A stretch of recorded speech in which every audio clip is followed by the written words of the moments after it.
Come on, come on. There we go. Up. There we go. Look at that. Crossed the 27,000 subscriber threshold. Isn't that crazy? Look, almost 2 million views. Here we go. Or let me do that. Sorry, one more time.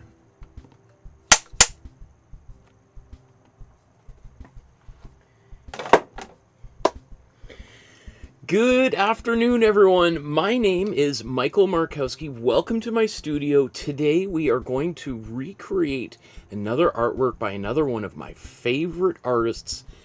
And today, I just realized I didn't even practice how to say her name out loud. Oh, goodness gracious me. So we're going to be looking at Elsa von Freytag-Loringhoven, her work in collaboration with Morton Livingston Schamberg's, this famous work they created together called God, originally attributed to Schamberg himself, but over the past 20 years, it's come to be seen that Freytag-Loringhoven was also responsible, probably the one who came up with the idea, and had Schamberg assist in the production of it and photographing the original photograph of the work. But she's chiefly responsible for the concept of this piece. Now, I know you're probably like, don't we usually make paintings in these classes? What are we doing? We're going to make a painting of a sculpture? Yes, and there's lots of reasons for that. This is one of the most important artists in modern art history, and for better or worse, I'm sure some people might say. And we'll get into some of the controversies that she was embroiled with during her lifetime, but maybe even more so after she passed away, because some of the works she made may have been attributed to other artists. And so it's a hot button topic. We'll get all into it. So I'm super excited to talk about this artist because she's very inspiring to me personally. I just think she was like so far out, such a boundary pusher, such an iconoclast, that even though she was a sculptor, she did do some collages, a little bit of painting, but for the most part, her sculptures are what she's known for, maybe performance as well. So let's what's the plan for today here? So what we're going to do is we're going to get an image onto the canvas, then we're going to stain it with a little bit of color, and since probably very few people are really going to do today's painting, I'm going to do something a little bit different with the Imprimatura today, because people always ask me why I use certain colors. So I'm not going to use that certain color today, just to prove a point. And then we're going to talk about the artist's biography. We're going to do, I don't know if we need to do an underpainting. We'll see how the first few layers of paint go here. Then we're going to do our background, foreground, but mostly spend most of our time in the foreground because our backgrounds are going to be kind of blank. And then we're going to finish, I'm going to do 2 paintings today, so who knows, that sometimes takes me a long time to do. And maybe I should also mention that these are the 2 paintings we're going to do. This is another artwork that she did, the Enduring Ornament from 1913, and arguably this is a far more important artwork than God, which she created in collaboration a few years later, but is far less well known. But we'll get all into that as we go through all of these different steps. Just as a quick reminder, if you're watching for the first time, to like, subscribe, hit the notification bell. Roughly 70% of the people that are watching right now are not subscribers to the channel, and a very small number of those people even like each episode. So you could do me a huge favor, help the algorithm so more and more people know about these episodes by doing all 3 of the above. Take a photograph of the artwork you created, join our Facebook group, the link, I think it's the first thing in the description below, and then upload it to the Facebook group, because once a month I go through everything on the Facebook group and I offer free feedback. We got one of those episodes coming up this coming weekend, I think.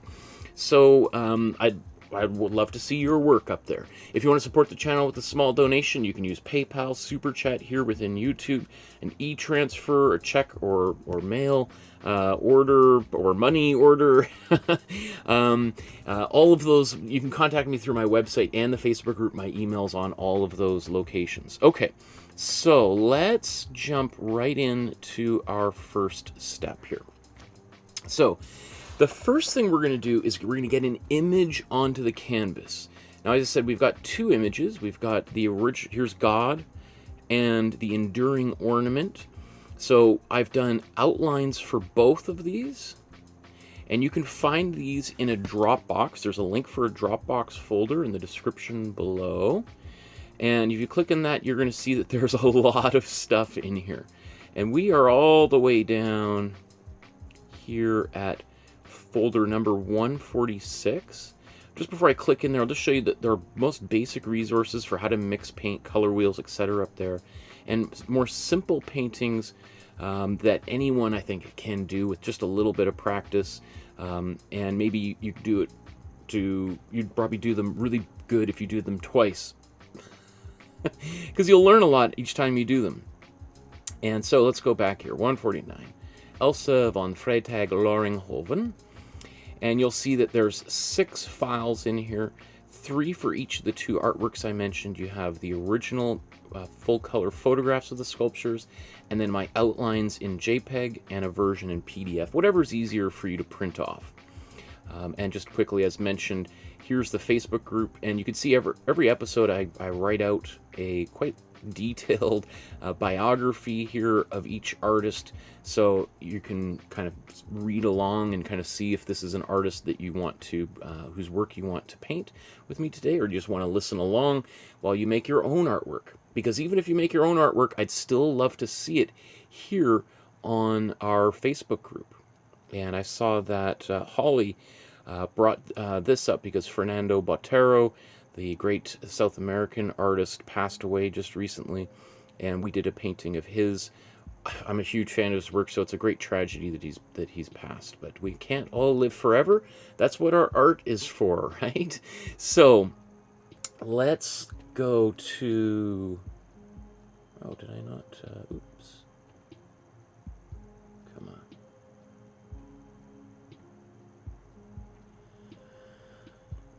Let's do. So, you can print off, it's a little reddish, so you can print, that's not good, no, that's not what I want. Let's do another one. Okay, so what I've got here are 2 canvas boards, and you can see these are 9 by 12 size canvas panels, canvas boards, same thing.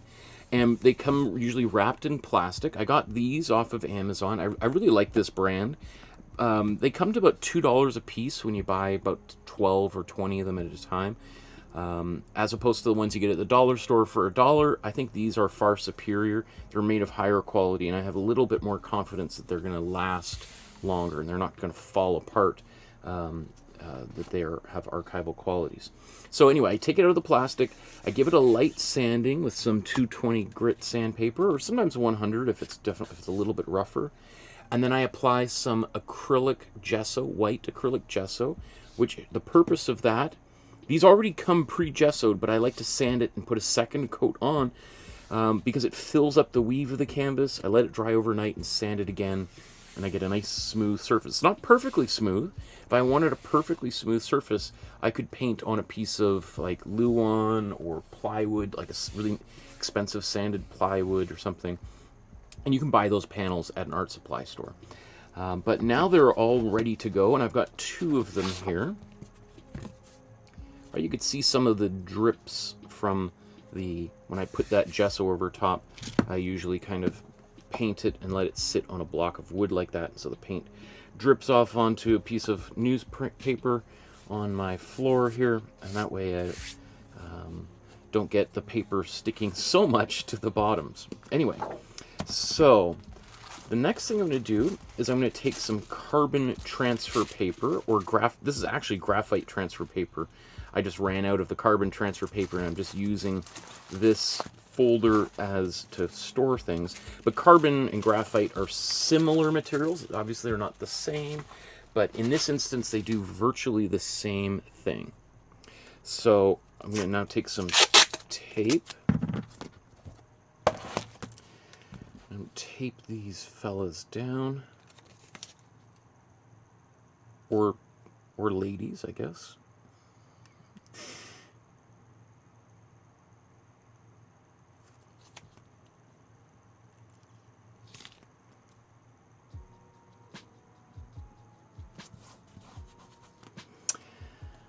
Let's do that on this one here as well. Usually I put them bang on in the middle. Sometimes I might move it a little further down or to the side, or sometimes, you know, they might come out a little crooked in the printer. I just use my regular inkjet printer here at home.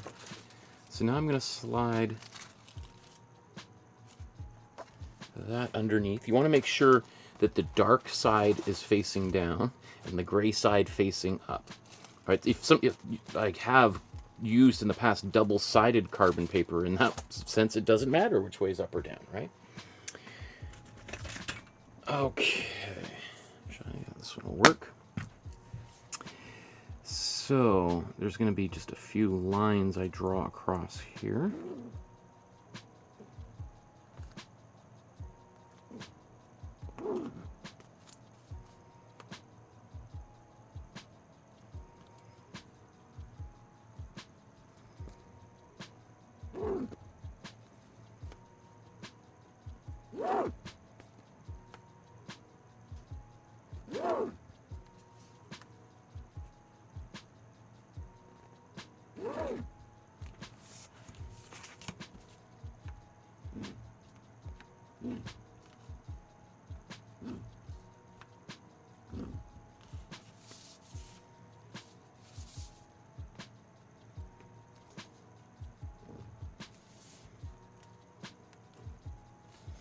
It's obviously just going to save just a little bit of time rather than doing this by hand.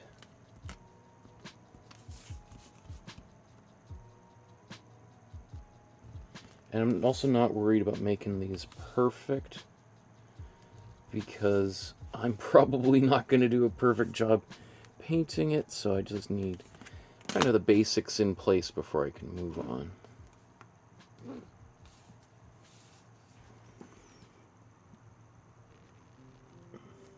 Now again, I know some people will say this seems kind of absurd to make a painting of a sculpture, because I've done this a few times in the past and I've gotten lots of those comments. But, you know, if you're going to learn to paint, you might want to learn to paint things besides reproducing paintings by other artists. And one thing you might want to do is paint a still life, or which might be a vase of flowers, or cups and bowls, or toys, whatever it might be. So this is in many ways like a great practice for those types of activities.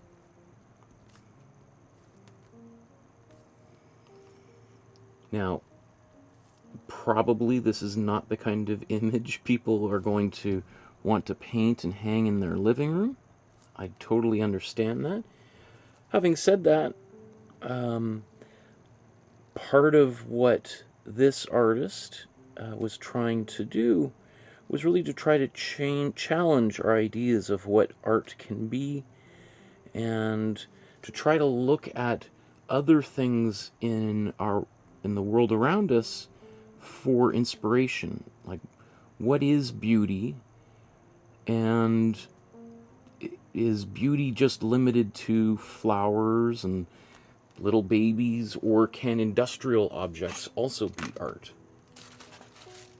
Right, look at that. Got that nice on here. This is a fairly new piece of carbon paper, so it's going to make fairly bold lines, which sometimes is good or bad. I think in this instance it might be good because of what I plan on doing with my Imprimatura here shortly.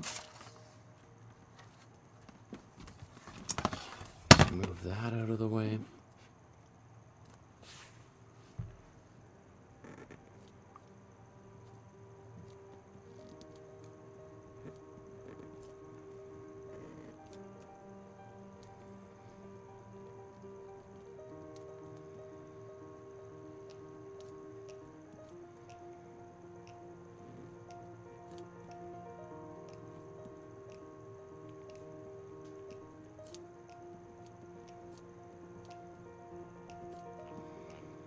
So I'm just going to do kind of the bigger lines here.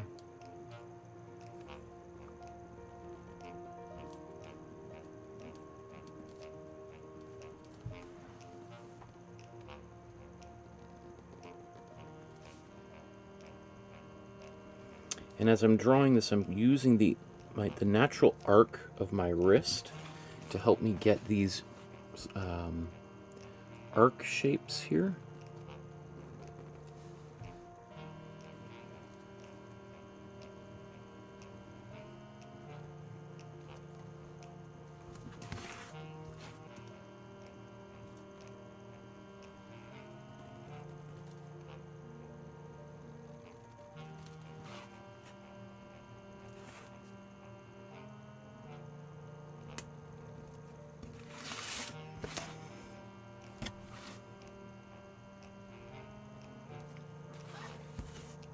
All those details. I think I can get that later on. I think that looks good enough. You always want to just double check that the lines are there before you peel off the tape, because lining that back up without once you take these off is impossible. I mean, I'm sure somebody's got a secret way of doing it, but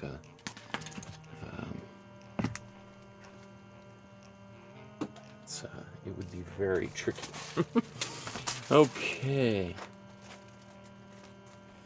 Put that there for the next painting. Oh, I'll just show you. This is next week's painting. Marcel Duchamp's Nude Descendant un Escalier, or Nude Descending a Staircase, a very famous, controversial artwork made by an artist closely associated with today's artist as well. So there'll be lots. That's one of the reasons why I wanted to look at Alyssa's work today, because it's going to come into discussion of next week's artist as well. Okay, so beautiful. We got a couple of artworks ready to go.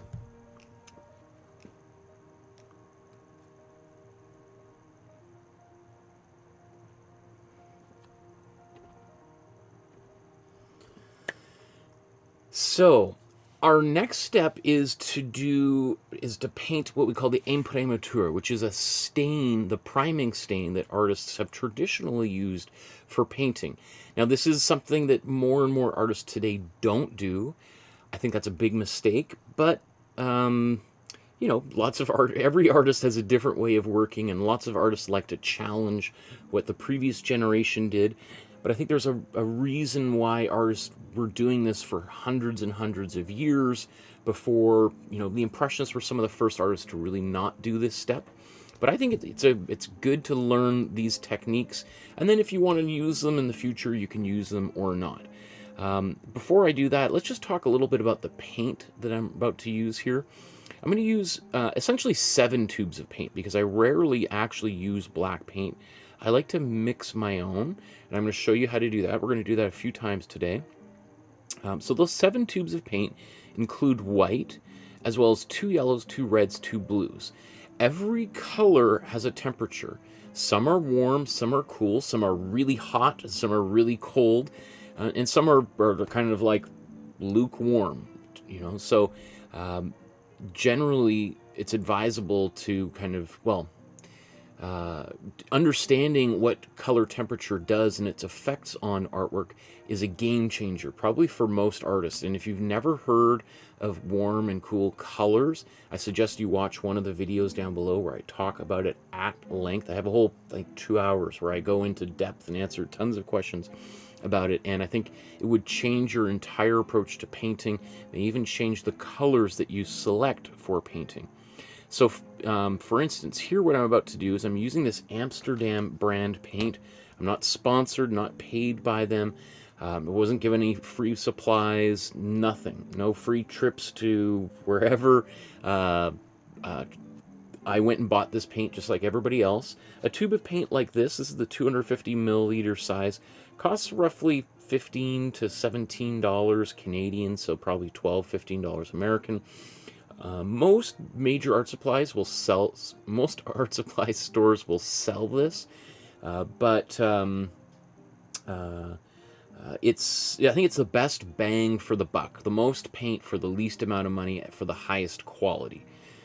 Are there better paints you can use? Absolutely. Usually I use this Azo Yellow Deep as my Imprimatura. Today I'm going to do something a little bit different. I'm probably going to use a red and a blue because I almost never do that. And so just out of curiosity, I think it might be interesting for people to see what happens when we use a completely different color as an Imprimatura. But anyway, as I said, if you want to use a different brand, you could use Golden. This might be your most expensive acrylic paint that you can use. Really high quality, but it's also going to be like, here's a tube, a Golden tube of paint that I bought for like $30. This one's $15. You can see it's less than half the size, twice the price. But it is going to be higher quality. But probably if you're watching me right now, I would even encourage you not to use expensive paint, because if things go wrong, often what happens is people feel like they wasted their money, and I think that should be the last thing in your mind when you're making work about wasting money. It should be about learning things and getting better, and sometimes maybe the results aren't what you want, but the process was important, right? I always really stress process. That's why the university I teach at here in Vancouver, Emily Carr University, the classes that I teach are called creative process, because I'm very obsessed with process. And as in university, we really stress people learning the basics, learning processes and routines and methods over finished products. That's for later on in one's education. Winsor & Newton, Artist Loft from Michael's Art Supply. You can see there's lots of brands. Buzz, Holbein, Daler-Rowney, Fevicryl, Nova Color, Chroma Color. But I'm afraid I'm not the biggest fan of Museum Color nor Peebo, mostly because they put a lot of white. They mix titanium white into the paint, and it makes it really almost impossible to get the black that I like to mix here. You're only going to get a gray when you do that. Okay, so let's embark on this next step here. So, what I want to do, as I said, I usually use a warm yellow like this, and this is just when these tubes get empty like that. Instead of just tossing them out, I cut them open and use a little squeegee spatula to scoop out all the rest, and I have filled jars of these things full of, that's about 10 tubes of paint that would otherwise gone in the garbage, and now that's probably 4 tubes of paint worth of paint in here, maybe 3 tubes of paint worth. So instead of using the warm yellow, which itself is not the historically accurate paint, generally people would use like a warm brown. Let me see, probably, well, it would look very close to my tea that people might use, right? So you can see, obviously, this is a very different color than this, although this color is probably one of the base colors of this brown. Nevertheless, I like to use a much brighter color because I feel like it makes the paintings just kind of glow. But today's artist was very subversive, maybe arguably one of the most subversive artists in art history. So just doing what I normally do all the time seems conceptually incongruous when we're looking at her. So let's do something a little bit different. So instead, why don't we use, I was going to use a red and a blue, and let's just think about the differences between our warm blues and reds and cool blues and reds, and why I might choose one over the other. Our warm blue is, if I paint this warm blue directly on the surface, it's going to be very dark. And while I could add white into it or dilute it, my fear is I might lose some of my pencil lines. So I'm going to take the warm blue out of this mixture. I could use it, and maybe on a future episode I'll do just that. In fact, I will. I'll do it for laughs at some point. My warm red I could also do with, but you know, well, what? Let's do two cool colors, and then we can do two warm colors in a future episode. So let's find out what might happen if we were to use one of these colors. Now let's take a look at the artworks again and just see maybe which painting might be most appropriate for a red Imprimatura and what might be most appropriate for a blue Imprimatura. So we have, these are the two artworks I'd like to recreate. My first instinct with this one is the blue, because here there is quite a lot of blue patina in this iron ring here, especially up here. And one of the reasons why we would do an Imprimatur to begin with is often as a time-saving device, as a way of already establishing one color in a place so that as we paint over it, we can actually even leave a little bit of that original Imprimatur coming through. So I'm going to put the blue on that ring, and then let's say if we look to this one here, there isn't, I would say, a lot of red necessarily coming through here, but the background color though to me has a very subtle kind of magenta coming through. It's maybe very hard to see when we look at it in contrast to the other one, but it's kind of like a grayish pink that I see, right? And also we do have all of this wood down here, and wood tends to be a little bit more brown, so I think probably red would be appropriate for that. So, oh, there's lots of comments there. There's Pascaline and Kathy and Deborah and Pascal all in the chat. Good to see everyone here. Deborah says, I'm working on a painting as I listen to Michael. Awesome. Great. Okay, so what should we begin with? Let's do our magenta first. And so let's take a bit of that magenta. And maybe while I'm here, I'll put that on my palette as well. Let's see, make sure I get it in the right place. Sorry, here we go. There's magenta, magenta, magenta, magenta. How do you do? Magenta, may I introduce you to magenta? Magenta, may I introduce you to water? Water, magenta. Now this is the only time I ever use water when I'm painting with acrylic. You've probably heard me say that many times.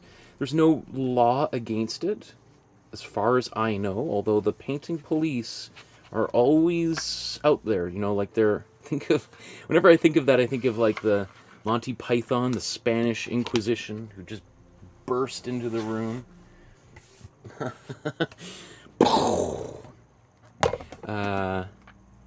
So as far as I know, the Spanish, or not, the painting police, sort of operate a little bit beyond our laws, and I think mostly the painting police exist within our heads, which is what makes them so terrible, is that I think we have all internalized the paint police, and we get into these things where we wonder is it okay if I do this or that? You know, honestly, I feel like one of my roles as a teacher, especially at university, when I'm talking to younger students, younger artists, is giving people permission to do things that often I think we need someone who can just say, yeah, that's all right, you can do that. It's okay if you do that. Because many of us are like, I don't know if I'm allowed to do that. I don't know where these hang-ups we get come from, but they are powerful.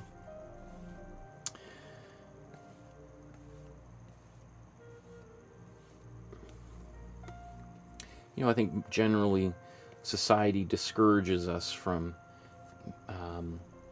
thinking independently and making up our own minds about things.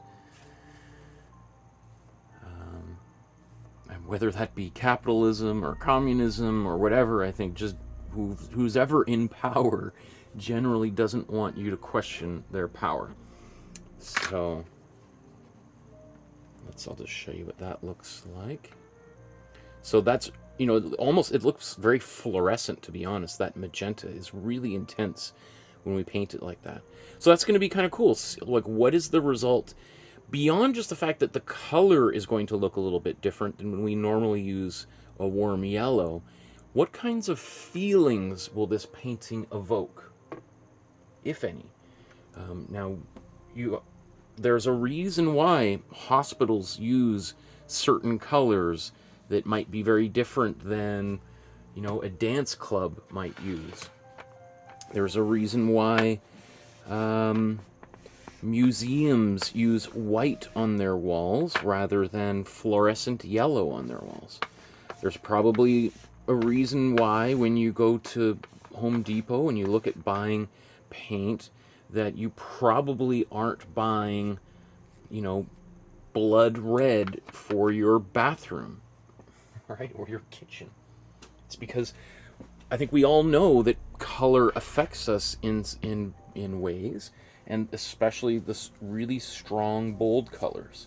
So it's not uncommon to go to a restaurant and to see darker colors or very bold colors. Just as when we go to a hospital, we generally see very pastel colors, because pastel colors have a lot of, pastel is basically a color that has white in it, which is different than the tool pastels, like oil pastels, chalk pastels. Okay, let's take some of this cool blue. Yeah, that's enough. Okay, I'll put cool blue on the palette here.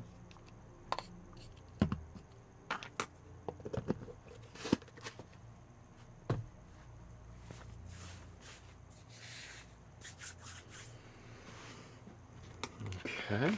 Now this water does appear pink, but I'm sure there's very few pigments in here that would alter this blue into a purple or anything.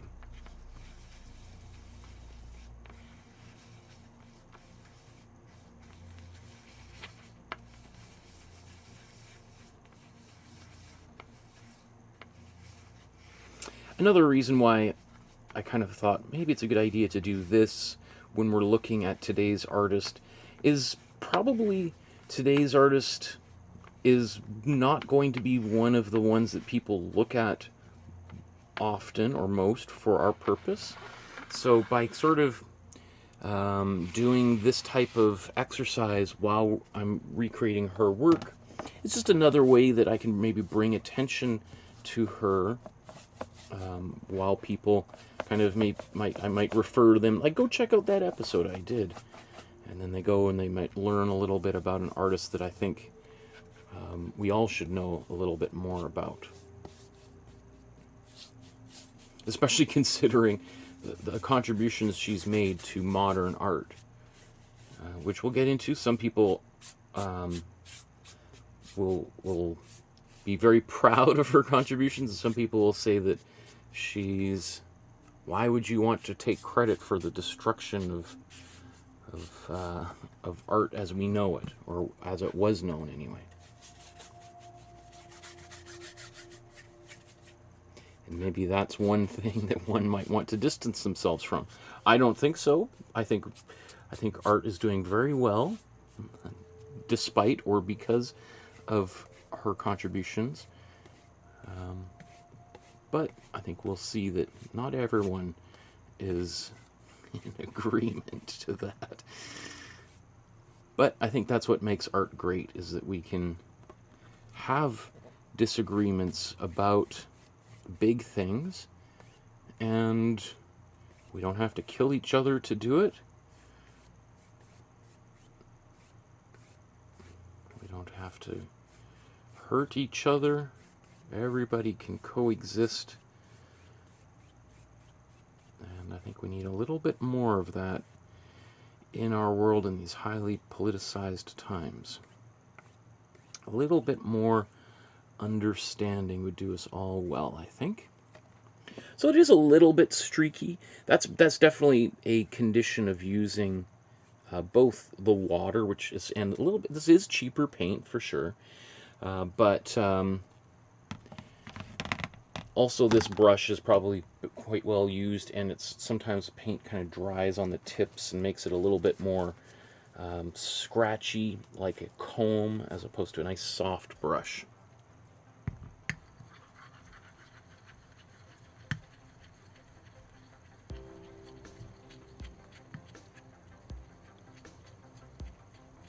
Look at that. Isn't that nice how it went purple?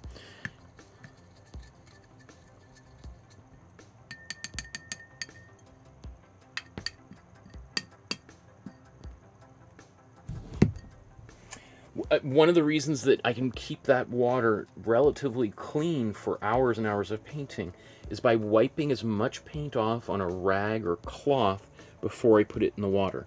If I had just dipped my paintbrush in the water, I would probably have to change the water after that first red coat of paint. So I'm going to put these side by side here. Look at that, like just glow. Whoop, whoop, whoop, whoop, whoop, whoop. Just like, it's like a police siren or something. Wee oo, wee oo. Let's just see.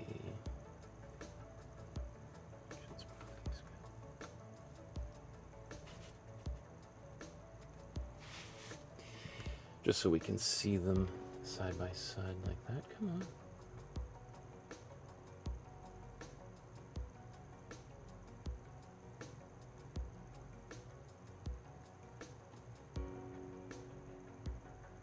Come on.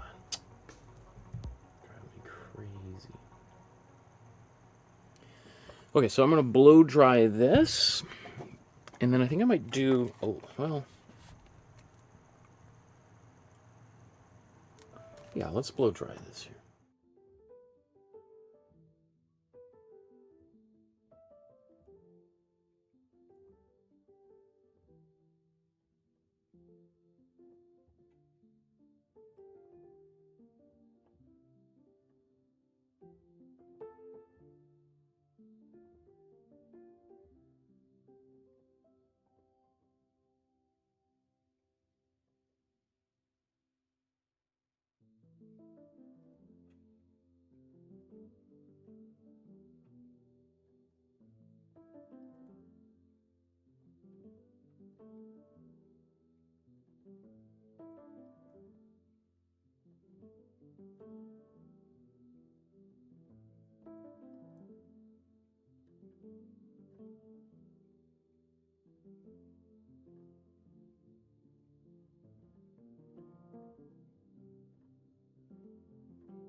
Awesome. Goodman says, how are you doing today, Mr. Markowsky? I'm doing great, thank you. I've had a good day. Mostly just researching today's artists, watching videos and listening to lectures and stuff. Pascaline says, I started urban sketching, but I still feel shy doing it outside, as my sketches are rather loose and fun. People might criticize as it's not perfect, but it's so fun. So, you know, that's, I completely agree, and I completely understand what that feeling is like, to go outside and draw in front of other people, or where people might stop and look over your shoulder and observe. And that's why one of the things that I do with my students at Emily Carr, the university I teach at, is we go out onto public transit, we go onto buses and onto trains, and I make them draw. I usually bring a model who's fully clothed, and I make them draw that model in public. Sometimes we go to very busy places, squares, there's a place down in Vancouver called Granville Island where all the tourists go, and we do that in very public places because I want them to get over that fear of drawing in public. In fact, 99% of the time, people see it and they get excited. They want to take photographs. They've never really seen maybe artists drawing in person before, except maybe people doing little sketches, on Parisian streets of drawing people's portraits really quickly for, probably actually a lot of money. But most people have never really seen artists at work, so they get really excited when they see somebody drawing. And generally, most people have, the only thing they have to say is like, wow, that's really cool, that's really neat, like, wow, you're really good.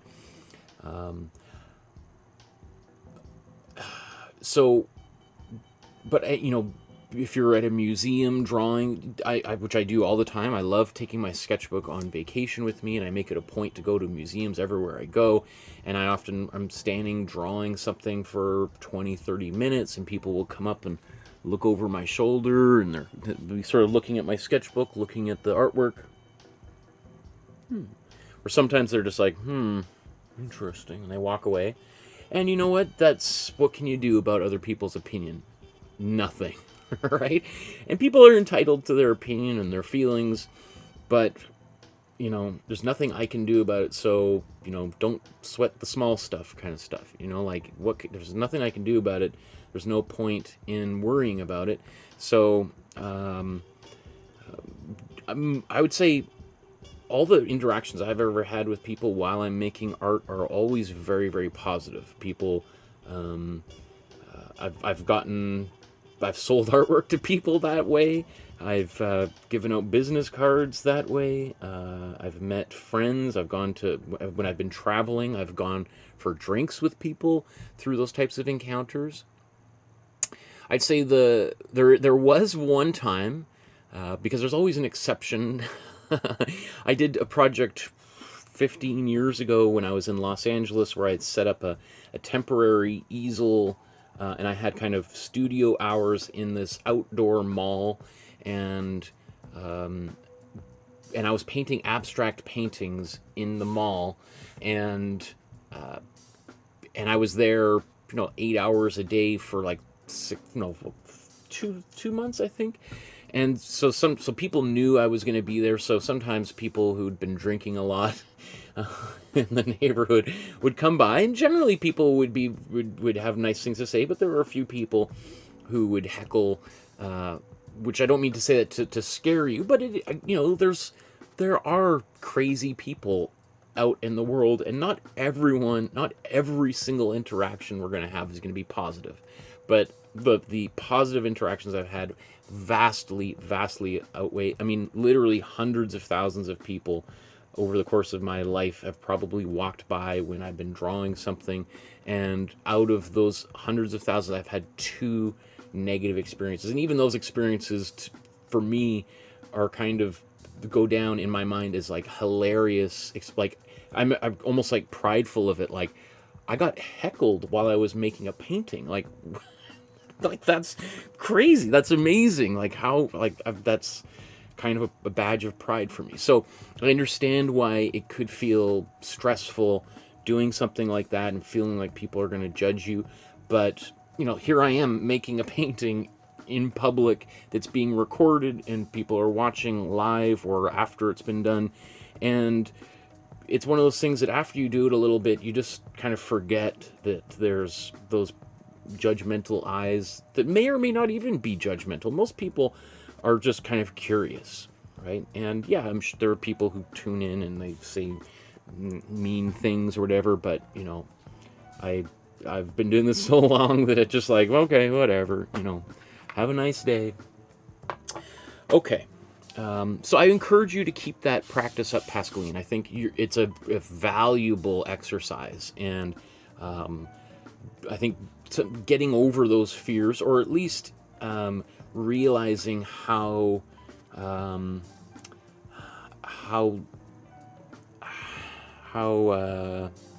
relatively inconsequential those negative views are, or those. Because it's not always, those fears don't go away. It's about dealing with those fears and managing them, and recognizing that sometimes they can actually be very powerful.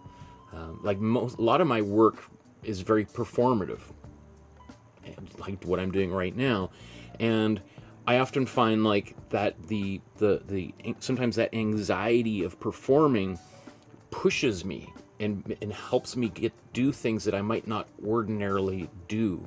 That it gives me kind of an energy, a little bit of a rush, and it kind of, like, for instance, there's been many times where I've been painting and thought like, I don't know if I'm going to finish this. This is turning out so terrible. But because I know people are watching, I feel like, I can't just bail. I've got to see this thing through.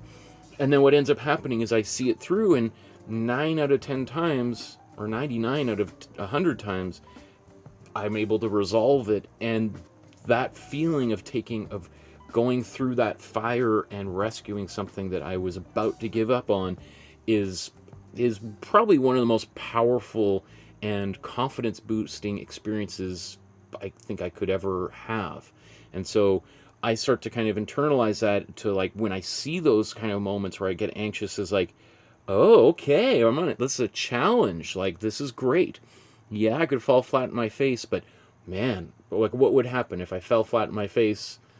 Well, worst comes to worst, I could just delete the video, and the small number of people who are watching live would be the only people who would know it ever happened. But the rewards for pulling it off, whether anybody else notices or me, are far, far outweigh the possibility of just giving up halfway through. Anyway, I'll get off my soapbox and let's move on to the next step here. So, where are we next? Do I want to stain this with another layer? Let me think. Do I want to do this? Let's do this now so that it gives it an opportunity to dry while I'm blabbing away. So I'm just going to wipe this paint off.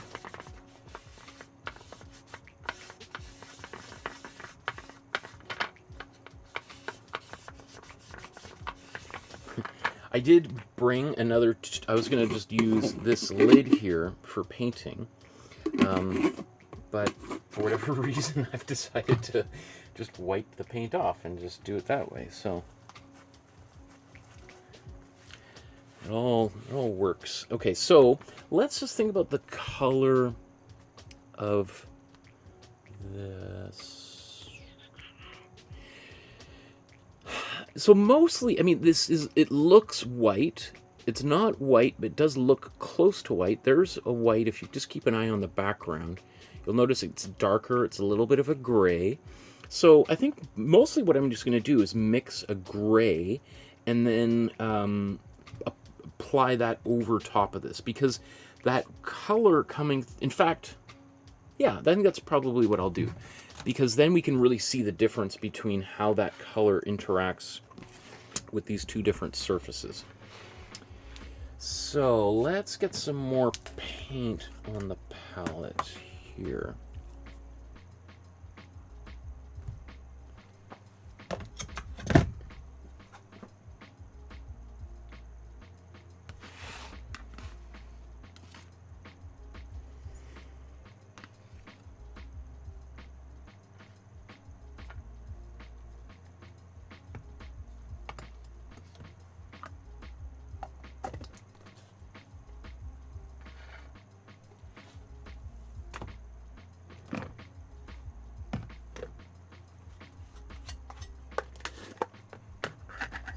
So I'm going to mix a black on this small palette here.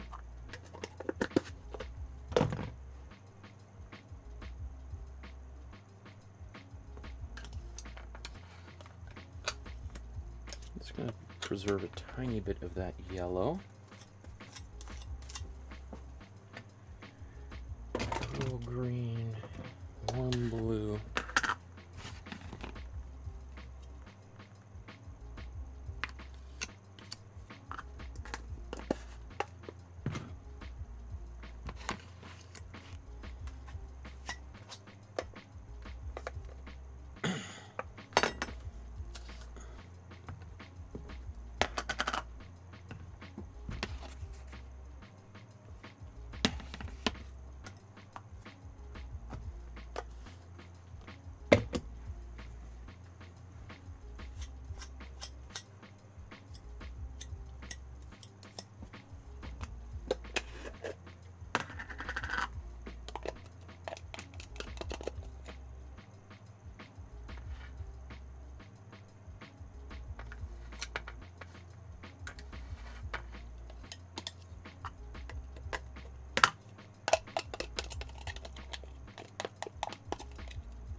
We've got the paint. We've got it on our palettes. We've got the paint. Got it on the palette.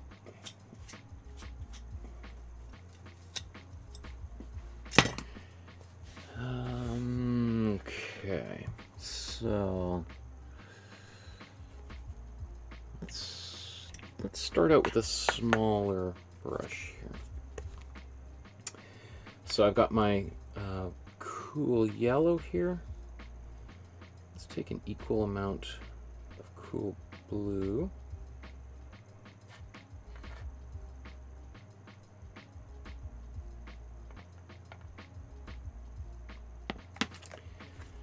And then let's take an equal amount of warm red. And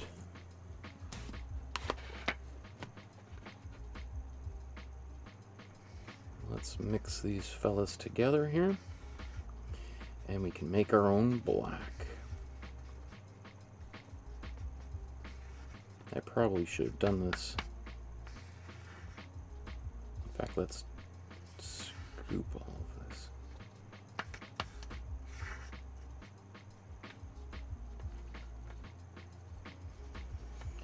So that looks a little bit brown. And it looks brown because I don't think we have enough blue in here.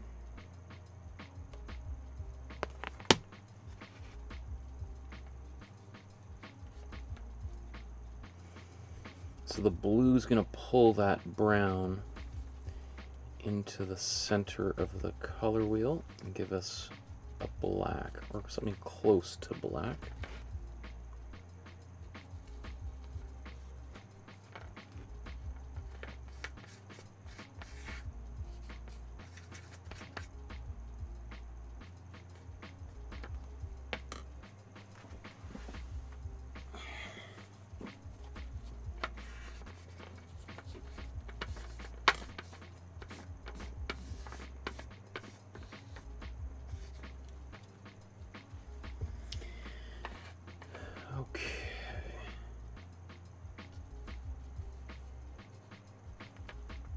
Still looks a little...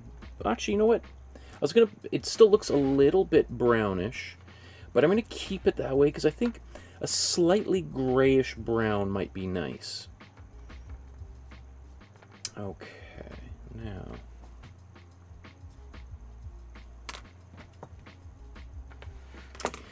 Now I need enough paint to cover these canvases, and that white is not going to be enough.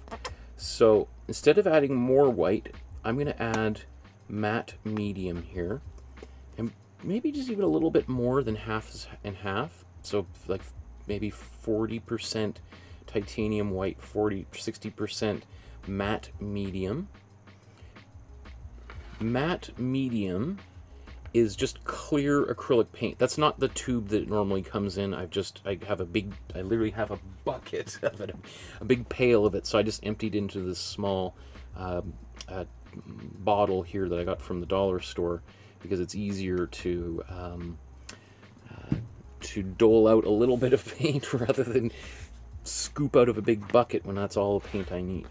So I've added my a clear acrylic paint to my white. Let's mix this up. And so one of the reasons I'm doing this is it's making that white paint transparent, because that white paint is, if I just paint white paint over top of the canvases that I've drawn and painted Imprimatura on, it's just going to completely erase all of that, and it's going to be like, well, what was the whole point of doing that, right? So here I'm making it more transparent, so I'll be able to see some of that color coming through. I do think I'm going to add a little bit more white in here, and I'm going to add more matte medium. Worst comes to worst, I'd rather the paint be more transparent, because then I can just do another layer of paint over top of it.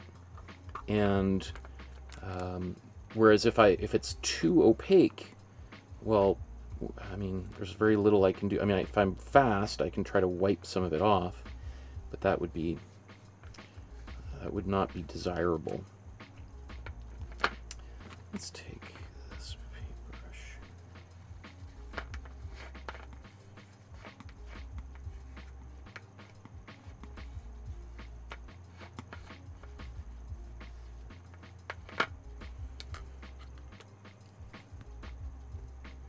So I do want to make sure that this is as well mixed as possible, that the paint is evenly distributed and diluted by that medium. I think this is going to be close. Do I have enough to get over both of those canvases? I think so. Now I'm just going to add, maybe I should zoom out. I keep going off frame, aren't I? I'm just going to add a little bit of this black to this mixture here. Maybe went a little, let's I'm kind of put a lot in there. Let's see.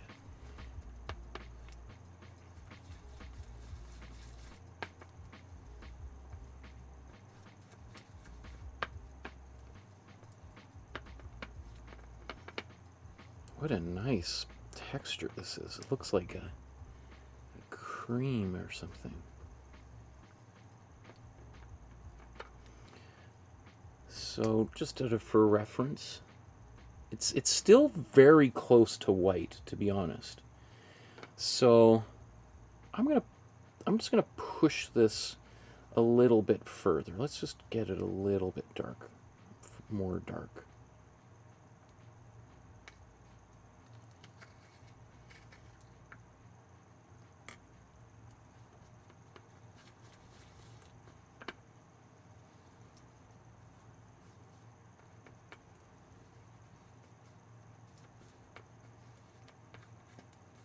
And then it's, again, important to get the paint that kind of sneaks up the paintbrush.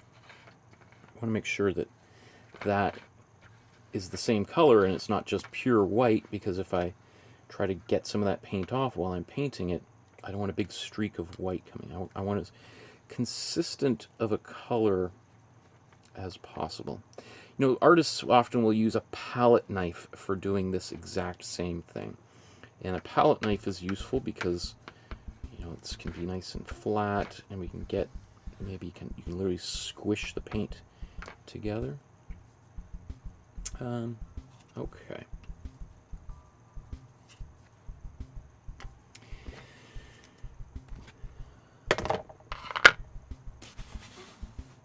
So let's take this paint right over.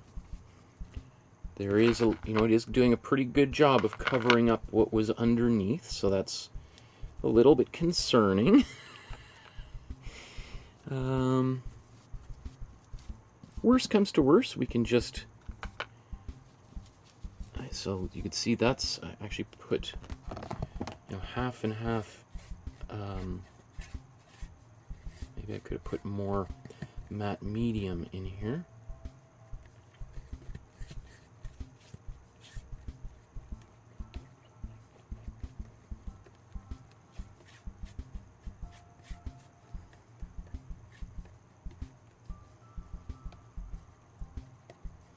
Oh, interesting. I can see the texture, the lines.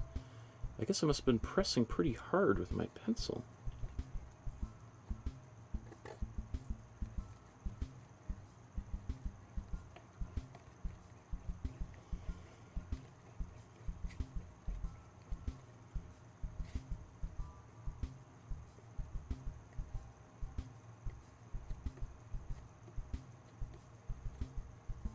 Okay, so I can't really see much. So if I'm in this situation, I'm going to just sort of try to wipe off some excess paint here.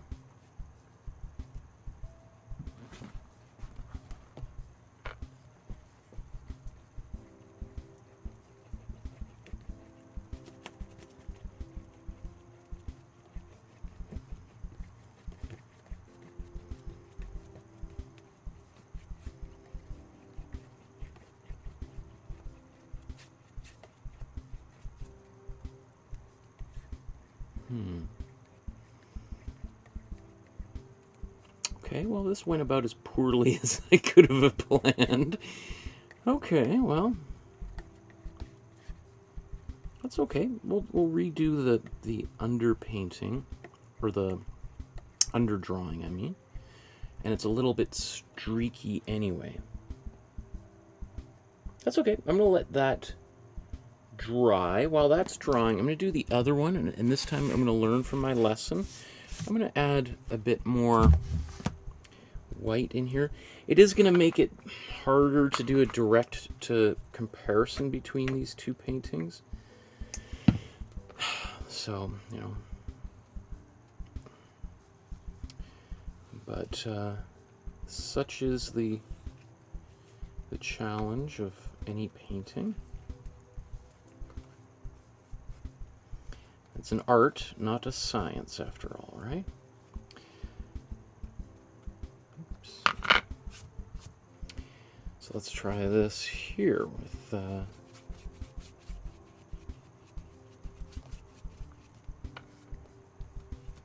so you know, I don't usually put that much. I usually put about half and half matte medium to acrylic paint, and I don't usually have this problem. So, because I don't usually use blue or red for an Imprimatura. So what this already is teaching me is part of, I think, the problem I'm having is I'm painting over top of a much darker surface than my warm yellow. And that darker surface is obviously compounding the problem of being able to see my pencil lines. Yeah, it looks like I'm going to have to do that whole step all over again.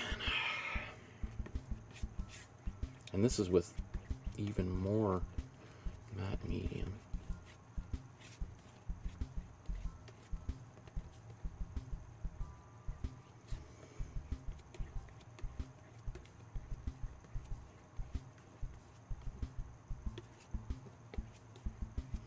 So I probably should have done a little bit of underpainting to try to that would have helped me see through these layers.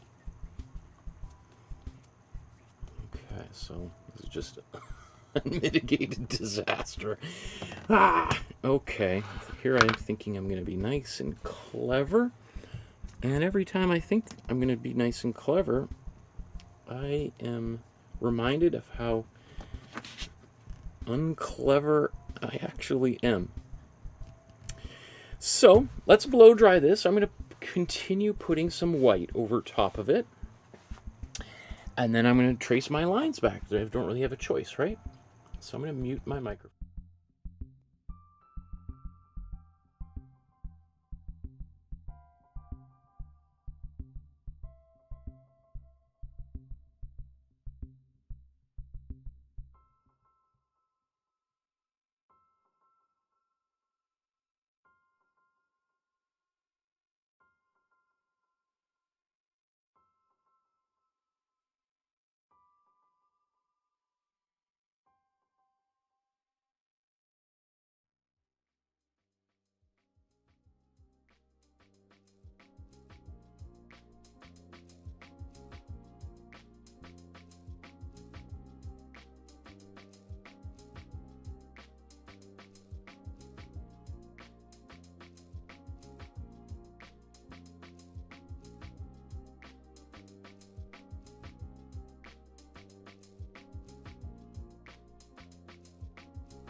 Okay, so I can see this one is upside down. I could barely see it. Now, I'm actually, I think, rather than trying to do the image transfer again, I can see a little bit of my pencil lines coming through here. So I'm going to trace it out. I'm going to use an HB pencil to do that. And again, this will be a little bit of a learning experience too, because one of my fears has always been that if I do this, my the pencil lines will kind of smudge. So let's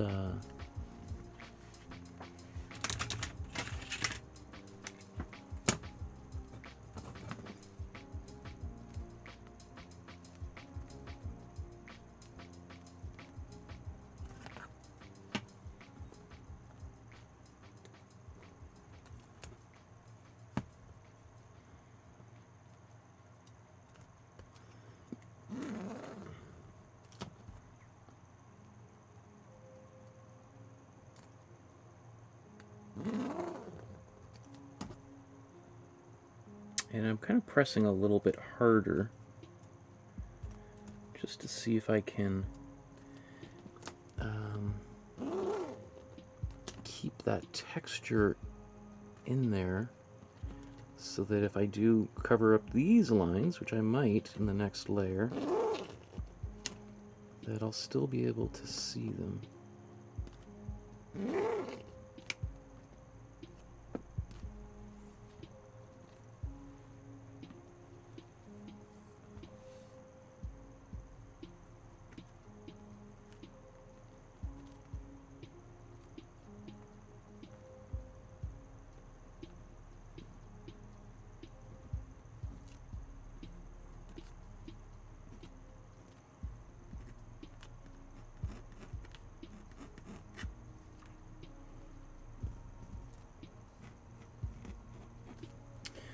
So none of this is ideal, but you know, this goes back to just what we were just talking about, drawing in public and the fear of like failure or being embarrassed or people laughing and all that kind of stuff that I think, you know, we all worry about sometimes. I think if you're not self-conscious in any way, that is generally not a good sign, right? If you're not at all concerned about what other people think about you, that sounds like a sociopath, right? Who's just completely unaware of other human beings. And so I think the fact that when a person feels a little bit worried about how they might come across to others, I think that's a really good sign, personally.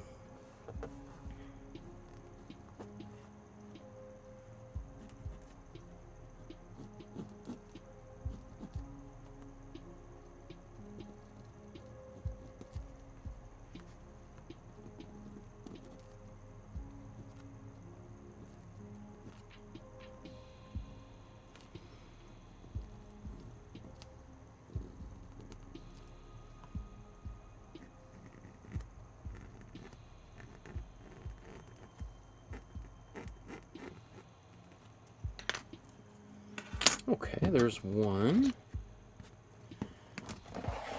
And this one's even worse. I can't even believe one would imagine the exact opposite.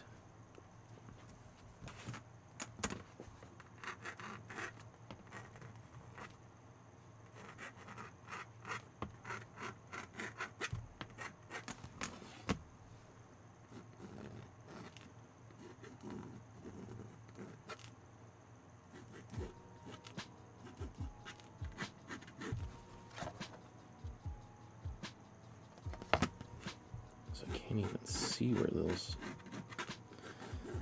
could be a bit of a disaster, this one.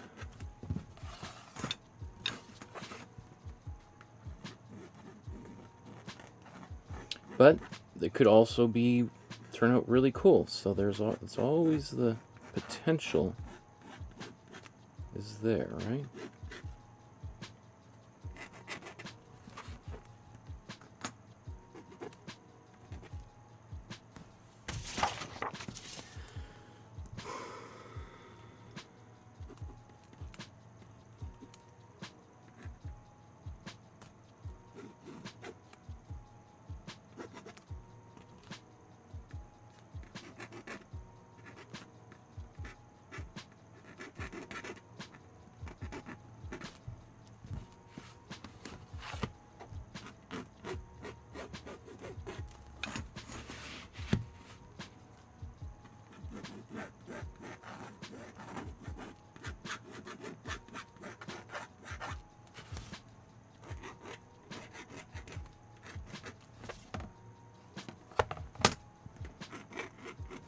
So again, I'm not so concerned about how dark these lines are. I'm thinking probably the more incised they are on this surface, the better. I could also use a pin, which I used actually quite effectively recently.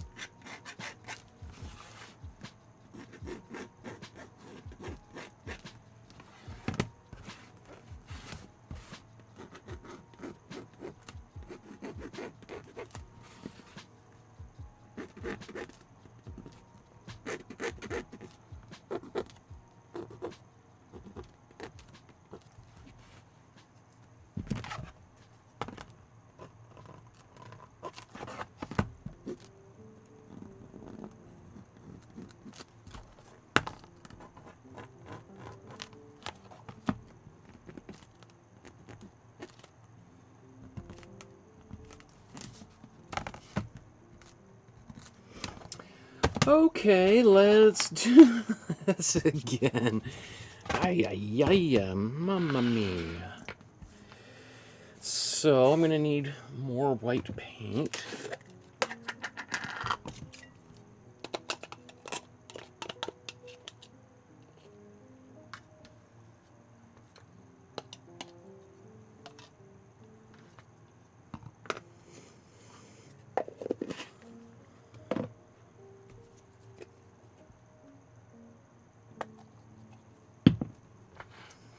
A lot more matte medium in here.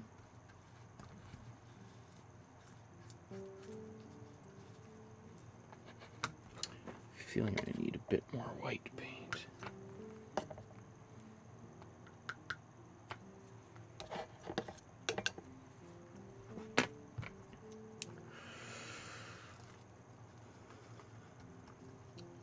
Probably put too much on there. What do you think? You can take bets onto how successful this layer is going to be. Yay, yay, yay.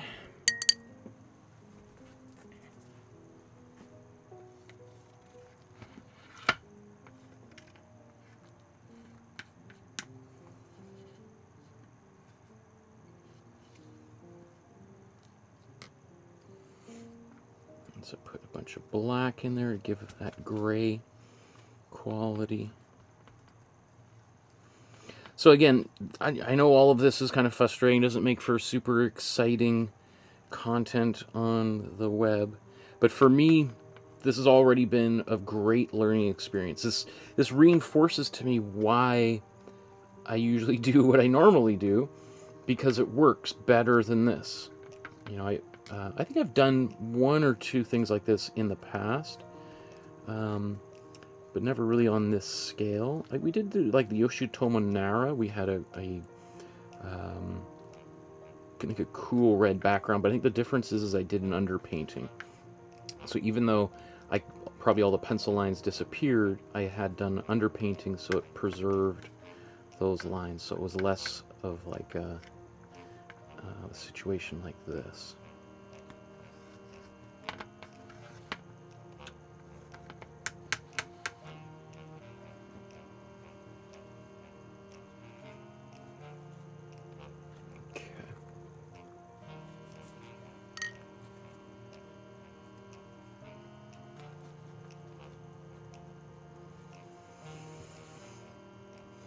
Still don't know if that's gray enough.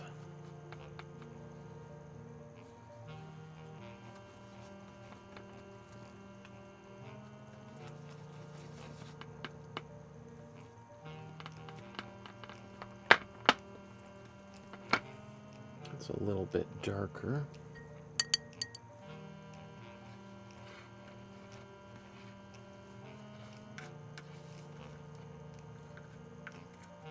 I think that's good. Okay.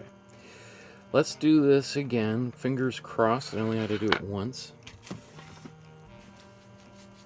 Ooh, that's a nice gray.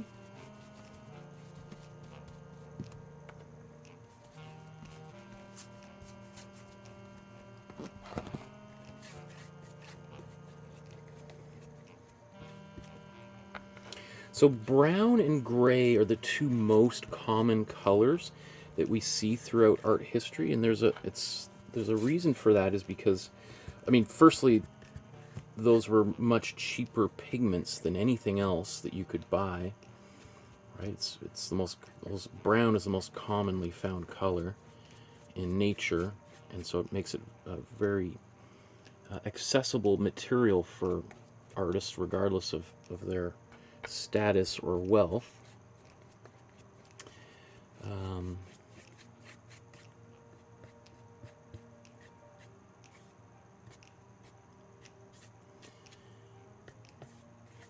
But also, like, a neutral color is really useful because it helps make other colors really pop. A good way of thinking about it is like a stage, and you want the actors in the middle of the stage to be under the glow of the spotlight. But if you surround, the star of the film with people who are wearing costumes that are brighter and more exciting, then you run the risk of taking attention away from them and it becoming a bit of a distraction. I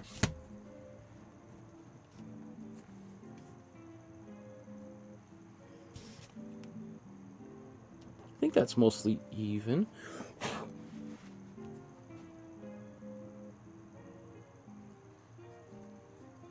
Okay, that's cool. There's actually quite a lot of depth in that gray, which I know for some people sounds ridiculous, but it's that's one reason also by using semi-transparent paint, we can get those really cool effects where paint just appears to be like an ocean that we can see into it and down through it.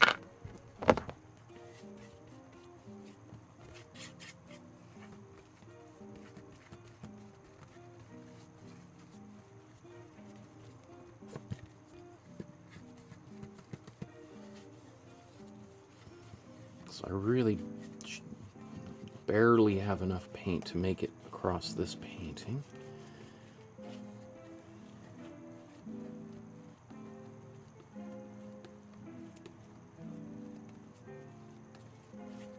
I really don't have to do this again. I think that's pretty good.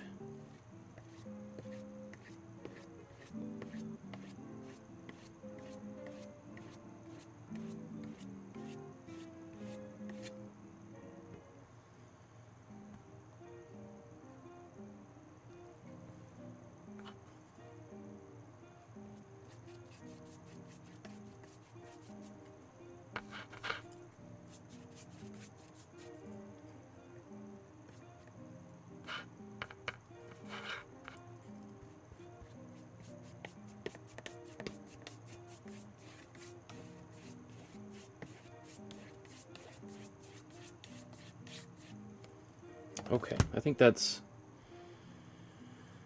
not perfect, but good enough.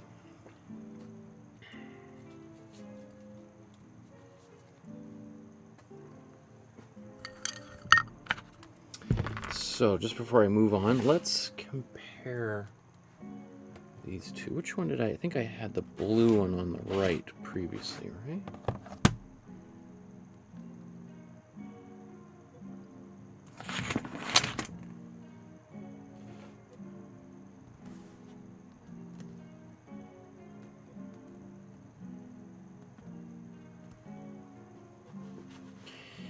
So, the differences between these are almost impossible to perceive. This was our blue one, this is our red one. You can let me know if you see any difference. I can kind of, as I think this dries, I think we'll be able to see more and more of a difference, but it is extremely subtle. Extremely subtle. And for some people, they want something to be a little bit more obvious. I wish it had gone a little bit differently, because this isn't as you know, scientific of a study or demonstration as I was hoping to be able to create for us, but it's also you know, the other thing is, like, well, why go to all this trouble of painting blue, painting red, mixing that color? Why not just make one gray and then add a little bit more red for this one, add a little bit more blue for this one, and be done with it? And the answer is, you could certainly do that. Absolutely. And especially when we're talking adding so much white here, that becomes more of a viable option. Having said that, there is something about these that may not be coming across on camera so much, but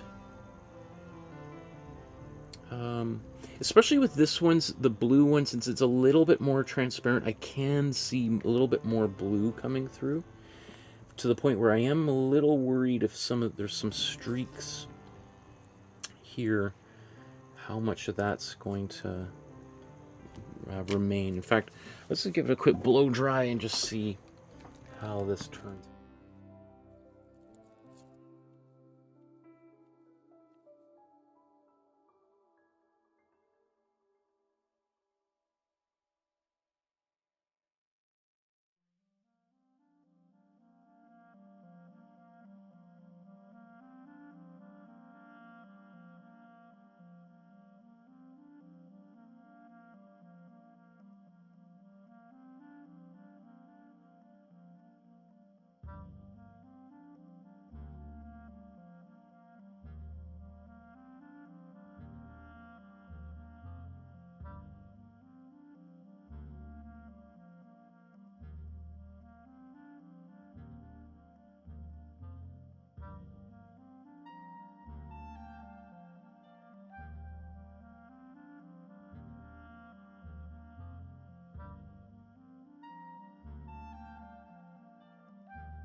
Okay.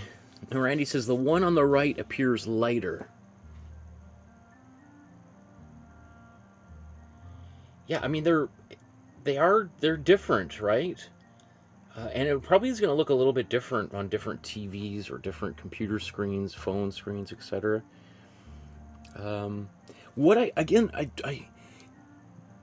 This is like, you know, probably some people are just going to take a canvas right out of the bag, and that's what a white canvas looks like. And you're like, oh, why go to all this trouble? Well, I don't know how to describe it, but seeing this thing in person just already feels like there's something going on here that I might not readily be able to understand. I'm like, it just looks different than this somehow. right? Maybe in the future I'll do one where I literally just paint that color directly on the white, and it would also look a little bit different. It would probably look even lighter, like Randy's saying, because there isn't that darker color that this gray has to overpower. So this one would probably look a lot more like a light gray versus a super slightly pinkish gray versus a super slightly bluish gray. Okay, got those paintbrushes. Let's move that out of the way. So let's move on here. I feel like here I am. It's like an hour and a half in, and this is what I've got. 2 slightly white canvases. Great job, Michael. Great job.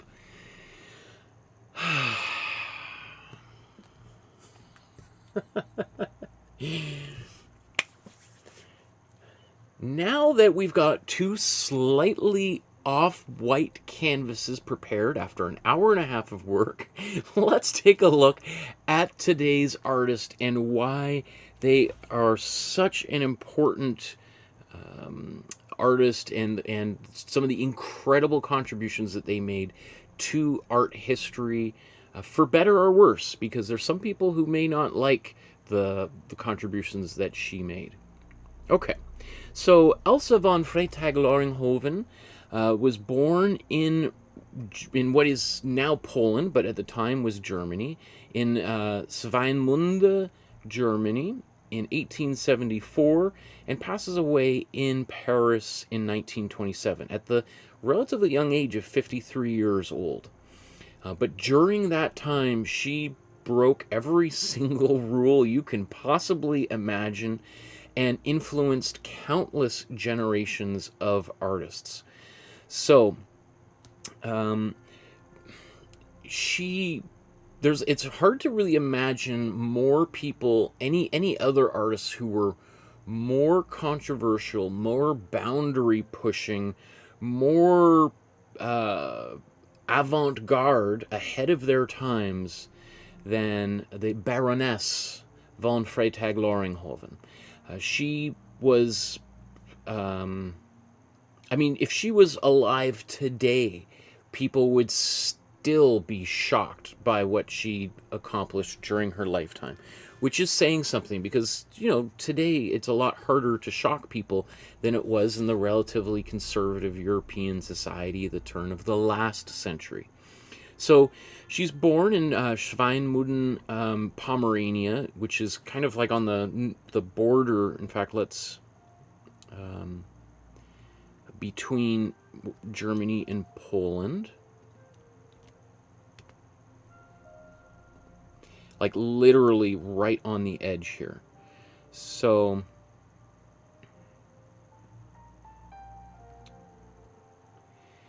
here we are, and you can see that this is an area that was contested for centuries, right, between Poland and Germany. So right here at the very, very top, Northern Europe here. And her father was a mason, a brick mason, bricklayer, laborer, who was very, very strict, physically, and emotionally abusive, really kind of, in many ways she described him as an extremely negative presence in her life. But she also said there was contradictions, and that he also had very tender moments, which, I'm sure many horrible people can also sometimes be nice people to certain people, right? Which, every villain doesn't see themselves as a villain. They see, and maybe sometimes even their children sometimes see them as good people. But he was generally a fairly negative person in her life, which directly influenced the anti-patriarchal views that she had and embodied later on in her career as an artist. Her mother, on the other hand, was very much into crafting, like knitting, sewing, collage, and also repurposing various different objects. So she would do things like take used pieces of pipe, clean them up, and use them as napkin holders for dinner, or when they would have guests over. So she was very, I'm talking about her mother, was very open about recycling, repurposing materials. And that's not necessarily something that was super uncommon back in the day. Often, especially people who may have had, were a little bit lower on the economic spectrum, had to make do and had to, find things around their neighborhood that they could then use to solve problems they might have at home. But this plays a really important role in the decisions that Elsa would make later on in life, where she literally took other existing objects and transformed them directly into art in a way that no one had ever done before.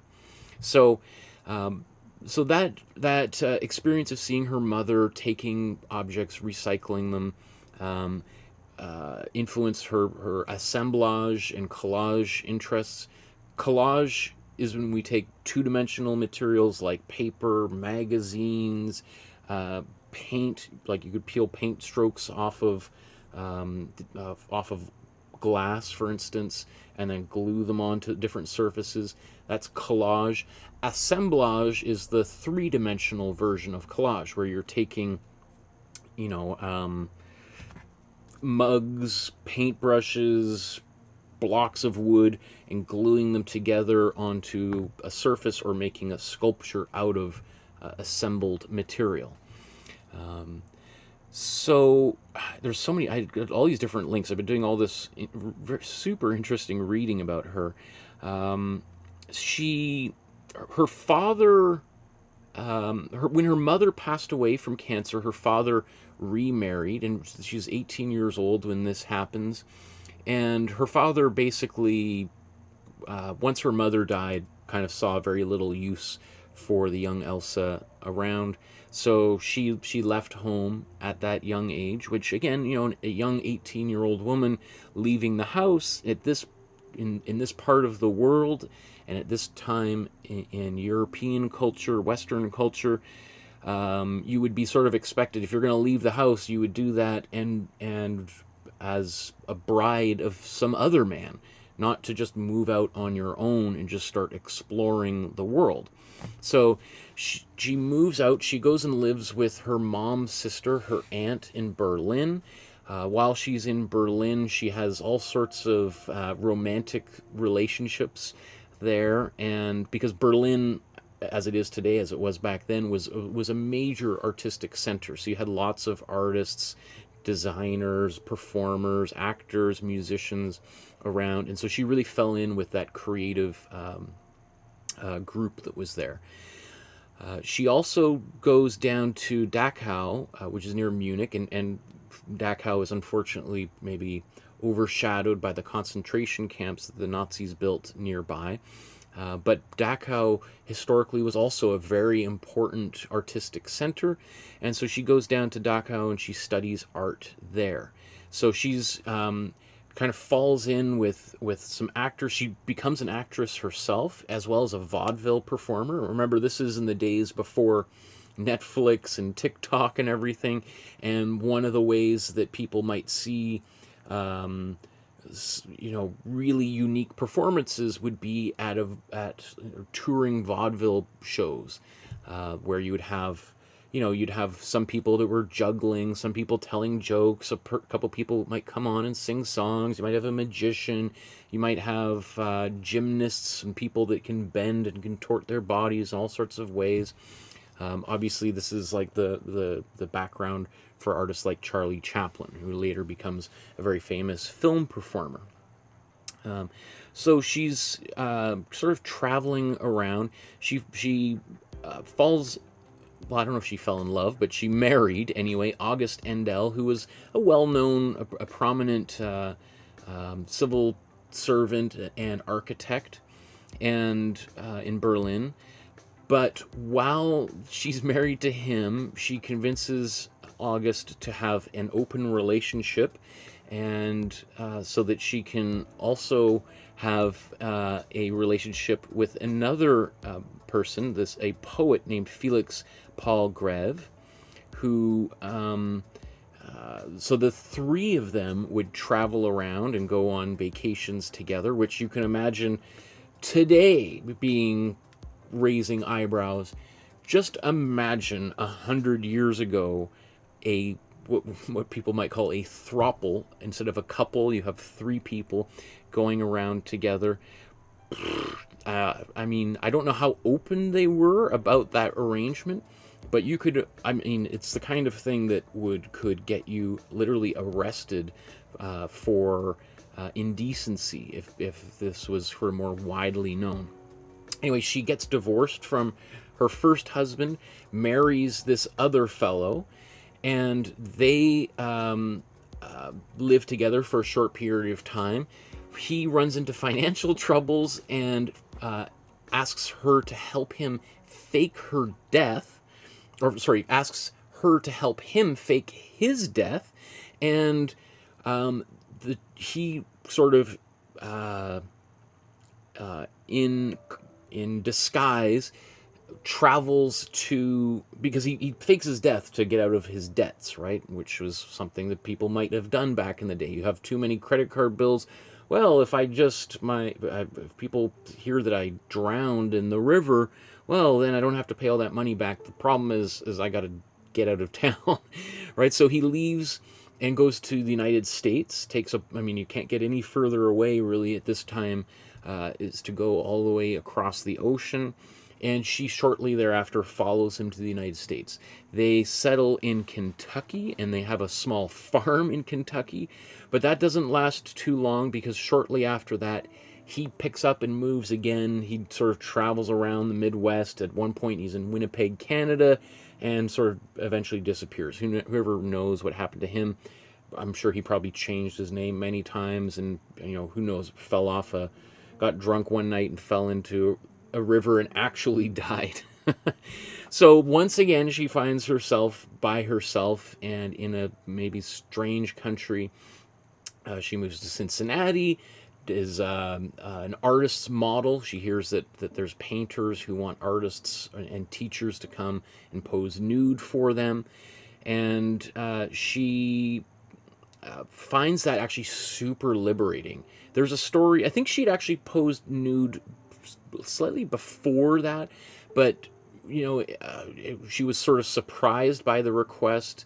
I think it was because when she was actually wanted to be an actor, if I kind of wheel my brain back to some of the research, when she was an actress, one of the casting directors asked her to take her clothes off, which today would raise a lot of alarm bells, because that's something that, you hear about Harvey Weinstein doing similar things to young actresses.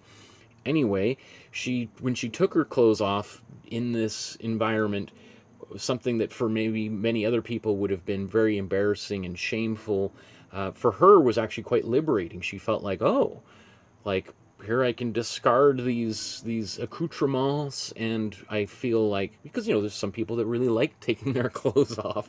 There's a famous nude beach called Wreck Beach here in Vancouver that's quite popular, and so that kind of, she therefore, when it comes time to kind of surviving on her own after her husband disappeared again, she's not so afraid or prudish, however you want to think about it, of taking her clothes off and posing for other artists. So she does that to survive, and she becomes quite a well-known muse. And she uses those experiences and those connections that she develops posing for artists in the Midwest to open doors for her in New York. So she travels to New York City, where she, again, was posing for other artists, other photographers.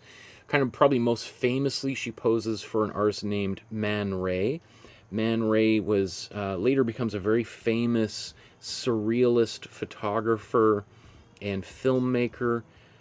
He's really most famous for, does it show the rayographs? Okay, here we are.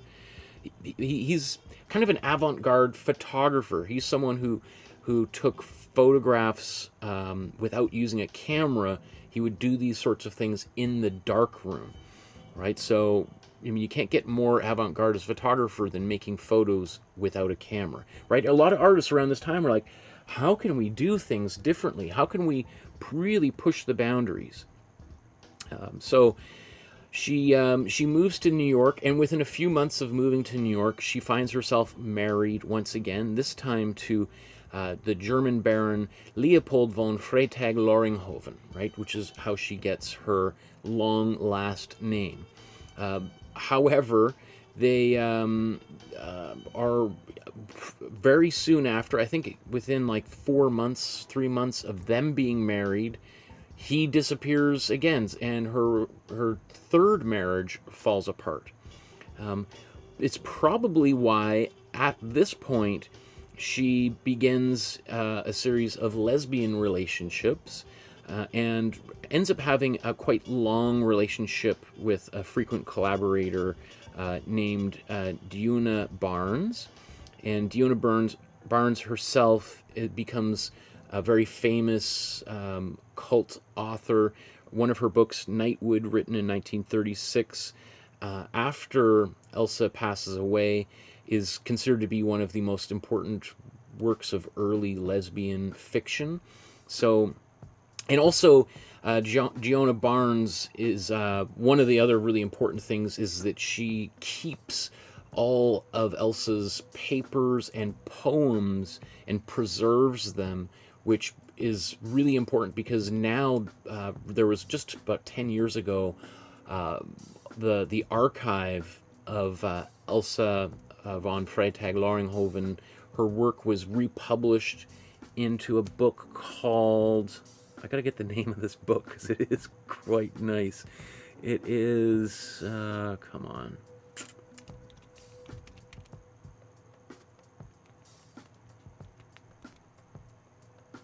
It's the book that was published posthumously in 2011 is called Body Sweats, The Uncensored Writings of Elsa von Freytag-Loringhoven.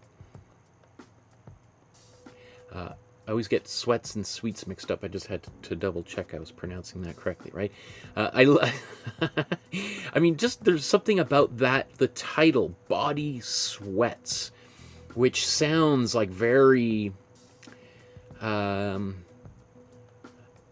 I suppose it's you know, it sounds very bodily, you know, like sweat. I mean, okay, so Elsa becomes a performance artist as well. She dresses up, makes her own costumes while she's living in New York, and she becomes obsessed with pretty much all the things that and she questions all the things that supposedly make a woman a lady, right? And she wants to kind of push all these boundaries, question all these things, and say, who came up with all of these ideas that, you know, women have to shave their legs, that they have to wear dresses, that they have to, you know, shave their armpits and behave in certain ways, and you know, curtsy, and, you know, that they're supposed to cook dinner, and all these kinds of supposed gender roles. And she just basically shreds them all. And like, one of the things, she's arrested in New York City for wearing a dress. And one of these links I have up here has some information about it, that literally the headline in the New York Times was, "Woman dresses as a man." And I mean, when you hear things like that, you just have to, like, I mean, I'm so glad that I'm alive today, because when I hear things, I'm just like, I cannot believe that there was a time here in North America where a woman could get arrested for wearing pants. You know, so you can see why Elsa von Freytag-Loringhoven is seen as a proto-feminist, as a trailblazer for so many women. I mean, this is really at the well, not the very beginning of the women's rights movement, but certainly, and she's an early proponent of women's rights and allowing women the right to vote and to work, etc. So, what else do I want to say here? So, as I said, she's one of the things that probably one of the most important contributions that she makes to art history is that she's chiefly responsible for importing the movement known as Dada to the United States, specifically to New York, really, which is the main center of art, maybe rivaled by Chicago, but really New York was and continues to be the most powerful, important center for art in the United States and North America, for sure, right? So Dada was an art movement that begins in Zurich, Switzerland, but really spreads all over, and particularly in Paris and Berlin, around the time of around the turn of the century. But obviously you can see New York Dada begins in 1915, and that's really would be chiefly attributed to her influence, her being there. I think she moves there in 1911. But this Dada there's a few things. Dada grows out of the cabaret scene in Europe, where you have, again, like I said, people singing and dancing and telling stories and magic, and you have striptease, you have people reading poetry and books, and but in Europe there's a particular kind of silliness and outrageousness that becomes a major feature of these cabaret performances, often also involving audience participation. And it also really begins to flourish during and after World War One. Part of what World War One does, and I think this is really more the reason why Dada really begins in Europe, is because World War One is fought in Europe, and Europeans are doing that fighting in places where they used to vacation, where their family might be from or live, and you have people, like, it's sort of like the American Civil War. You have all of a sudden people who, Germans and French and Belgians and Dutch and English people who used to maybe months before hang out together, now all of a sudden they're fighting and killing each other en masse.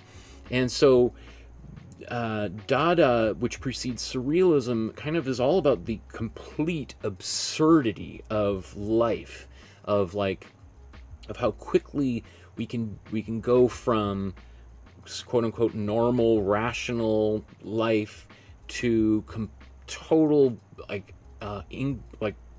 total violence, where the things that people see are just beyond horrific. And so artists, their kind of reaction to this is like, how do I just paint a picture of flowers after everything I've seen and experienced? It seems more absurd than getting up and writing a poem that has no vowels in it, and has to be sort of becomes a sound poem, or it makes making a portrait of someone or a landscape painting seems more absurd and ridiculous and out of touch with reality than dressing up in a costume that, like, let's look at some of the crazy Dada stuff. Those we'll come back to. Come on, let's see some of the performances. Okay, I gotta show you just a couple of these images. Let's go back up here.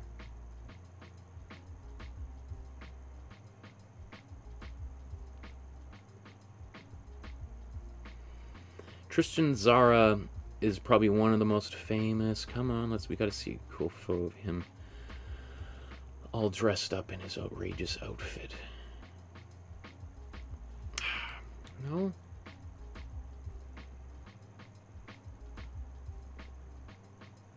Okay. Oh, Hugo Ball, sorry. So here's often people would dress up in outrageous costumes and do these ridiculous performances. And the idea was kind of like, how can we top one another? How can we come up with something even more outrageous, even more silly, even more stupid, even more impermanent? Like, people are like, how can I make a painting that I can eat afterwards? How can I make a painting that will start on fire? You know, and you can think of like how those strategies led to surrealism. And even when you think of like Banksy's work, where at auction at Sotheby's just a few years ago, how immediately after the gavel sounded and the work was sold, a machine turned on and the print inside the frame descended and started to shred. That is directly commenting on the artwork that was made by the Dada artists 100 years before. So again, you have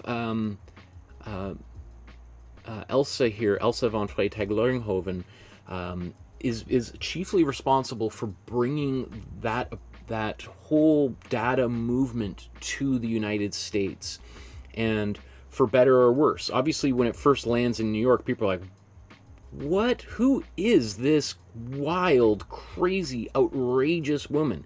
She made her own clothing, so she would go walk around the streets and she would find things on the ground, scraps of fabric, and sew them together. Spoons, tin cups, pieces of curtain rings, and whatever random detritus that she might find on the street, she would turn it into her clothing. I mean, you can see the photos of her. In fact, let's just do a quick Google search. Like, the photos that exist of her are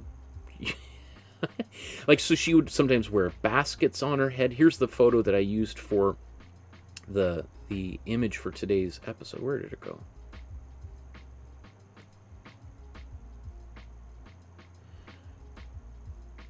Come back. You know, they're so wild. Like, why won't it let me?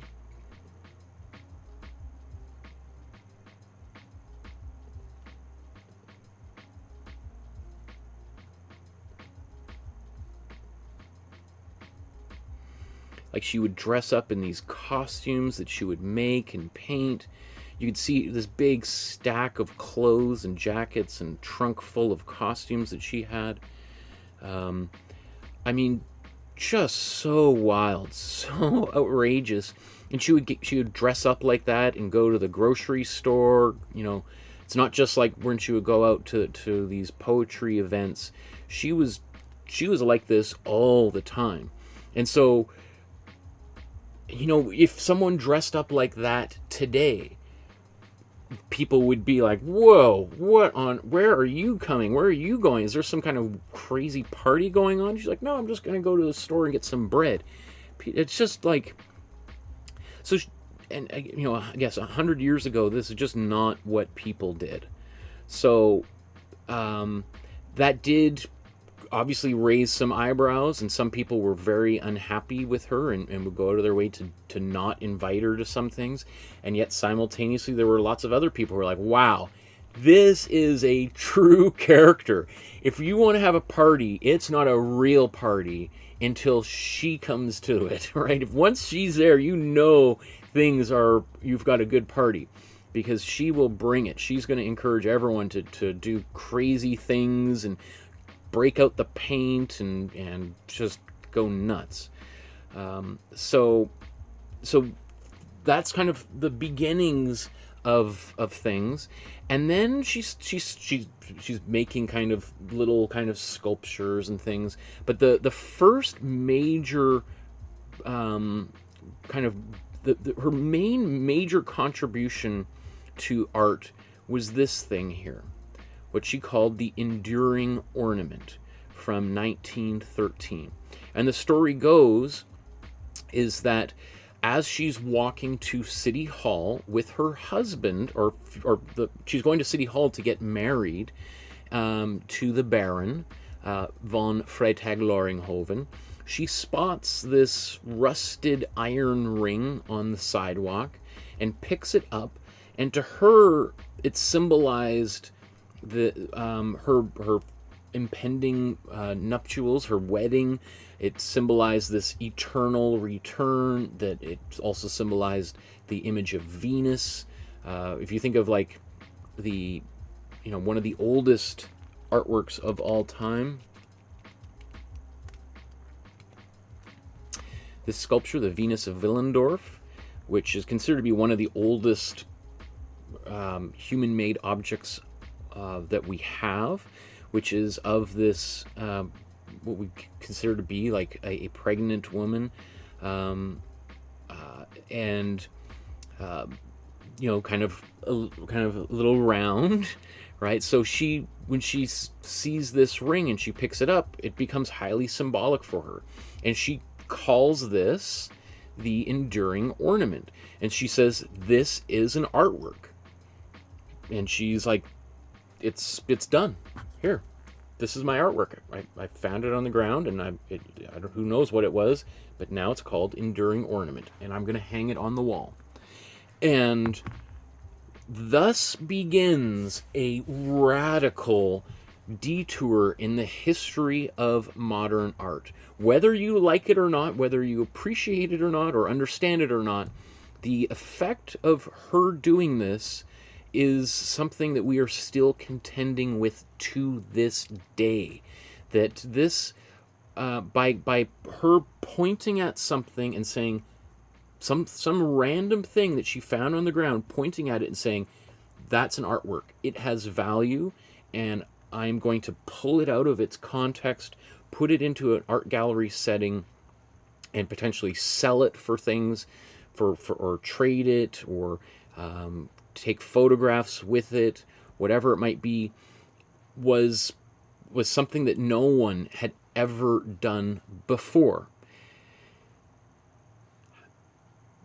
And this also happened a couple of years before this artwork created by another European artist who had recently moved to New York, named Marcel Duchamp. So Marcel Duchamp, Marcel Duchamp was very good friends with Elsa von Freytag-Loringhoven. They hung out together. They met each other at cafes and these salons that would be organized by people like Peggy Guggenheim. So they knew of one another. They were friends with one another. She actually had romantic feelings for Marcel Duchamp, although apparently those were not reciprocated. So the two of them knew one another. They were friends of one another.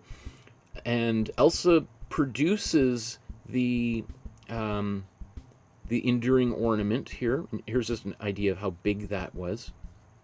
So she produces this, and the following year, Marcel Duchamp creates this. He takes a bottle rack and says, this is an artwork, right? He doesn't even bother changing the name. I think this is actually a hat rack, perhaps. I'm trying to remember what the actual original artwork was. But for the past 100 years or so,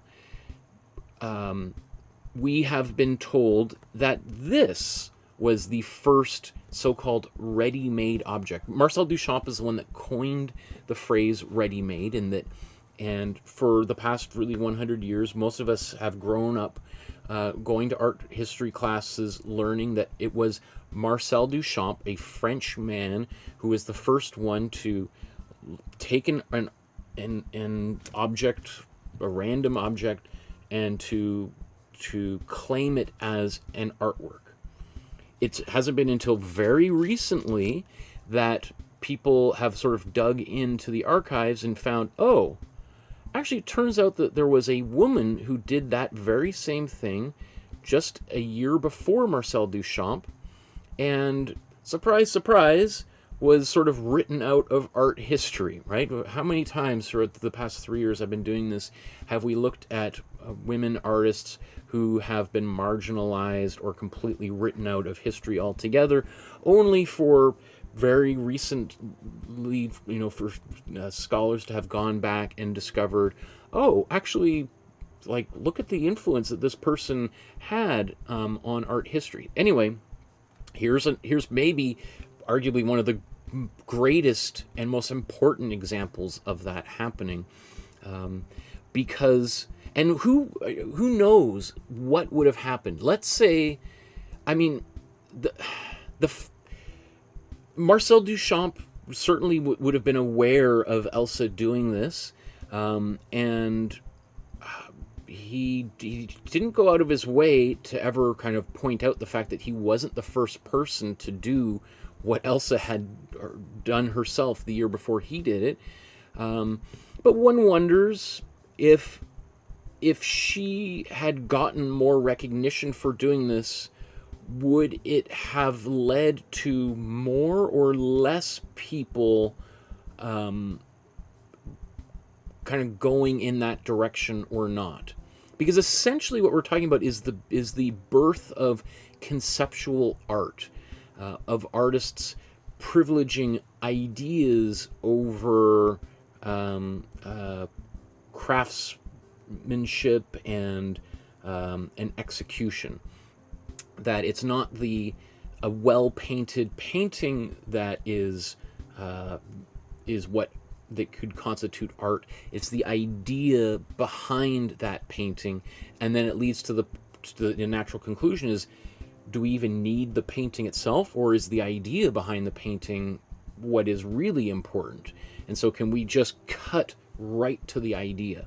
And so, I guess I wonder to myself, like, had it been sort of established 100 years ago that it was a woman who was responsible for this, would conceptual art have really become so prominent as it did in really the 1960s? Or would people have said, well, that's some stupid thing some stupid woman did back in the day, like, no serious artist would follow in her footsteps? Whereas you have someone like Marcel Duchamp, who is sort of seen as the great thinker of art history, doing this and really taking really the credit for it. Many critics, especially feminist theorists, have said that it made it okay for artists to do this, right? So that's sort of one of the great what ifs I think about when it comes to art history is had Elsa von Freytag-Loringhoven been more well known during her lifetime, would the evolutionary leap in modern art would it have happened, or would it have happened in the same way? We'll never know. We'll absolutely never know. The good thing is that now we can look back and we can kind of properly attribute this to her, and yeah, I mean, this is not the first time that a woman has done something first and then a man is taking credit for their work. Obviously, I'm sure there's many women watching right now who are like, yeah, this happened to me. How many times has, at work, some, moron taking credit for work that I myself did? Anyway. So she produces this work. It's now in private collection, and it's not very well known even to this day. That's why I also wanted to include it today and just bring a little bit more awareness to this important work that she created. A few years later, she creates this work, which again was also misattributed to someone else for, 80 years. So for really the majority of time, pretty much since it was created, this other artist, an American artist who's really known as an important cubist painter, Morton Livingston Schamberg, was given sole credit for the creation of this work known as God. But when we look at his work in comparison to Elsa von Freytag-Loringhoven's work, it's very clear that this is much more aligned with the kind of stuff that she was doing and created, because he never did anything remotely similar to this throughout the rest of his career. Whereas she had been doing wild things like this before and obviously afterwards. So generally it's considered that she came up with the idea and she collaborated with Schamberg to find the materials to essentially kind of glue or nail or screw this this plumbing apparatus known as a trap. We have everyone watching right now, I'm sure, has something like this underneath their sink right now, right?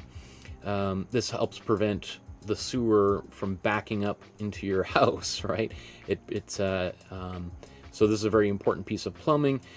She came up with the idea. He helped her build it and photograph it, because it has been photographed. Let's see if I can.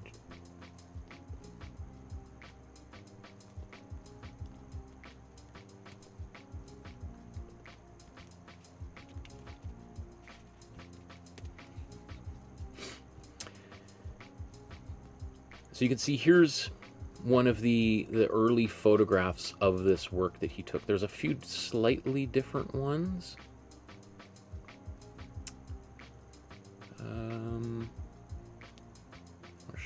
I guess this is copyright one. So here you have another version, probably on display with a painting in behind. But it is currently on,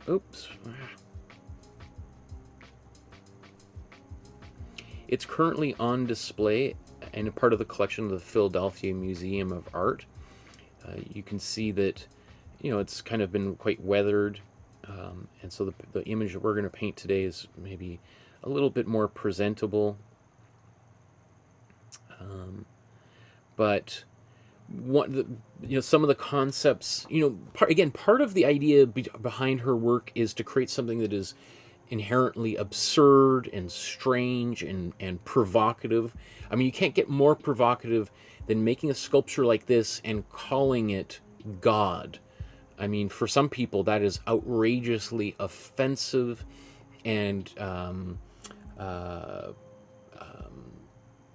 could lead to ostracization from friends and family, kind of thing, right?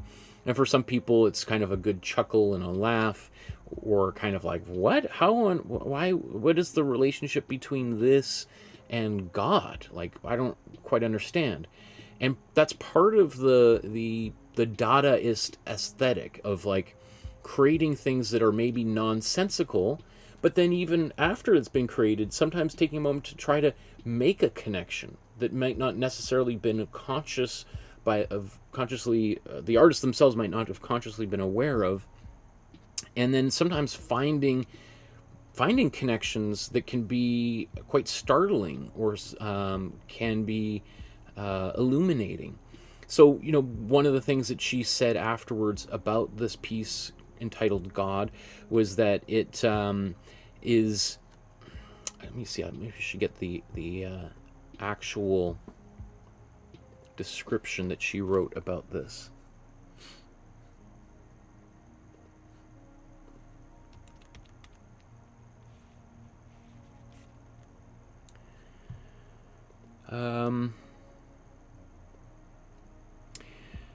She wrote that the concept behind the shape and choice of materials is indicative of her commentary on the worship and love that Americans have for plumbing that trumps all else, and additionally is revealing of the Baroness's rejection of technology.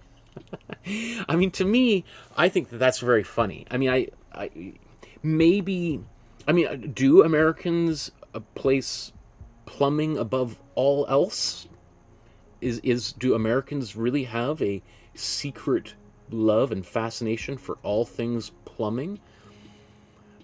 I mean, maybe where she grew up, there was no, plumbing in her house, and when she came to New York, she might have been fascinated with the sewage treatment system in place in the United States. But I think that might have been some sort of nonsense that she might have created or heard. Often Dada artists would do things like take sound and sentences and like, for instance, another artist who's not considered to be a Dadaist artist, but like William S. Burroughs, who was one of the beat writers, would take a text and he would cut the text up into like a book. He would tear a page out and just cut the different sentences out, put them in a hat, pull them out, and then use that as a way of composing a book or a story, right? And so you might have all these fragments that are like contradicting one another and doesn't make sense, but occasionally you would get some really surprising results where you're like, whoa, what if that's the weirdest, strangest sentence? And kind of a version thereof is, you may have seen like those magnets that you can get that have all these different words, and you put them on your refrigerator, and you can kind of rearrange the words and to create these absurd kind of quotes and things. And so I imagine that's a little bit more of what's going on here and maybe less literal. I question whether she really believed that Americans worship plumbing, and more along the lines that she might have thought, that is really funny. Like, what a bizarre kind of result to come up with when you use one of what we would call an automatic writing technique or a cut-up writing technique. The other thing I want to mention before we wrap up and move on, because I've been talking for a while, is the controversy surrounding another artwork by Marcel Duchamp. So Marcel Duchamp, whose work we're going to make a painting of his next week called Nude Descending a Staircase, which is a very famous painting of his.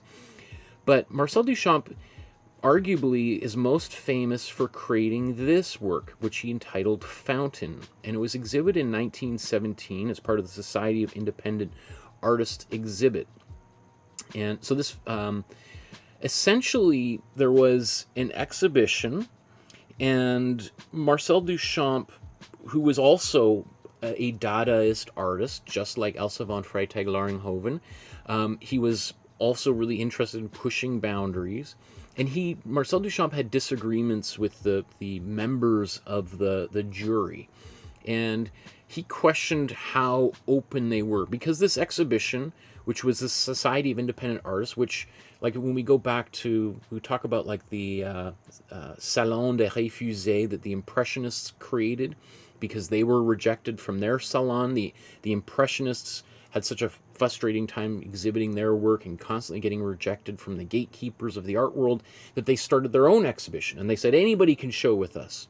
Well, that kind of same approach continued, but slowly those kind of groups would ossify, and they would start also not letting some, even though they said anybody can exhibit with us, they would start to become more and more conservative, and slowly more people were not able to exhibit with this alternative gallery system, I guess you could say, which sort of just... So one of the things Marcel Duchamp wanted to do was he really wanted to kind of test the boundaries here and be like, how avant-garde, how open-minded are you people? Will you really accept anything? You say you're so open-minded. Well, let's just see, right? So what he does is he submits this urinal that's turned on its side, right? You can see here's the pipe for the top of the urinal, and here's where the urine would drain out in the bottom. So usually it would be upright, and now it's laying flat. And he signed it R. Mutt. And so he submitted this to the exhibition, and of course it created an outrage. The the day before the exhibition, it was covered and hidden, and Marcel Duchamp made a big stink about it because he submitted it under a pseudonym rather than his own name, because he figured, well, maybe if I submit it, they'll probably accept it. But he wanted to see, like, what would happen if just some random person submitted this. And so it caused a huge controversy. And this is generally seen as sort of like the high water, or the breakthrough moment in modern art, where the authority of an artist could really be questioned. Just like when Elsa von Freytag-Loringhoven picked up that rusty iron ring off the ground and said, "This is an artwork. I made this artwork. It's my artwork, and I'm going to call it the enduring ornament." Right? Here's 4.5 years later, Marcel Duchamp doing the same thing, exhibiting it, and it caused a huge controversy. So that's part A to that story. As history unfolded, there has been some people that have questioned that same story.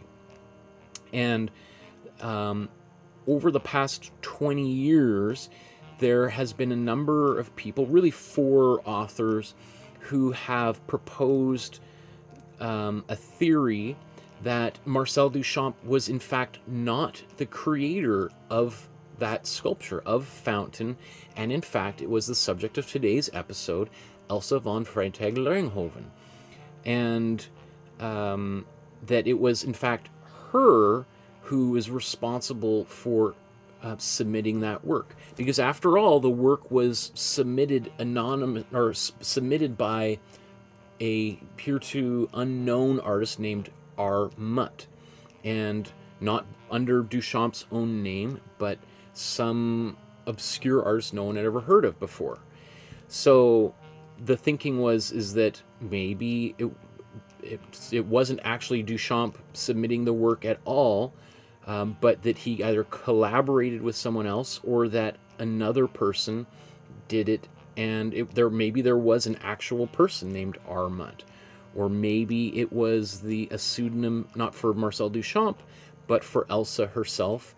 There's been 2 other women that were suggested as possible creators of this work, and so there's been, like, so here's this article is really a pretty intense, angry artwork that suggests that there's been this conspiracy to obscure the contributions of today's artist, in favor of promoting the work of this old white guy, Marcel Duchamp, and that no one would have taken this work seriously had the correct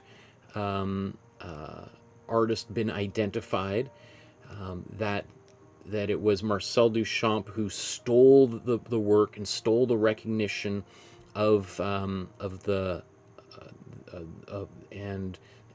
fame and recognition that might have come to Elsa von Freytag-Loringhoven, because apparently they claim that he never really took credit for the work until after she died, and therefore was no longer able to advocate for herself. And so really for the past 15-20 years now, that has been the ongoing kind of narrative bubbling around in the art world, that Marcel Duchamp was a fraud, that he stole this art object and ultimately took credit for it, and that Elsa von Freytag-Loringhoven has been overshadowed by this fraudster, and that that once again the great contributions by this female artist were written out of history in favor of an old white guy. And I remember when this first came out, because when I was younger, when I was in my late teens, I was a huge Marcel Duchamp fan. I read every book about him. I literally saved up my money and flew to Philadelphia to go see the Philadelphia Art Museum and then took a bus to New York City, where there was an exhibition of art of Joseph Cornell, who was a really good friend of Marcel Duchamp and helped him on some projects. I was totally obsessed with Marcel Duchamp. So when this information came out about 10 years after my obsession with Duchamp had sort of subsided, it was like, wow, that is about as that is about as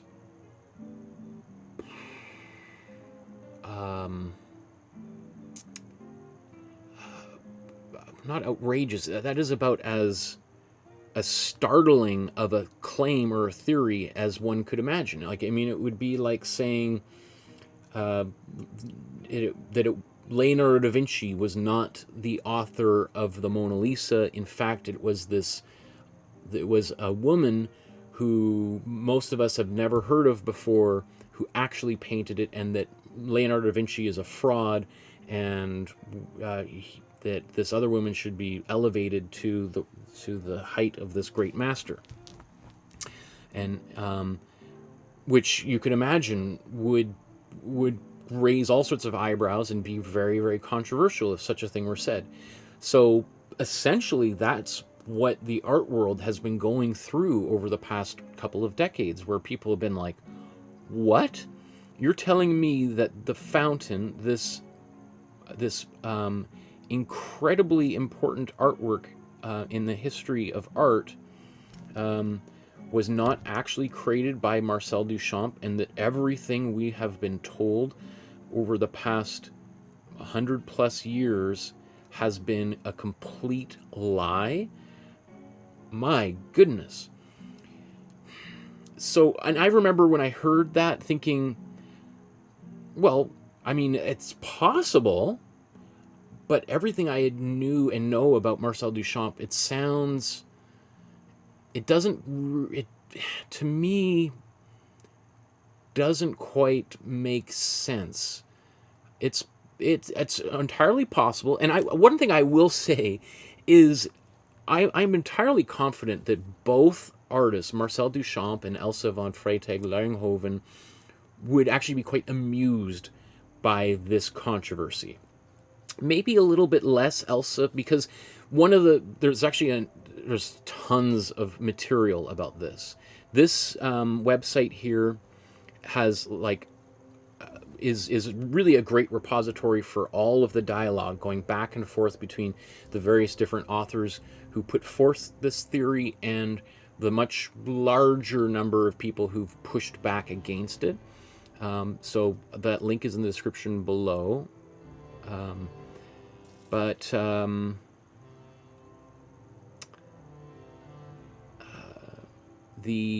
was I going to say about this? So I guess I was very surprised. It didn't seem like it would make a lot of sense, but it's possible. I think one of the arguments I think that people have made against this is that, Elsa von Freytag-Loringhoven was not someone who was shy about controversy.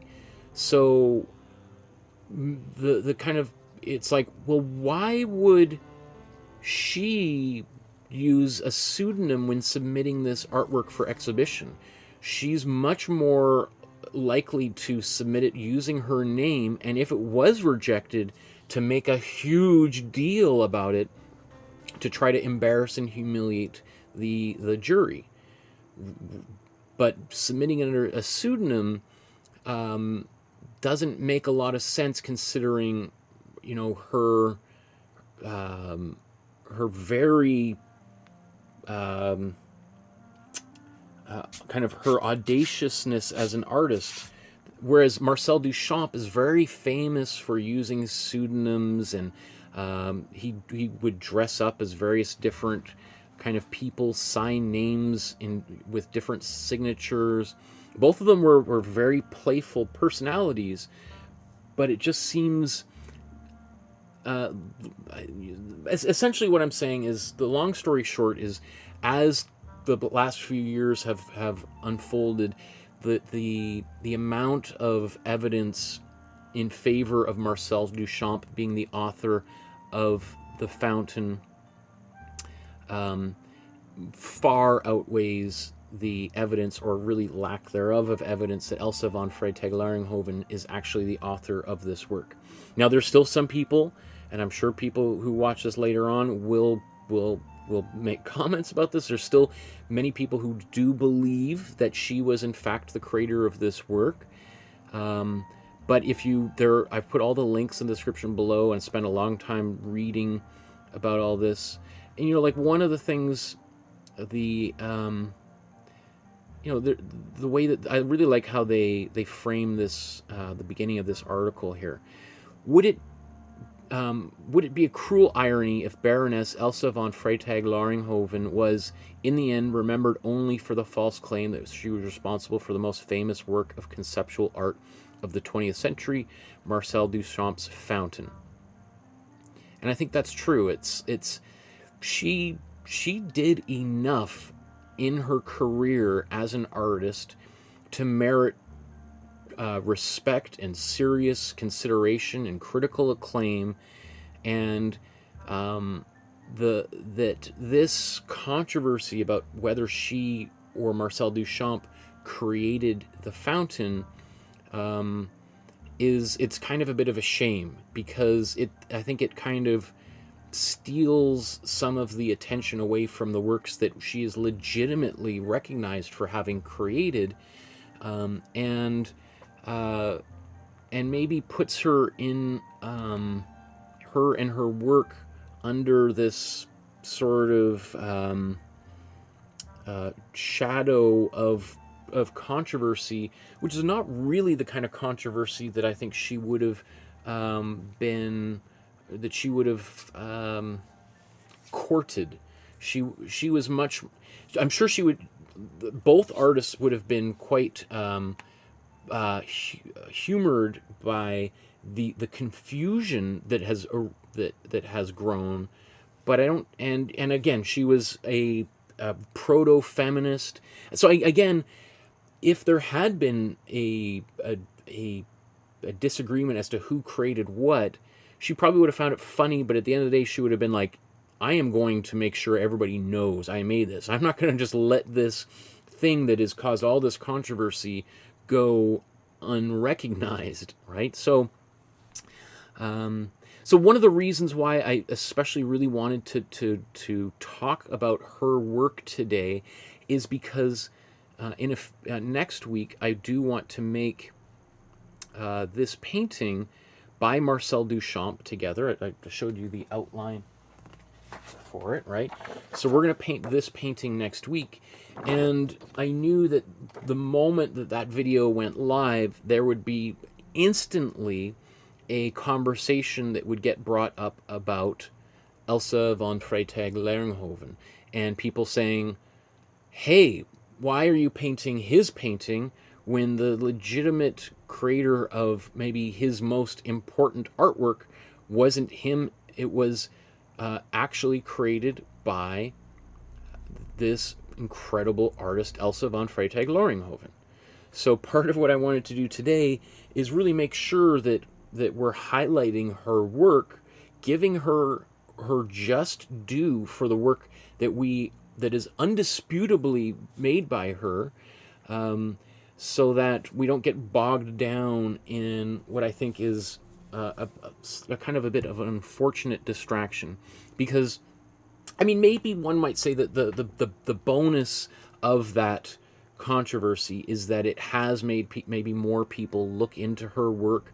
Would this book of writings of hers, The Body Sweats, and her poetry, would people be so interested in her work if this controversy had not arisen about 10, 15 years ago? Maybe, I don't know.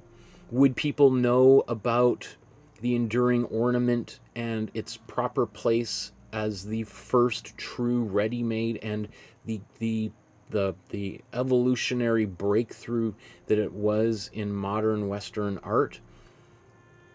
I don't know. Hard to say. But this is where we are now. So it's, again, I think both of these artists would have found all of this very humorous. It is unfortunate that towards the end of her life, she fell on financial hard times. She moved back to Europe, lived in Berlin, eventually settled back in Paris, and that's where she really fell in with another group of artists. Really was became a good friend of Peggy Guggenheim, who is an artist herself, but really known as like one of the great collectors of modern art. Obviously, her name graces the Guggenheim Museum in New York and Bilbao and elsewhere. There is some kind of controversy as to exactly what happened that caused her death.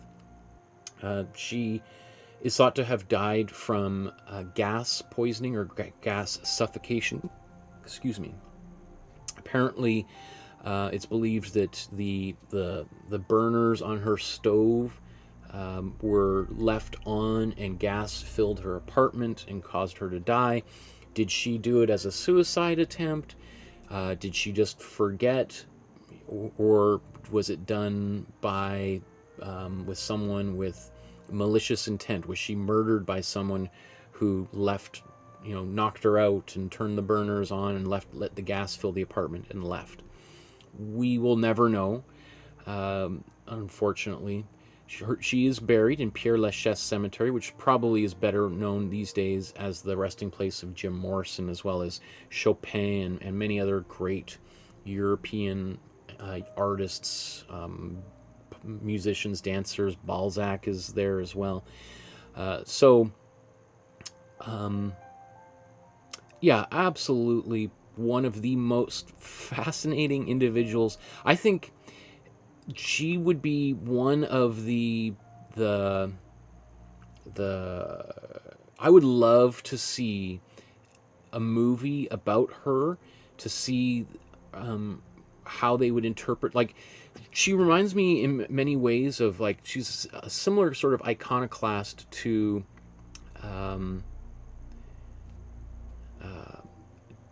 Frida Kahlo.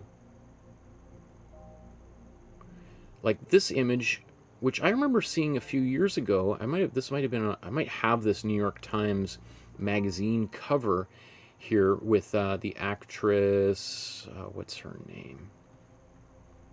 Brittany Murphy, dressed up as Elsa von Freytag-Loringhoven, kind of wearing, a bunch of random kind of things on her head, and obviously it's made to be a little bit more classy and haute couture, but the same kind of approach there of kind of dressing up in a very strange way applies here. So I think it just to wrap up before we move on, it's impossible to really understate or overstate, I should say. It's hard to overstate how important she was as an artist and how her work has truly revolutionized modern art. Again, for better or worse, some people will say that her contributions, by picking a random object up and saying that this is art, that freed art from its association with craft, that no longer did artists have to become a master of painting or sculpture and to sculpt and paint things that looked like other things, right? They didn't have to learn how to paint a person's face that looked like someone's face, that resembled, that you could say, oh, that's a painting of Napoleon, great, or that's a painting of some flowers. Oh, that looks really beautiful. Thank you for this beautiful painting. That instead, artists were freed to explore their feelings, emotions, and ideas. And that was opened the gates, that democratized art, made art more accessible to people more people from around the world and didn't have to be the playground of the super rich for the super rich, made by rich artists for rich people. On the other hand, there are people who say that basically she opened Pandora's box by going and picking a random thing off the street and calling it art, that she basically ushered in the beginning of the end of art as it was known, and that that comment that you hear from people saying that my kid could do that, when Jackson Pollock splatters paint on the ground, that would not have happened had it not been for Elsa von Freytag-Loringhoven. That she is essentially responsible for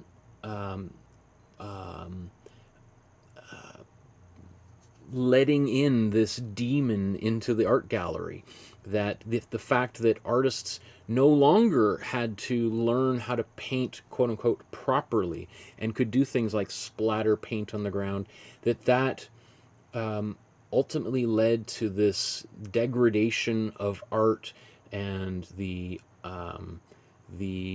marginalization of art from its sort of central role within culture, and that now anybody can make art, and maybe not everybody should make art, that art should be made by people who have gone through these trials and tests and have been certified by the salon, just like doctors have to go to art or go to medical school and get licensed.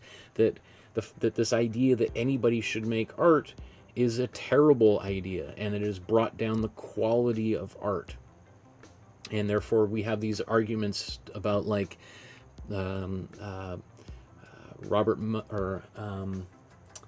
Barnett Newman's red stripe or voice of fire at the National Gallery of Canada, and how can that be art? How can basically the majority of art that people see today and say, why is this art? I think art should be like the Mona Lisa. And some people say, why would Elsa von Freytag-Loringhoven want to take credit for this horrible thing that we've all blamed on Marcel Duchamp for the past 100 years? Let's let her lie peacefully without her being disturbed and have this horrible reputation foisted upon her. So these are things that will never be solved. There's always going to be some people who will say that modern art is garbage and trash and a travesty and represents the downfall of Western culture. And there are some people who will say the exact opposite, that the creation of the enduring ornament by Elsa von Freytag-Loringhoven was the breakthrough that we as humans had needed for a millennia, and that it finally freed artists up from having to make an art for rich people, and that now anybody could make art, like people watching right now that have never gone to art school ever before, that you could go to an art supply store and walk in and you didn't have to show any credentials to go and make art in your spare time. That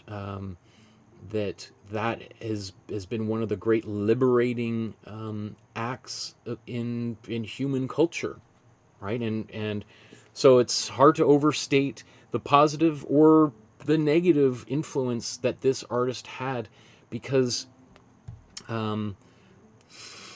so, like, it's kind of like a butterfly flapping its wings causing an earthquake on the other side of the planet. Like, how much of ripples what did she really set in motion? Like, and have we felt the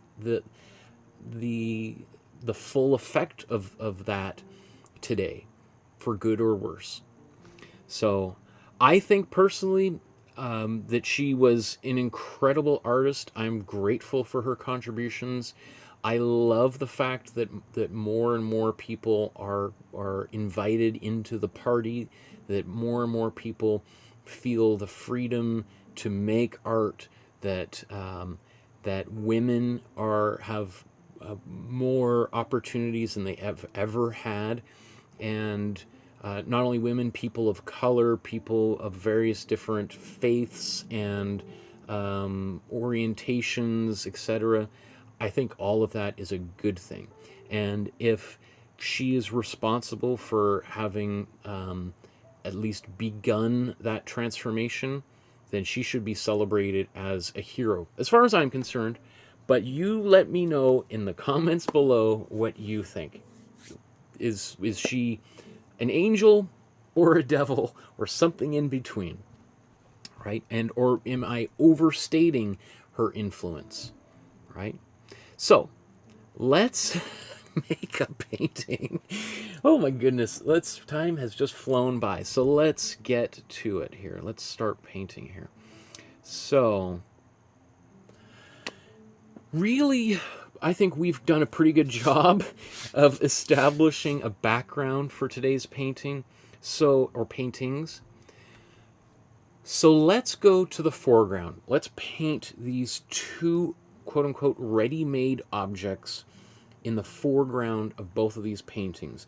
And for the sake of efficiency, I'm probably going to try to mix similar colors and apply them on both paintings, even though they might not be exactly the same, just to sort of also so that we can see how those colors might work on these two separate, on these paintings, which, if you recall, I used two different Imprimaturas. I used a red or magenta Imprimatura, a cold red, and a cold blue, like a cerulean blue color for our background, essentially this color here, right?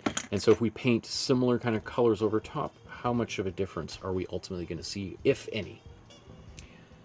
So let's get, which one should we... doesn't really matter, does it? Let's start with, I don't know, just start with random. Let's start with this one.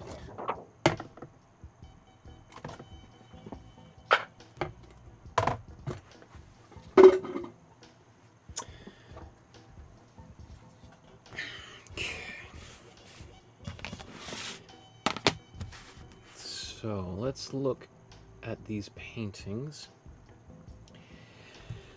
So what I want to do is I want to find what we call the local color, and the local color is the kind of the average color, I would say, or the color of this pipe before it's been modified by shadows and highlights. So when I look at this, I kind of see this kind of greenish, gray, brown, kind of, it's almost a little bit of a mustardy green here. That's the color that I see a lot of. So I think what I'm going to do, and let me just look at the other one here. We do see far less of it there. Maybe... see if I could find a color that is kind of common to both of them that I can use as a local color. This one's got a little bit more of that blue, which is why I used blue Imprimatura. But I think I'm going to go for this. I'm going to mix this color. I'm going to apply it to both of them. And we're going to make both of them work. Eventually they're going to start to kind of diverge, but we can start from the same place. So...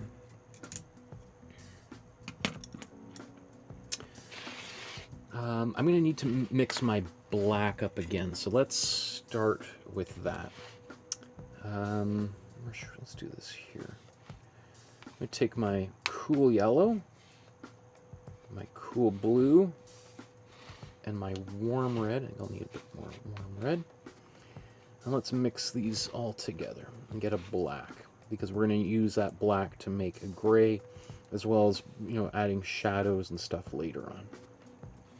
So we might as well mix a big batch of it here.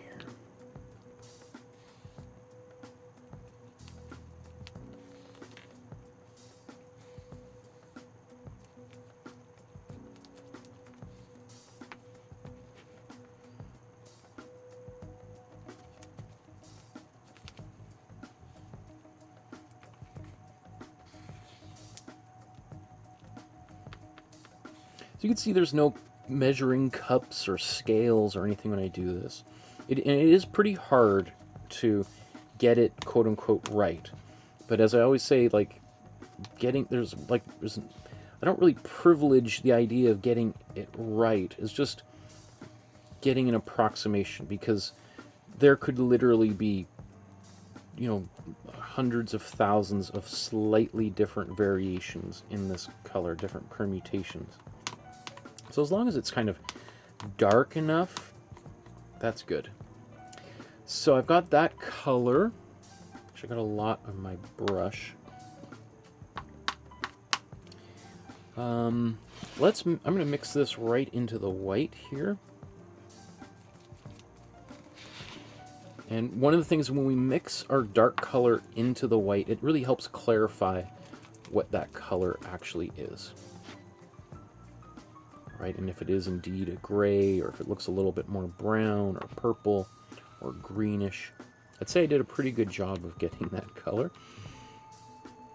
But we want to, I'm going to now modify this and turn it into a little bit more of a green. So that green, let me just bring this up here.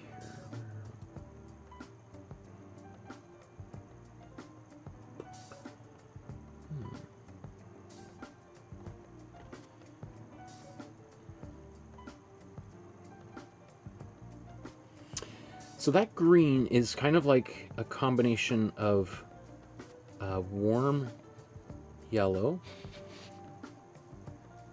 and a bit of warm blue. And if we start mixing this in here, it just kind of gets a little bit gross looking, right? Now that might not be dark enough, so let's take a little bit more black.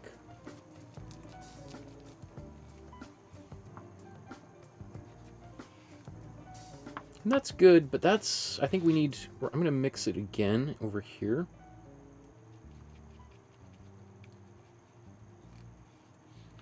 There's just too much white.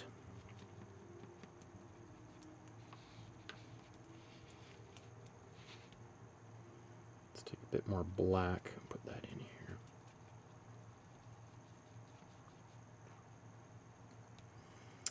And so if we just, once again, zoom in here.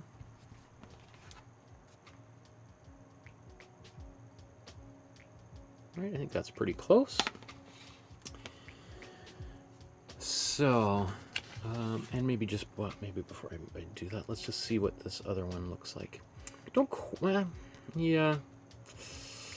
I was going to try to do them the same, but that really, it's...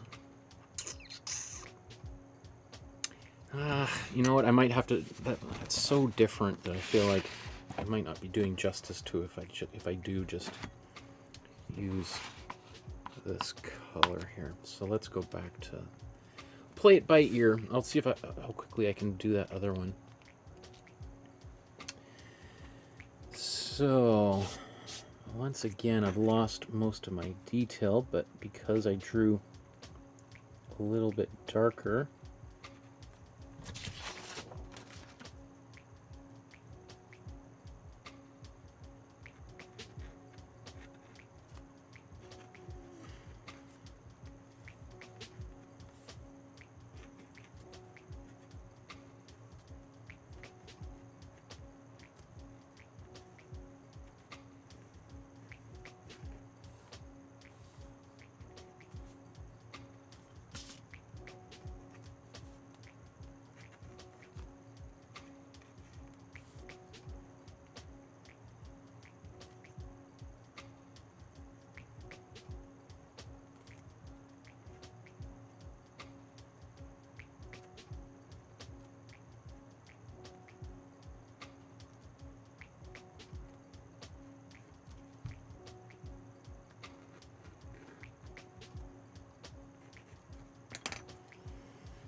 mean, this is kind of an unappetizing color. Right? It's not particularly pretty, which is, you know, a big part of Dada as well, is like playing with our expectations, with our ideas of what constitutes something beautiful or pretty. And can we find beauty in something like this? Or should that even be the goal of art to begin with? Like, is the, I guess, the obsession with beauty, or some might say aesthetics, is that what art is really about? Or is art about ideas and philosophy? And those are things that are big topics in art. And during the 1960s and 70s, there was an art movement called conceptualism, or conceptual art.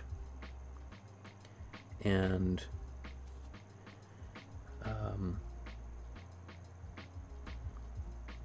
it was all about artists kind of making art that often had, in many ways, no objects. Like Yoko Ono, for instance, is seen as one of the great conceptual artists of our time. I know some people think of her as the one that broke up the Beatles, and that's all they know about Yoko Ono. But Yoko Ono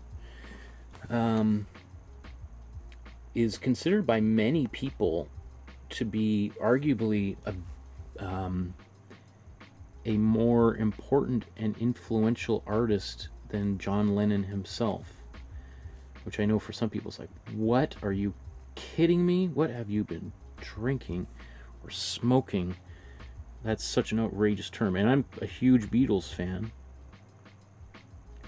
But Yoko Ono, she was a very well-known and important artist.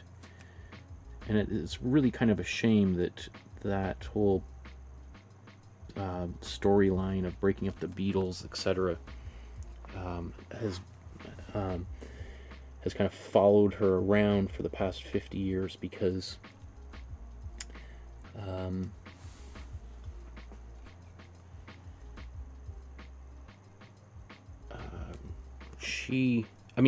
John Lennon himself was, he talks about meeting her and feeling like really basically inadequate next to her, that she was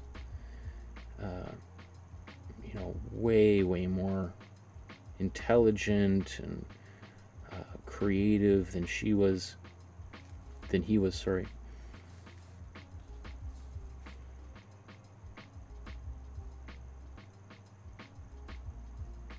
So for probably most people watching, she would, I'm sure, be by far the most famous conceptual artist that they would have heard of.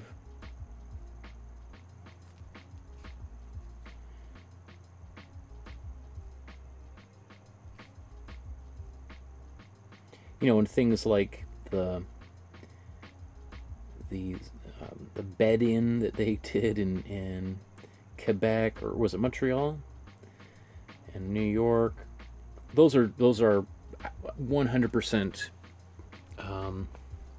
the artworks that she would have been responsible for. I mean, maybe they obviously, I'm sure they talked about it, but I can't imagine him imagining or coming up with something like that on his own. Like, that is definitely has her fingerprints all over that.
So I can't really see any of those lines, and I think even the second set of lines I made might not have been as accurate as I might have hoped.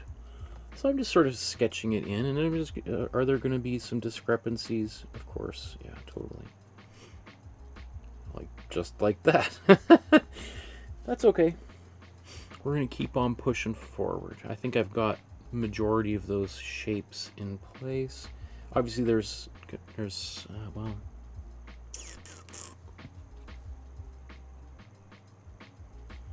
I think I want that to be more angled.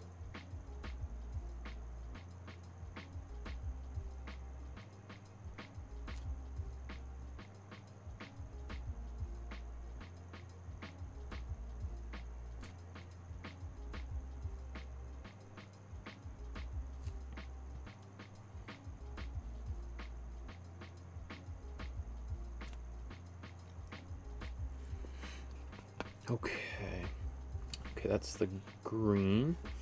Let's do the wood there down there below next.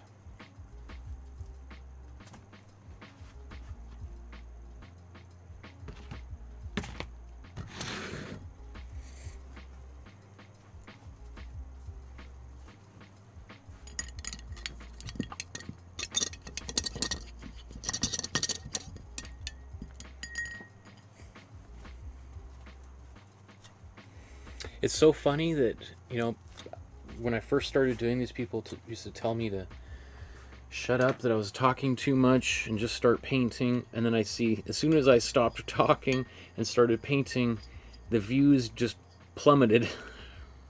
So it goes to show that, you know, if I listen to the criticism, then I don't know who would be watching. There would be even fewer people. So let's look at that color now of the wood. So that wood, that's a warm brown. Let's mix that warm brown. Need some more warm red.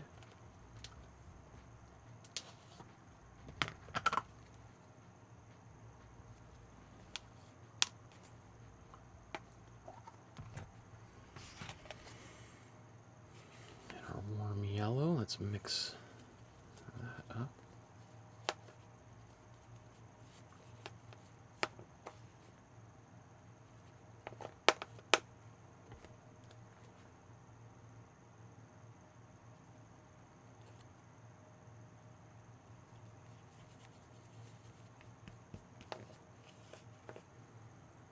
Take a little bit of blue. The blue is going to make this orange go more brownish.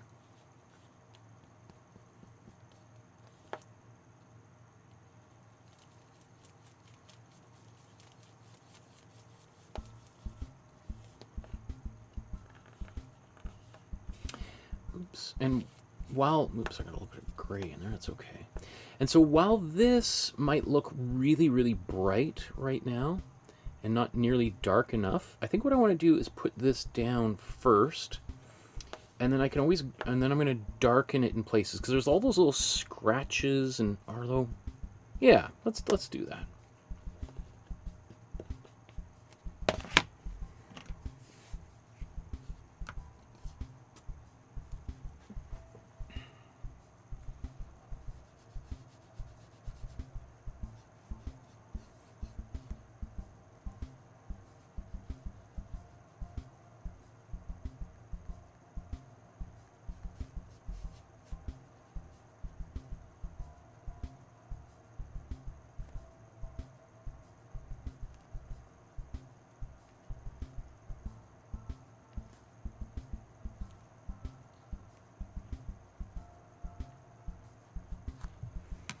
You know what, let's, I should have done this earlier.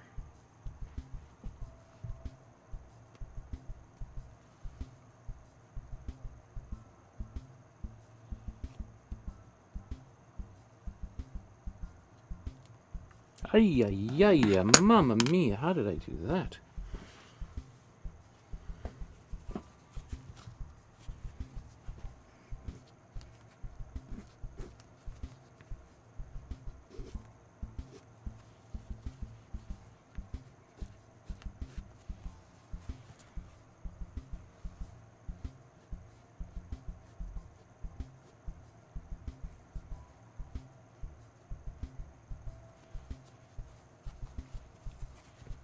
just wasn't paying attention, or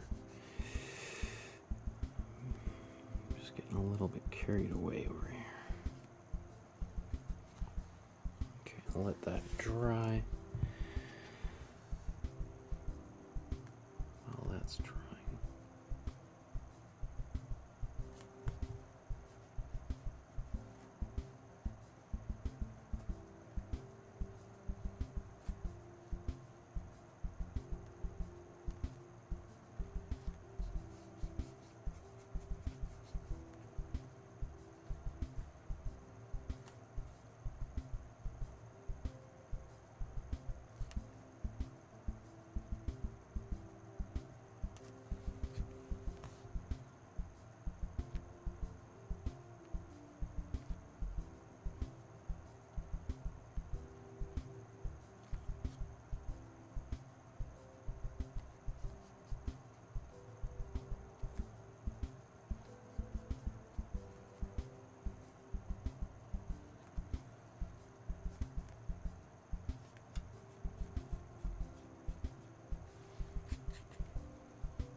Oh, I could also use tape.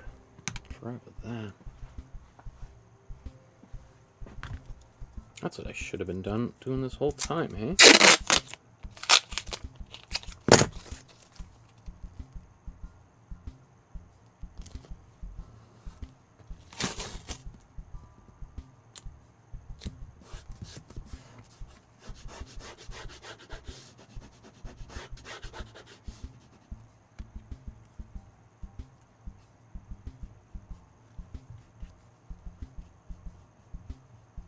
So I'm brushing away from the tape.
Okay.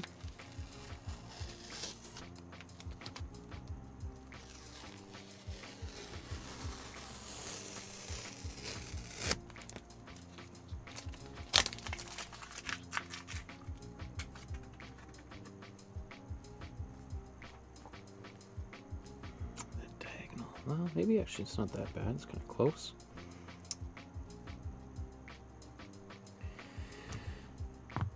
Okay.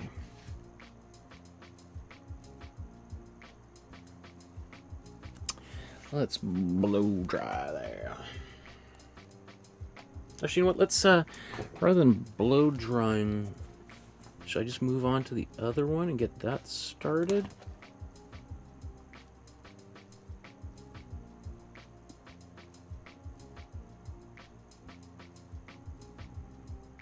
No, you know what? I'm going to blow dry this and get a little bit more work done on this first.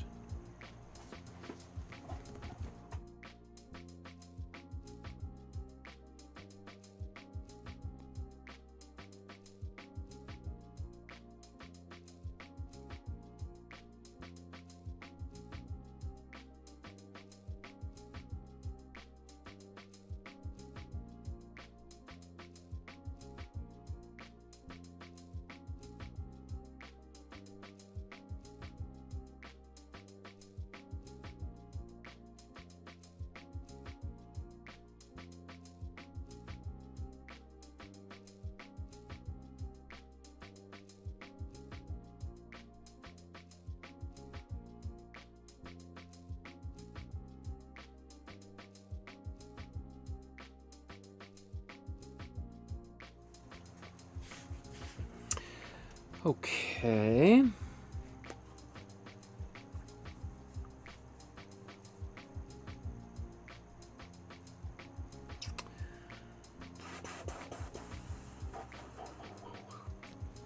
What's the best way to do that?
So we're going to make a darker color now.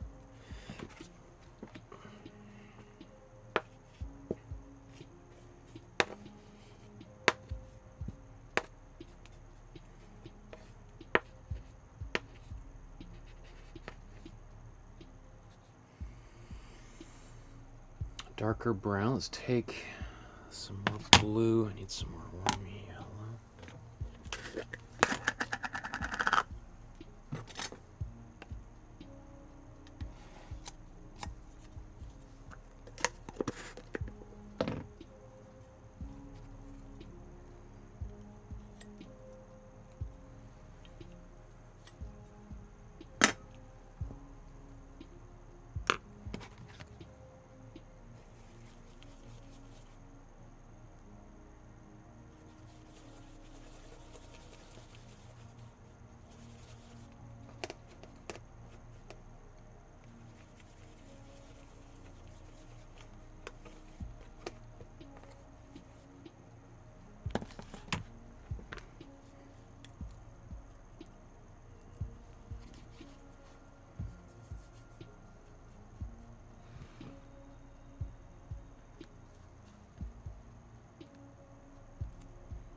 What I'm trying to do is cover up the sloppiness of my previous paint there.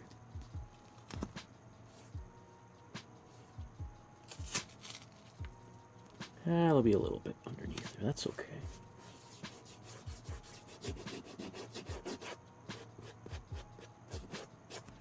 I do want to blow dry this though.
Just trying to avoid getting my brush underneath the tape.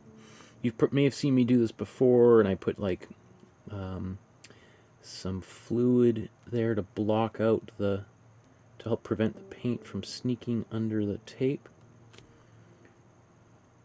That's when I want really sharp edges. Here though, I'm not so concerned with getting super sharp edges, just because of the nature of this artwork, and that it is a little bit more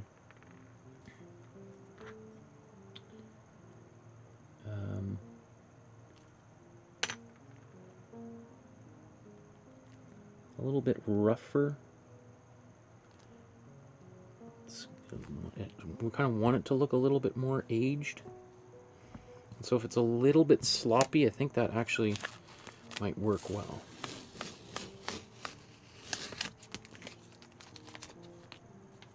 You also notice when I'm peeling the tape off, I'm peeling it towards the paint, so that if it does pull, it's not going to smear paint on top of the work.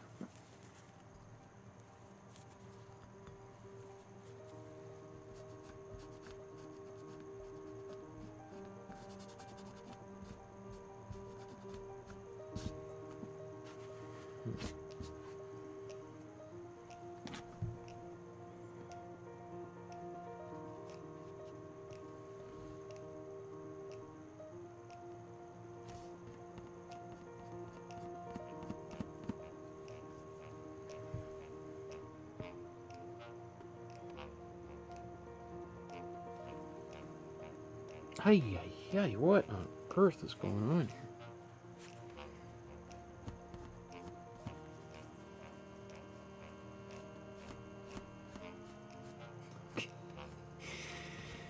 here? Yikes. Just one of those days, ain't it?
So I painted that in with my dark brown. Now I'm just going to get a little bit more, make it a little bit darker.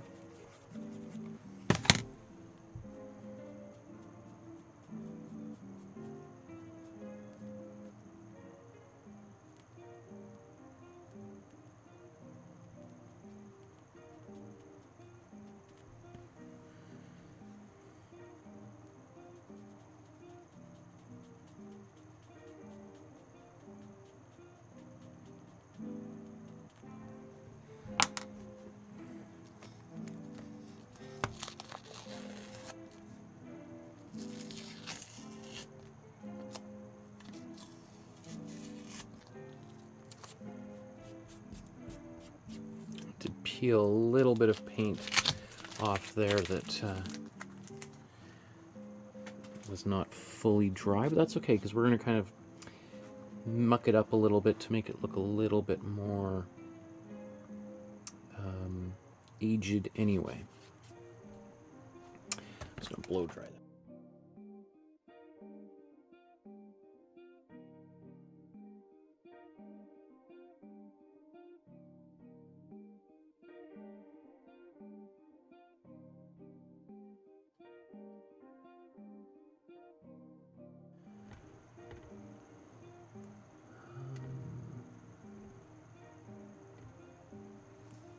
So there's where we are thus far. I like how that looks. I think let's spend like 15 minutes just kind of articulating a little bit of these pipes a bit. So I think what I want to do is start with a darker green. Maybe I just need to clean up here.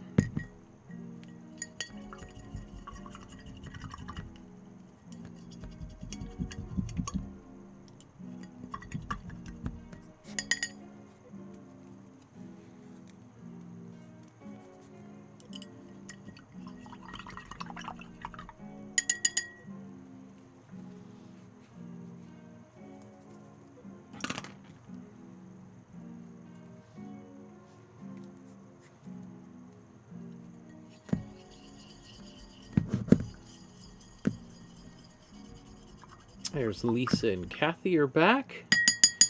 Good to see you guys again.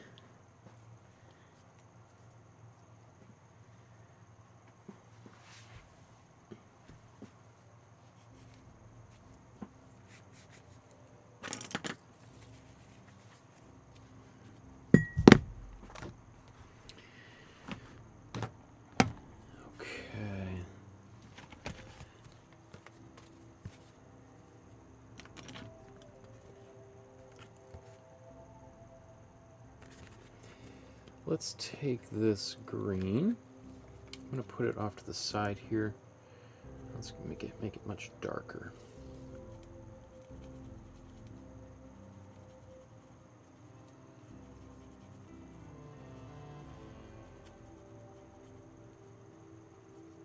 I'm just going to add a little bit of glazing fluid, which just makes it a little bit more wet, and not more wet, more fluid-like, so that I can get, maybe it just makes my life a little bit easier when I'm doing some details. I'm just going to reduce the opacity just a tiny bit, but that's a trade-off I'm willing to make here.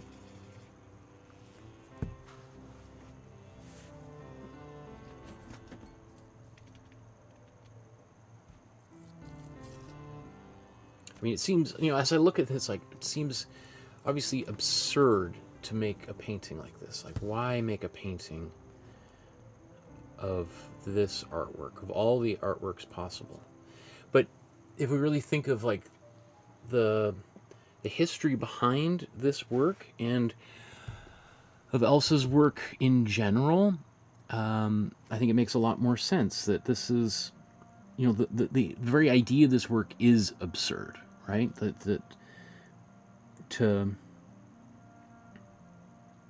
So I kind of see myself as just kind of continuing on the absurdity of this particular work.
So the fact that this pipe is all kind of beaten up and worn actually is going to work quite well for my purpose. So I can be pretty rough with the blending here. So in many ways this works well for kind of like a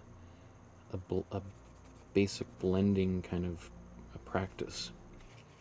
Because if you kind of make a little mess of it, it's okay. It's just going to make it look more authentic.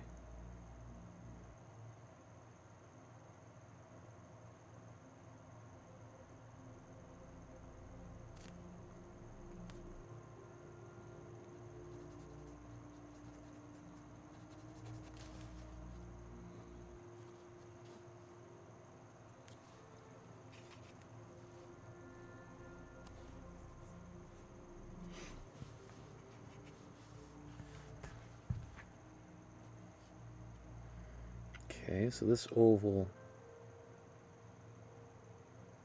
needs to be reshaped.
Okay. Let's blow dry that, and I'm going to go darker.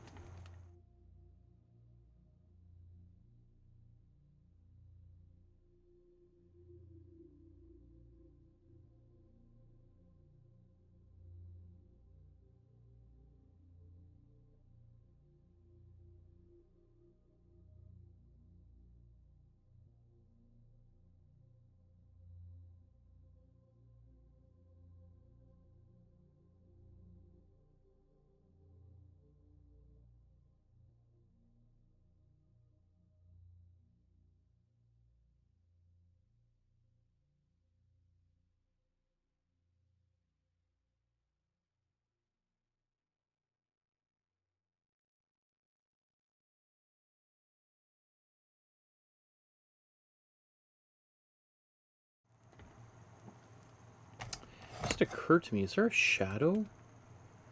Oh, there is a shadow. Ugh. Okay. I want to do that sooner than later. Oops, let me show you. That shadow that we see over here. Oh, sorry, you can't. On back here. I really probably should have done that before I even started painting anything else, but it didn't occur to me until just now.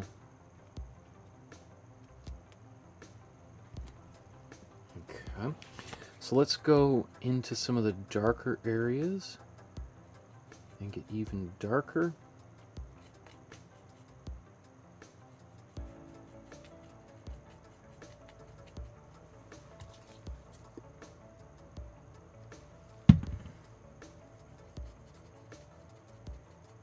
Some matte medium in there just to help me blend it all out.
It's often I use a brush for this kind of stuff, but again, because of how kind of rough this pipe is, in some way the inaccuracy of my fingertips can really help this process, actually.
Oh my goodness.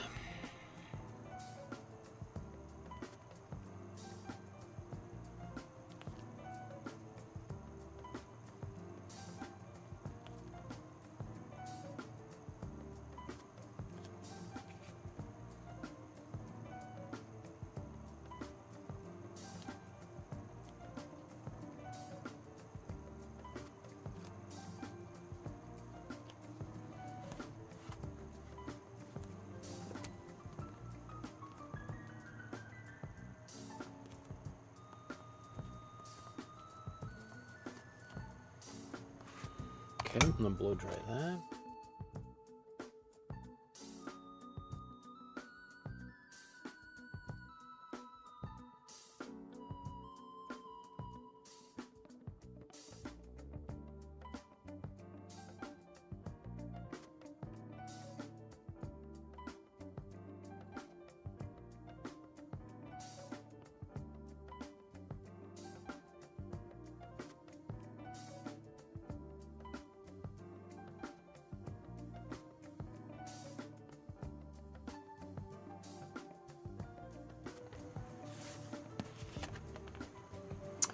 Okay, so let's push those blacks even further.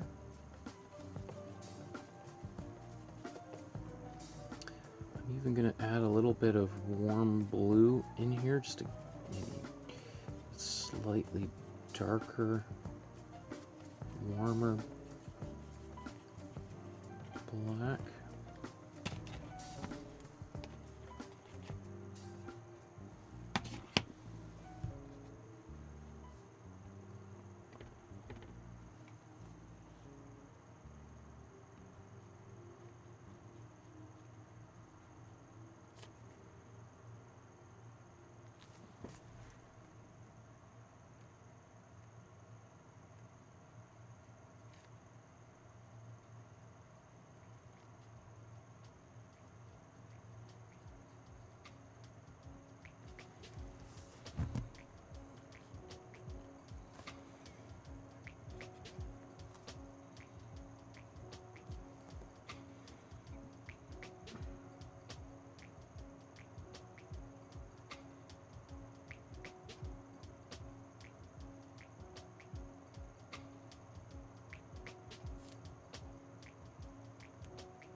I'm really expanding that.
Just have to keep on darkening, and then we'll do a little bit of, maybe after this I'll go lighter actually, probably.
Ay, ay, ay. Let's get a little bit of water.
Okay, so that's coming along really well. I'm happy with that.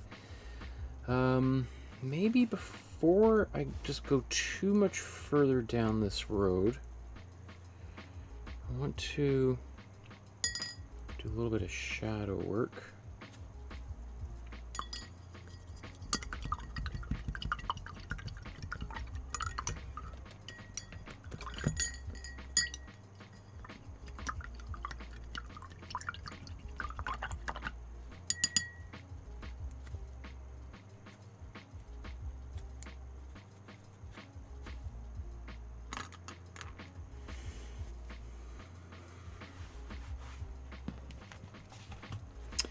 Okay, so for shadow, what I'm going to do is I'm going to take some glazing fluid like that.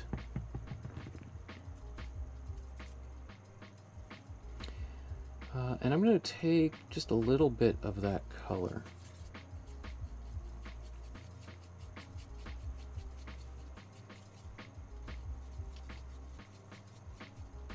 So it's mostly glazing fluid, a little bit of that color.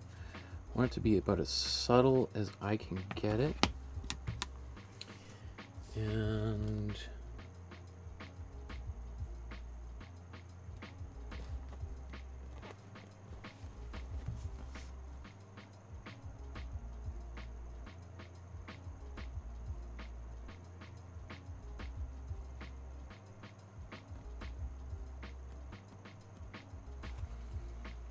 okay, paint that in. I'm just going to kind of try to buff it out a little bit.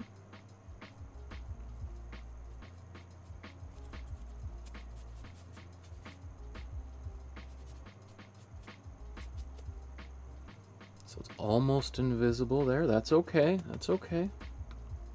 Let's go to the other side.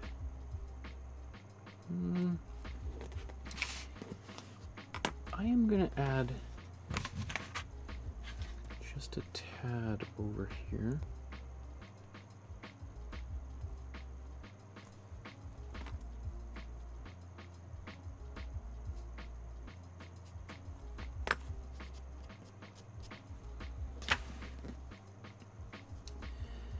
And I'm also just going to add a little bit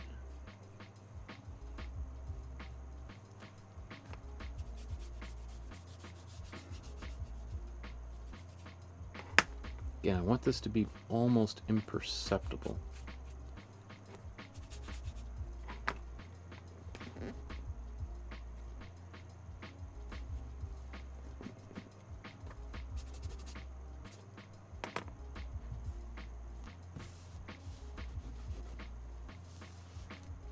Okay, let's blow dry all that.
could see it's not going so well in some places because it's not fully dry.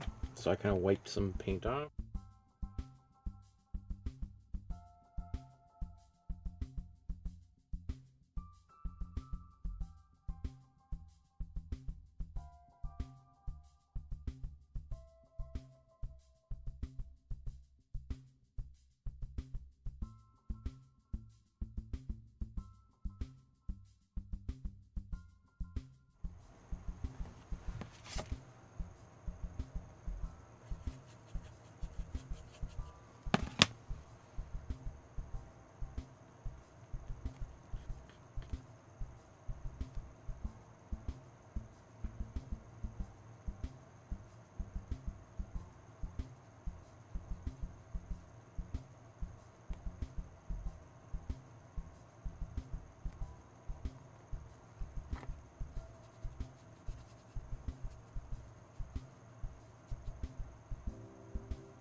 Okay, I'm just going to take a little bit of this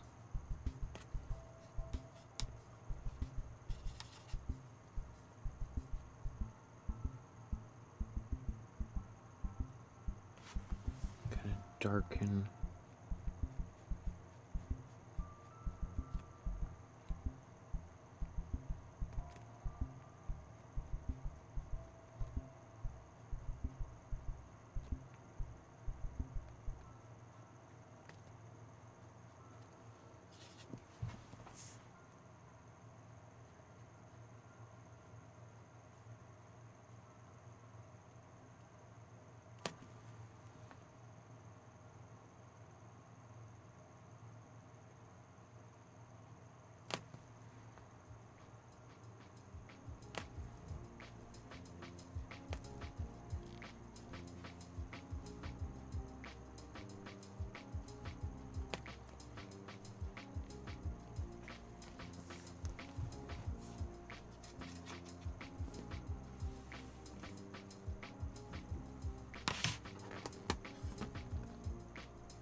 Making good progress.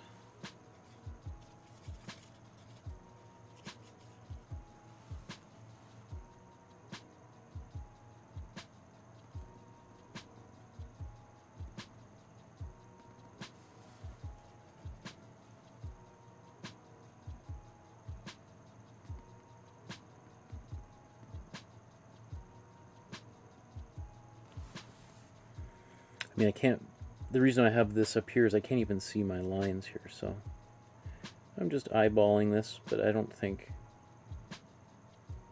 personally, it's super important that these lines are in the exact same places.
Some stains and scuffs on this thing.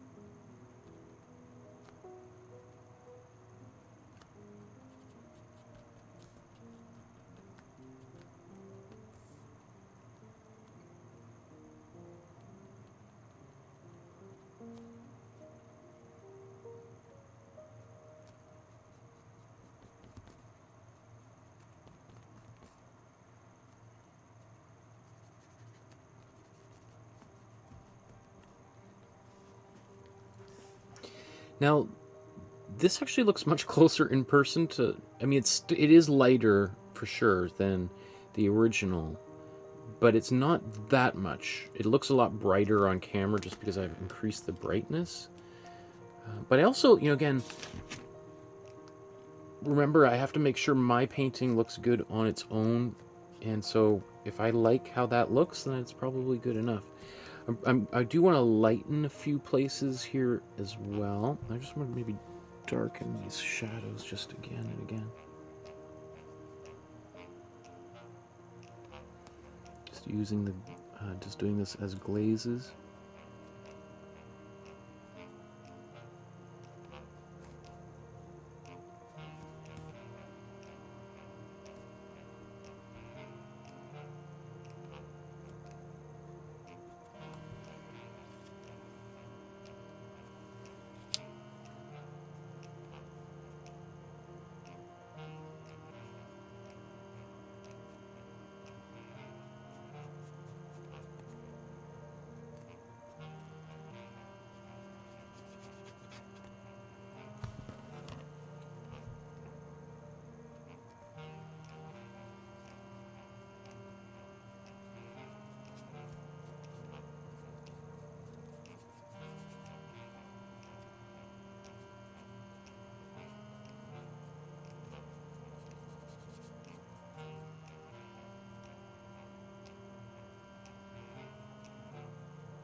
darkening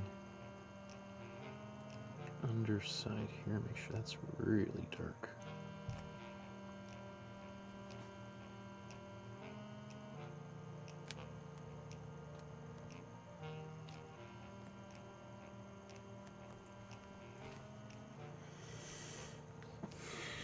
Okay.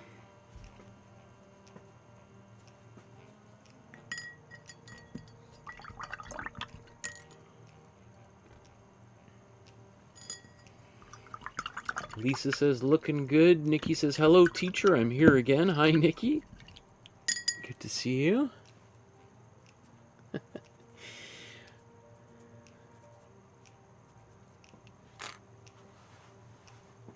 Okay, I'm going to blow dry all that.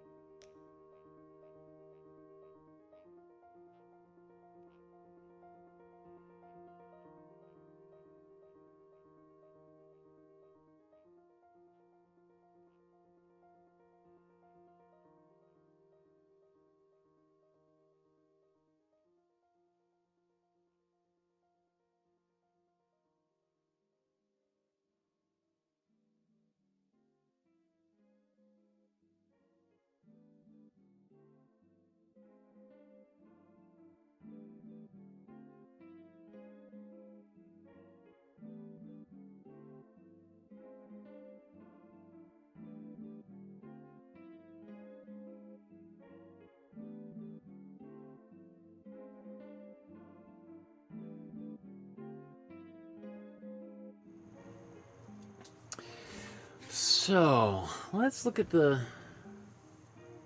original. What I want to put in is some yellow and green. I'll probably even glaze with that. Let's take some of this yellow. A little bit of the warm blue. It's a bit too much.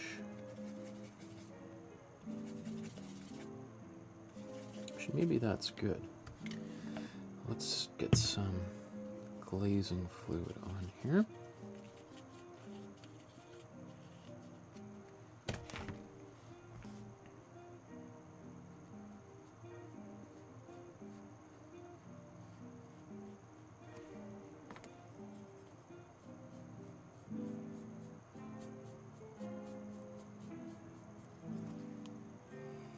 So just going to get a bit of color back in here. We did a lot of glazing with black and it kind of got a little dour. And we're just going to bring it back to life a bit.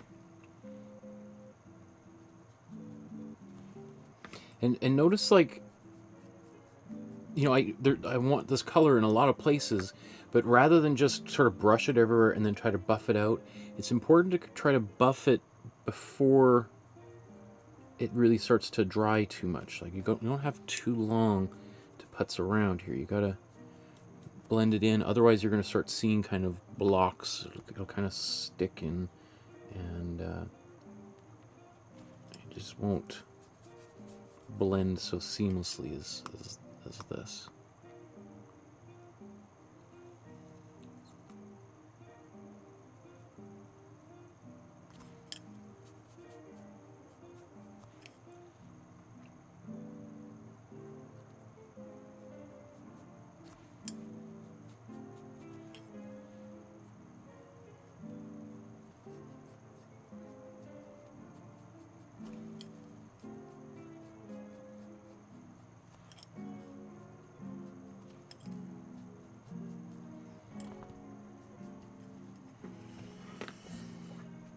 Okay, there's one.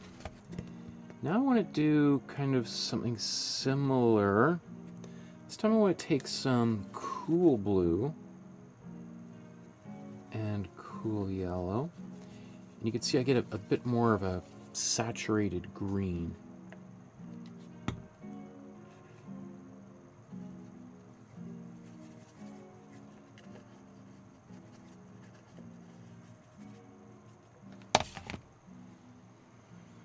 We see this kind of thing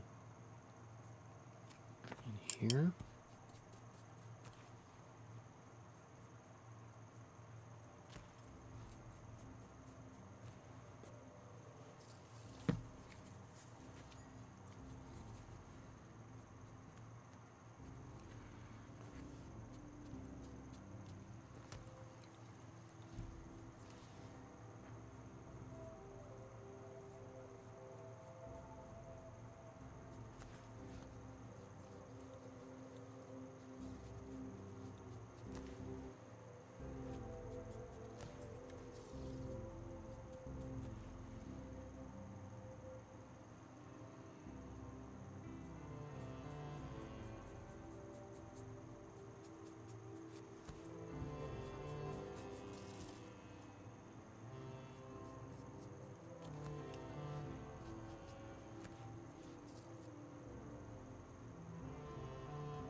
So one thing that it does is it might reduce some of the darkness, the black that's in here. So I might have to go back in and darken a little bit in a few small select places just to bring some of that darker color back in. You can see it now, you know, it definitely changed, right? It was looking a little bit kind of like a boring green. Now it's much brighter. Almost maybe I kind of went a little nuts there. To the point where I feel like I might even just take a bit of this.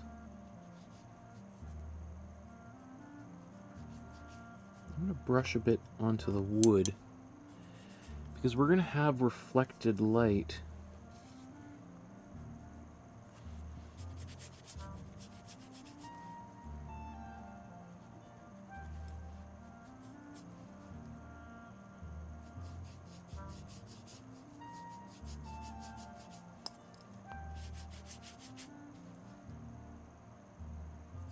Yeah, it's cool. I mean, it's, again, super subtle.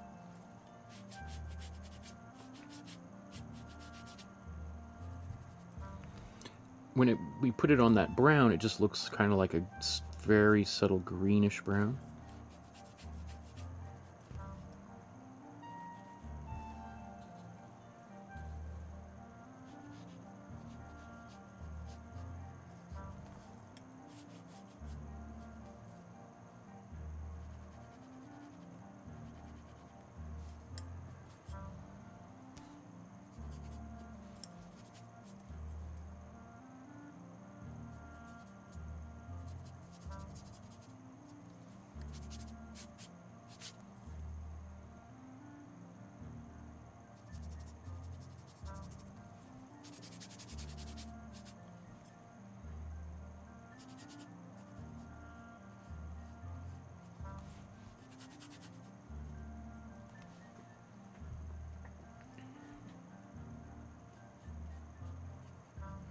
And the more I look at it, the more of this green that I see. There's a lot of reflected light. Like, look at all this green on here.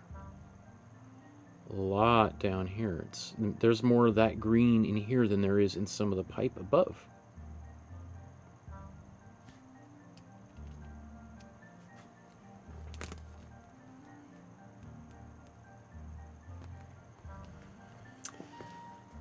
Okay, I think it's time to do a little bit of highlights, and then we might be pretty close to finishing this piece, actually. Of course, I still plan on doing another one. Ah, yeah, goodness, Michael. But the other one is much more straightforward. Less, well, I shouldn't say anything. I shouldn't make any kind of pronouncements because that's where I seem to get myself into trouble. Okay. So I preserved, this is the yellow that I made way back at the beginning. And in fact, I'm going to take more yellow. So, sorry, this is the yellow I made for the miter box down here on the bottom. Put just a little bit of glazing fluid so that I can paint a little bit easier with it. Let's try this first.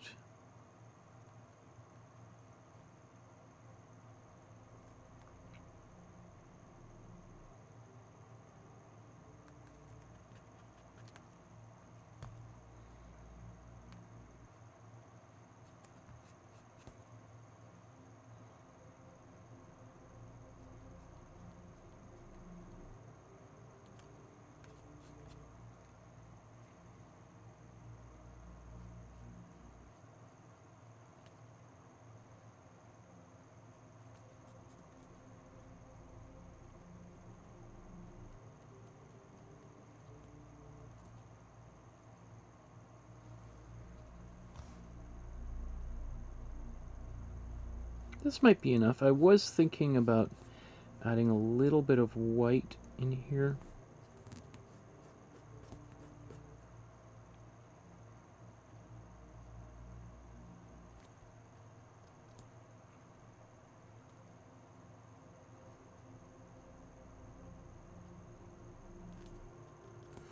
just trying to give it that look of, you know, the edges of the wood might be a little bit more worn.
I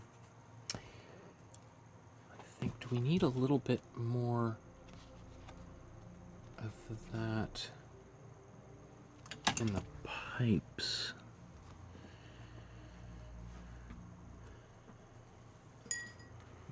Maybe.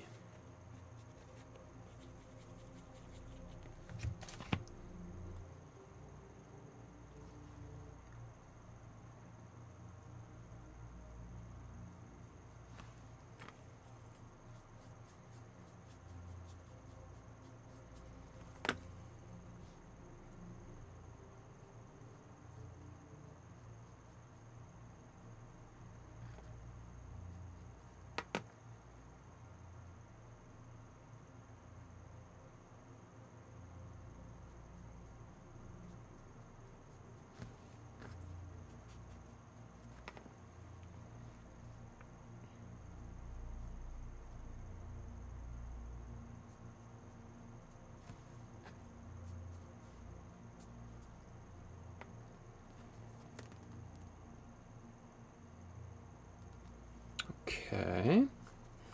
And I'm going to blow dry that. And then I'm going to add maybe just some highlights, and then I'll be probably almost done.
Oops, I forgot to unmute the microphone there. Okay.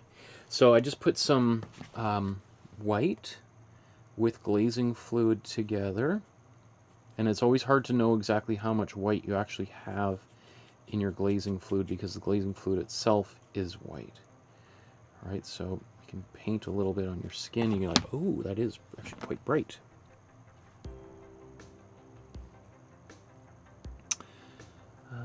Let's go to... Why does that one... They look... That one on the left seems so much more crooked than mine. I almost feel like it... I don't know, okay, it just... You know, I keep wanting to kind of straighten them. Maybe that's just...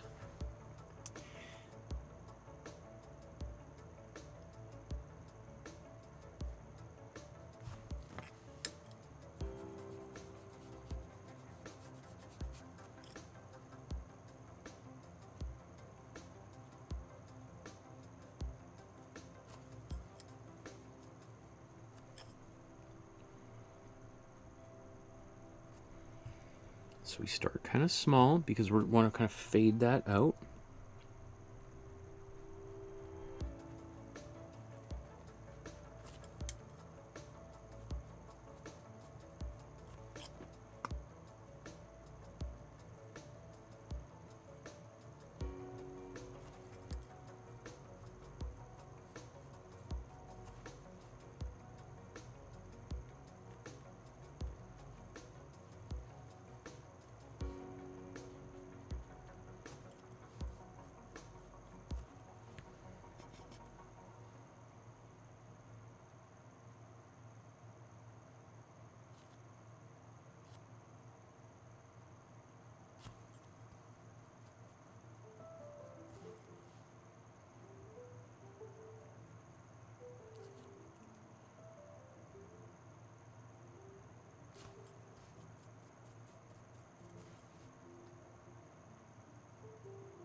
Okay, let's blow dry all that.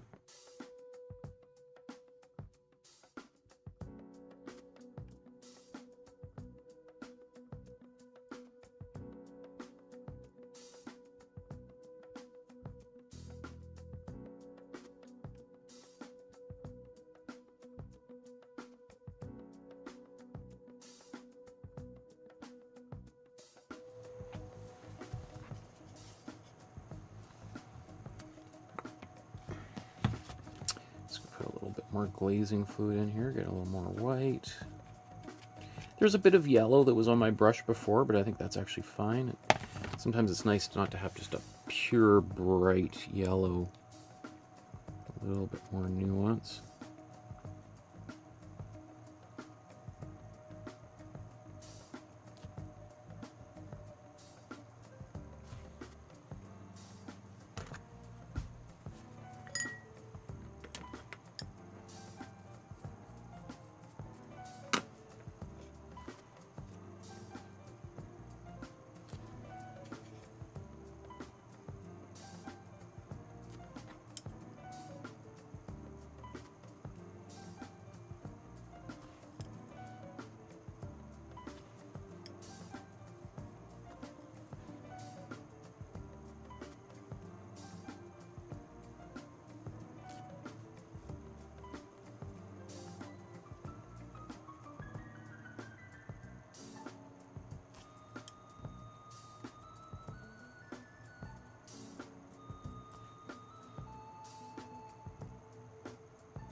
I should have blow dried that.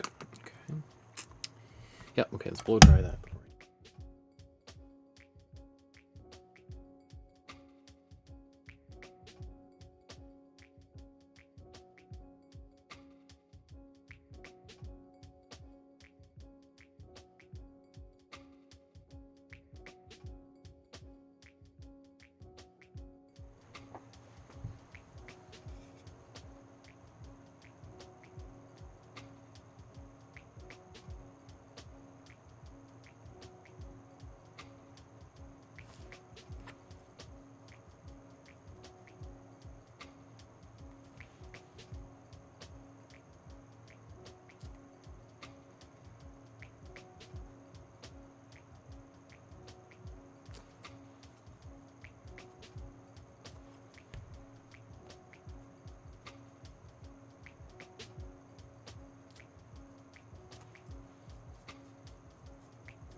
So this should be a more concentrated white.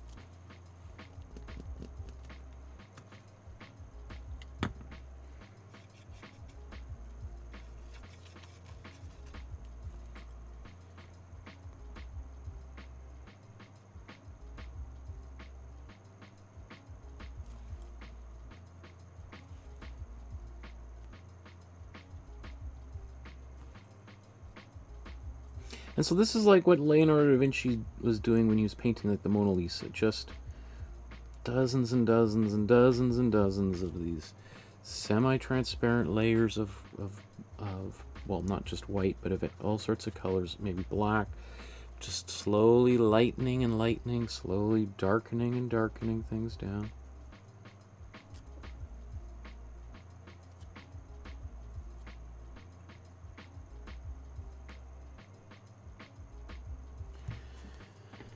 And then once I sort of get about to this point, I start kind of just looking more and more carefully, if I can see them side by side, and kind of like looking, what is missing? Where does something need to be lightened? Where does something need to be darkened?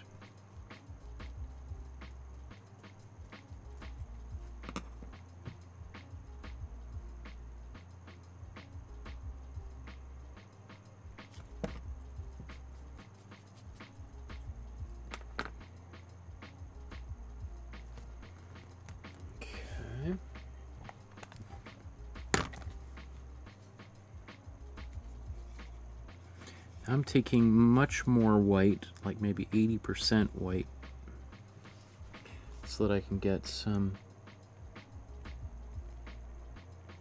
more concentrated highlights in just a few places that were much brighter.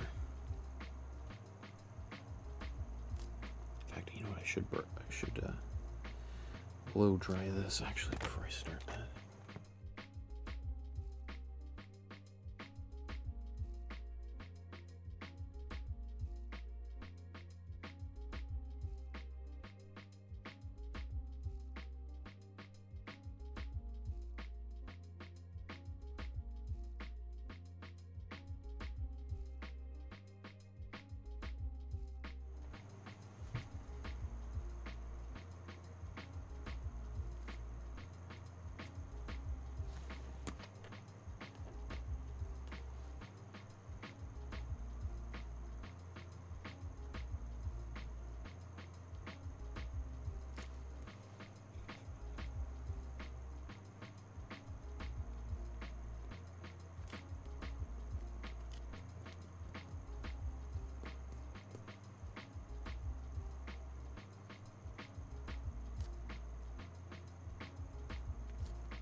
Okay, so now I'm going back the other way.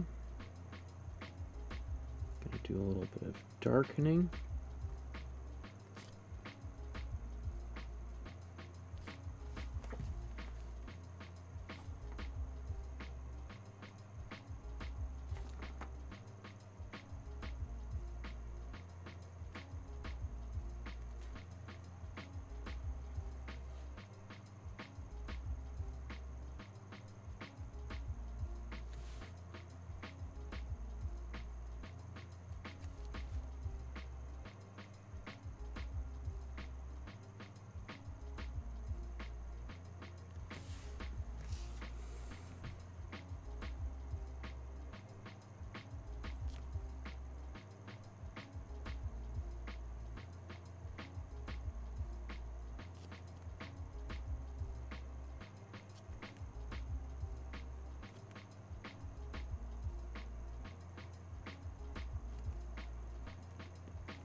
And this is, you know, again, as I always often say, this is what Thomas Kincaid always talks about. Just, you can never, you know, push those contrasts enough. Or, well, he really talks about just adding more and more white, that you can't add enough, you can never add enough white. You can always add more and more, which I agree to a certain extent. Oops.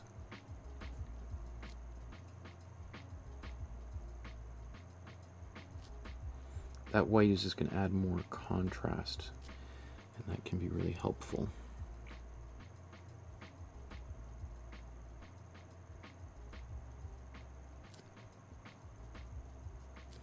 For adding dimension, or the illusion of dimension, anyway.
Okay.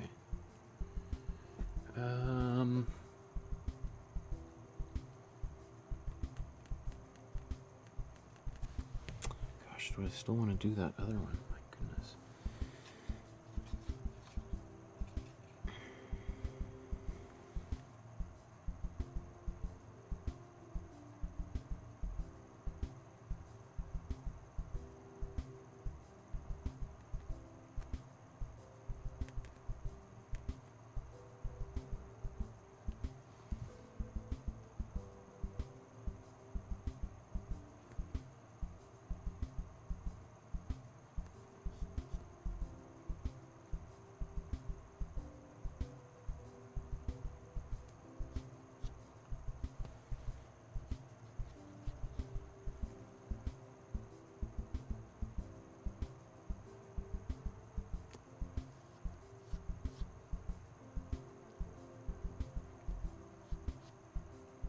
Ah! Of course I wasn't showing what I was doing here, was I?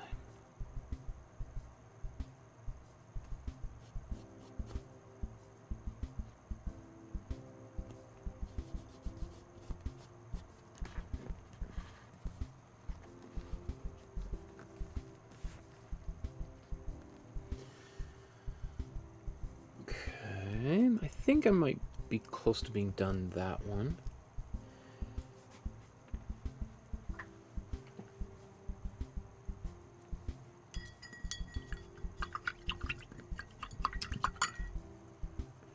Sanju says, "Hey Mikey, that looks perfect."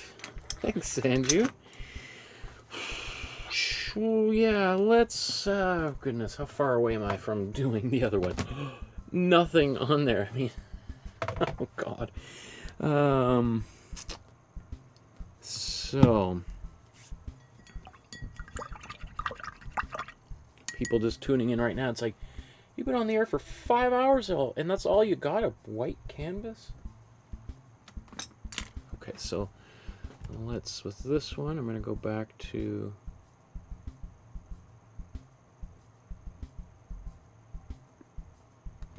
let's do a title screen here. Okay, so I completed one painting. Let's get the other one done as well. This one should go a little bit faster than the other one.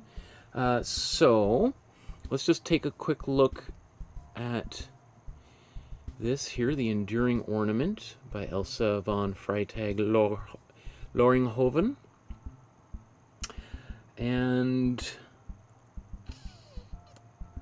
where should we start here? Again, we're looking for the kind of color that is maybe most prominent and maybe... that's tricky. I'm kind of tempted to say maybe this lighter blue under here, but that's maybe... well, it's hard to say because it's so...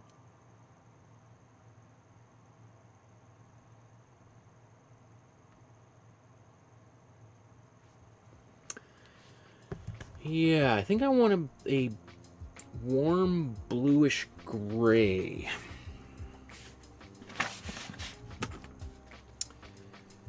So let's take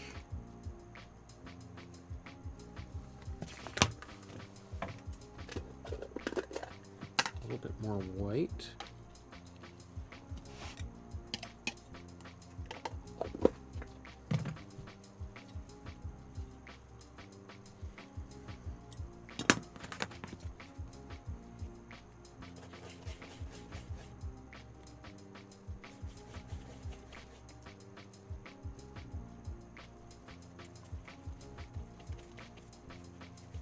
Ah, not on camera here, sorry.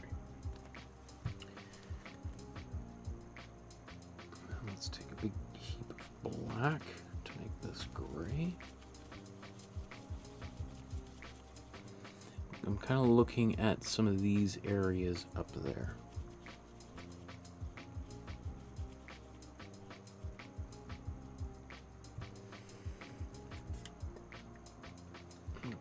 Generous helping of glazing fluid so that if I make a mistake, I can easily just wipe it away.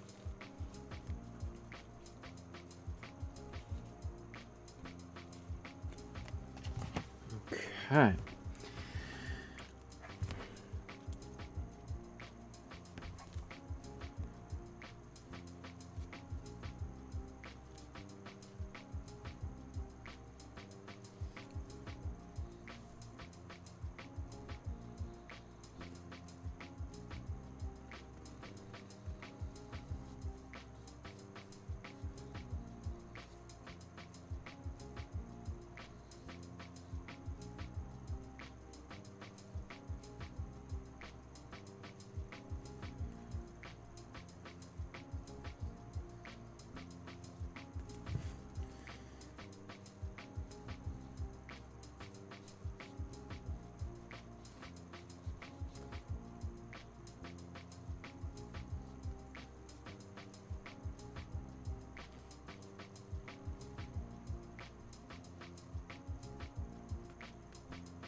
Great thing with this ring here is that it's a little bit unevenly shaped, so I can have a little bit more confidence in, or a little bit more leeway, I should say, about painting it.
hope it's not on camera the whole time, Michael. How interesting is that for people?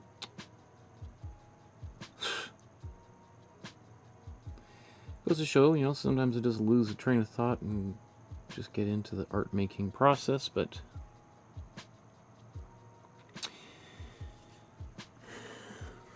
which is a good thing, generally. But not if you're trying to make YouTube videos showing people how to paint.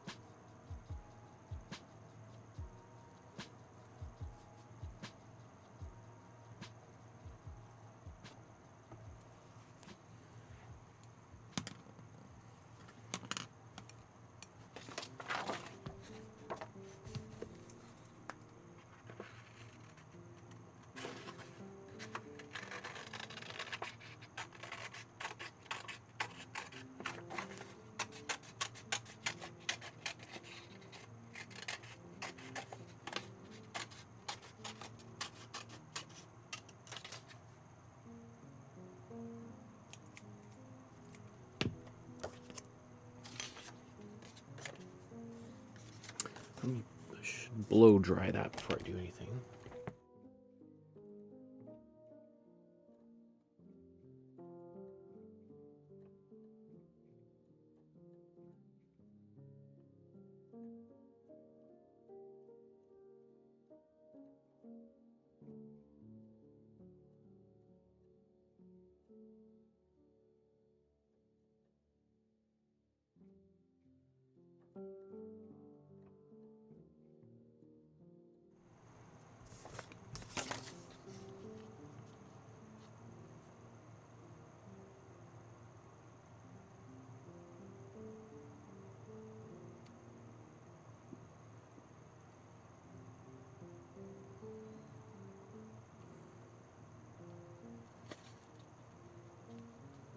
So this tells me I've done mostly a good job.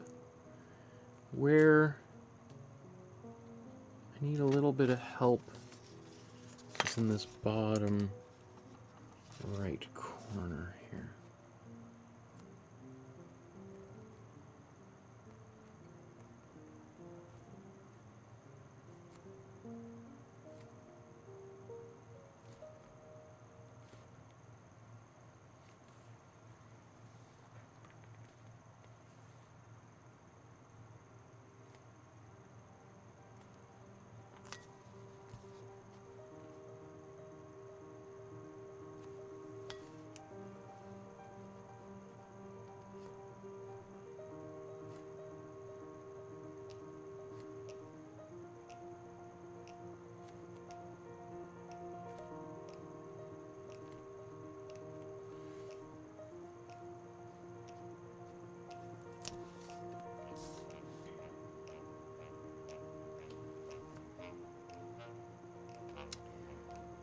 So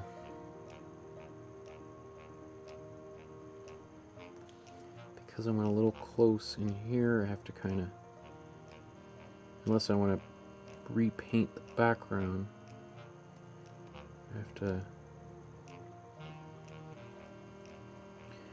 go around and widen the inside everywhere here.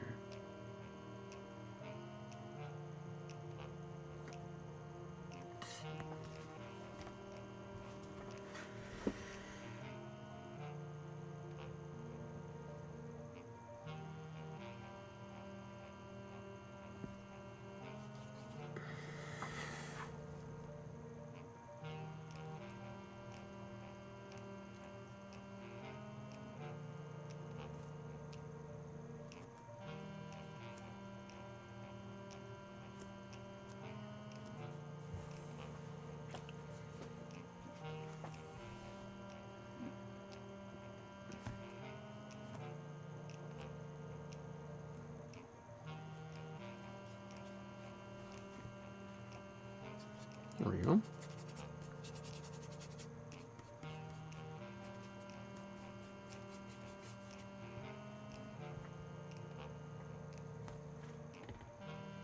Okay.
Okay. Oh, my back is starting to kill me. Standing here for 5 hours straight. Okay.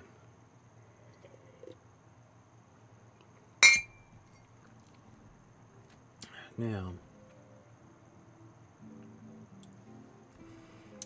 what's next? I probably should blow dry that before I do anything, of course.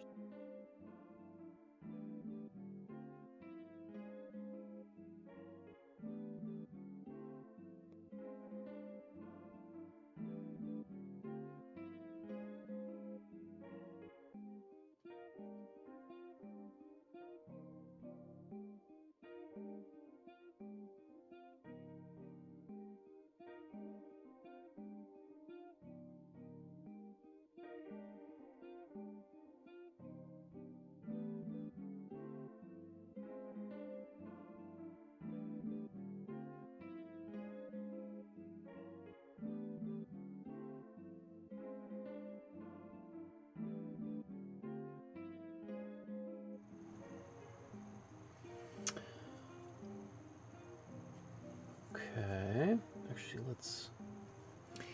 So the next colors...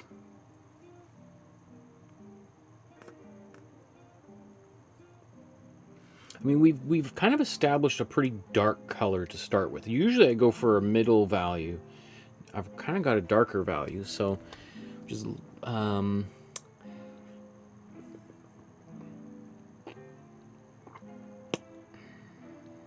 there's a lot of detail in here, so it's like I'm trying to think of how can I simplify this and yet still capture the main, like, look at, like, it's almost like a, like, basically what I've done is painted the darker part underneath, and now I gotta paint this brown over top. So what is the, what color is this brown? Or do I paint some of this kind of cream color first and put the brown over top of that?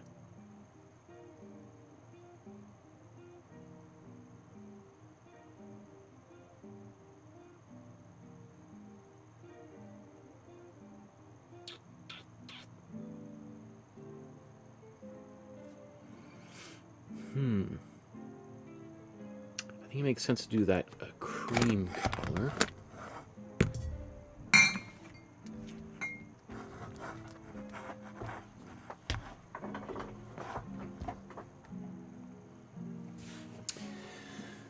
Okay, we need a sandy cream color, which means to get that we want something that is, it's like a brown, but mostly white. Like a kind of, basically a khaki kind of color, or like a canvas color. So we want to take our warm yellow, oops.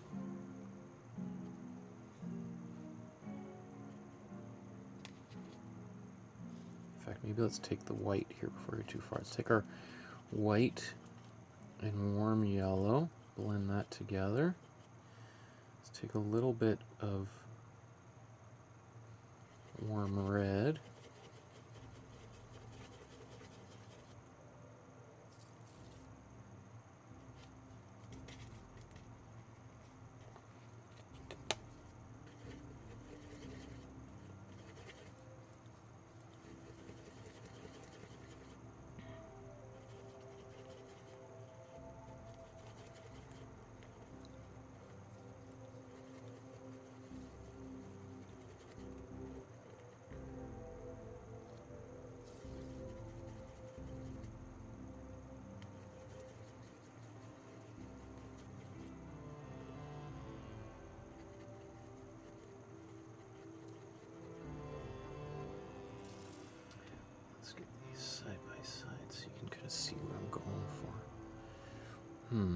That's the color I want to eventually use. Again, you just need a bit more blue.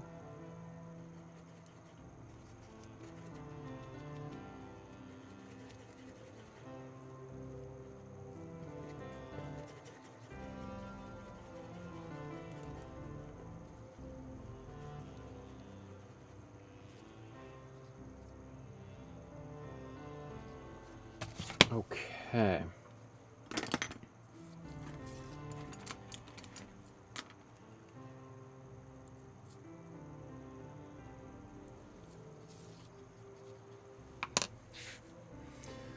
So let's zoom right in. I think I'll go to the left side, since that way I don't have to drag my hand across the surface of the canvas.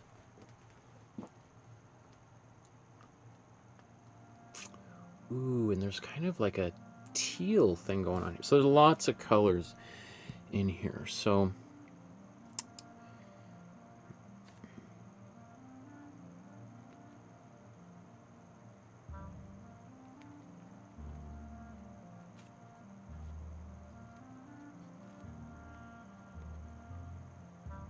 I think we can kind of just have a little bit of fun, hey?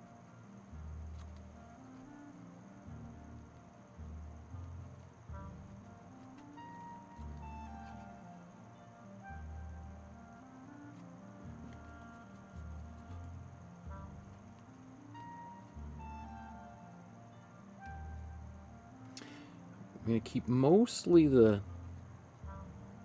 edges kind of darker, even though I can glaze and darken them later on.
Just a little bit less over here on the right hand side.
show you where I'm at here.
Okay, beautiful.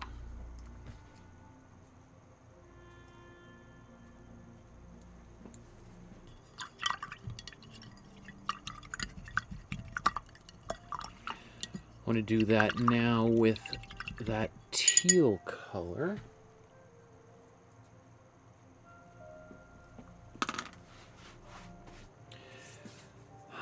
So let's bring these up here. Let's take our cool blue. Oh, there's, well, I could use this in here. Cool yellow.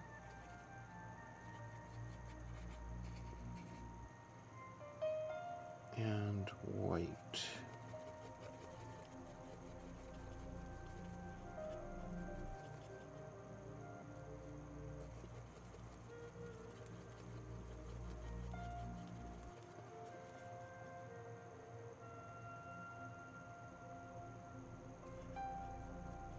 So we're going to use that, and then I'm going to also mix some black into it to get some gray, because there is lots of this, but not it's not everywhere. Oops.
Right, so already we're starting to get that look of patina happening here, like clearly this is some sort of, you know, I don't know, well, who knows what it originally was. I don't know, it was from a ship or something, but it appears like it's been sitting in underwater for, you know, decades, acquiring, you know, rusting, or maybe it could have been outside in the rain or something.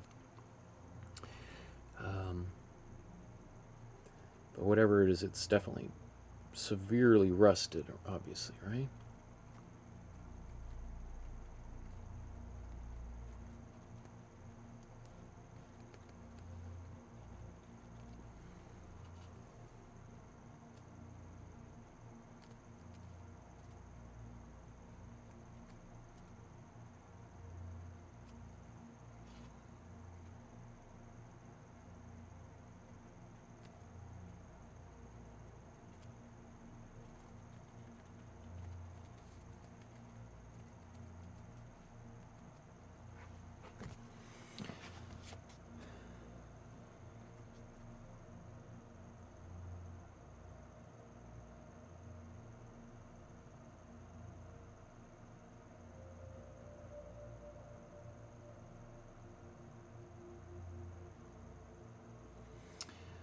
Okay, so I'm going to take some black and mix this into this color to get a bit more of a gray.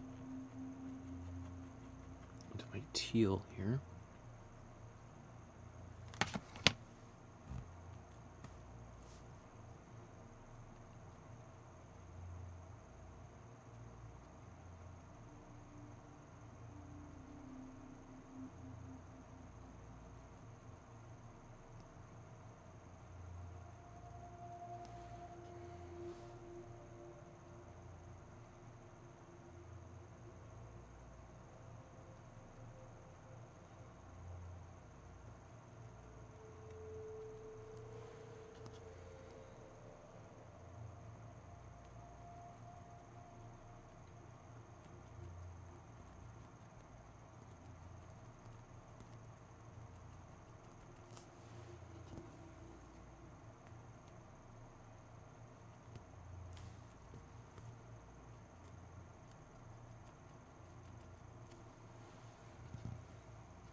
To be a little bit careful of getting big globs of texture on here. Not the end of the world, but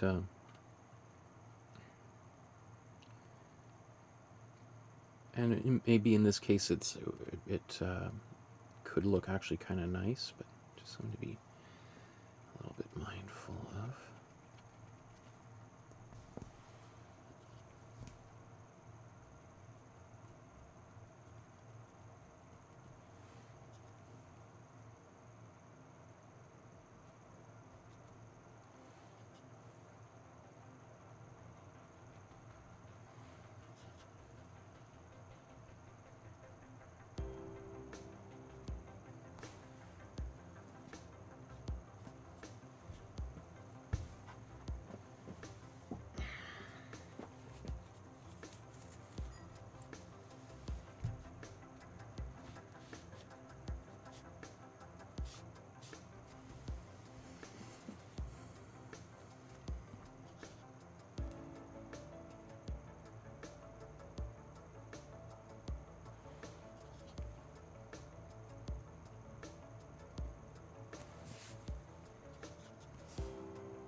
Okay, so again, as I'm looking at it, I'm trying I squint my eyes. That helps me see the lighter and darker areas. It gets rid of the detail. So when I look at it, I look at mine, I go, okay, I see a few areas where it's definitely brighter. All right, and then I see some areas where it's definitely darker. I think I want to just, I'm going to take this and let's go even brighter.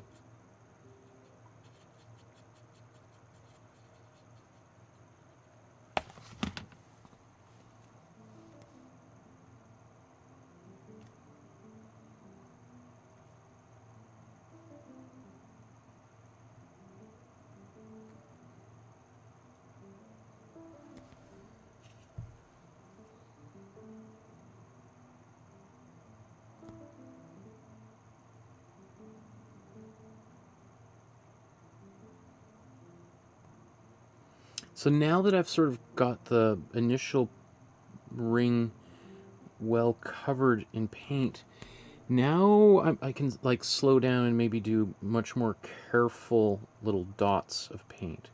So I don't want to be quite so sloppy anymore, because you know the previous ones I was just trying to fill things up and establish some colors and some textures under things.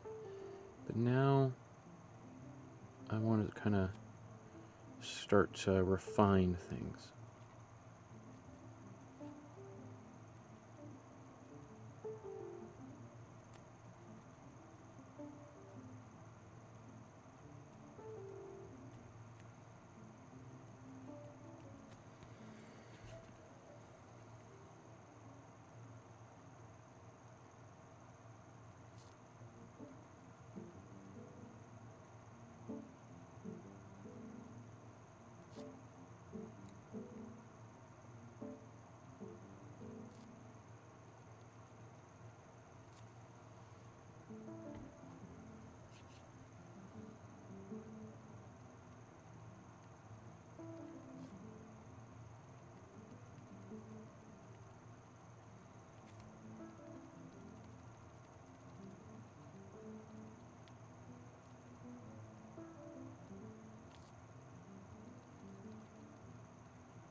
I mean, it's worth just wondering, like, how, you know, how did this thing come into her possession? She says she found it on the street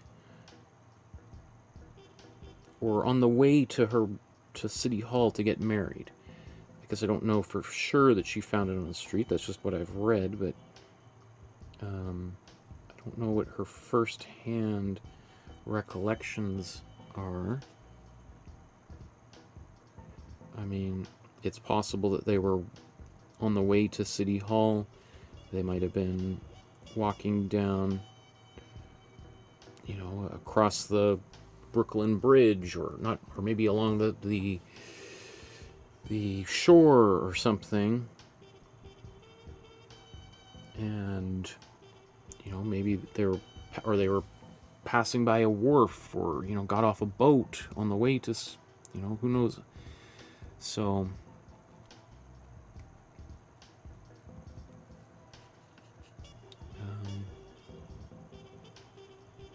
like, could this have been from a boat, or could this have been from a building, like the roof of a building, and some mechanical equipment,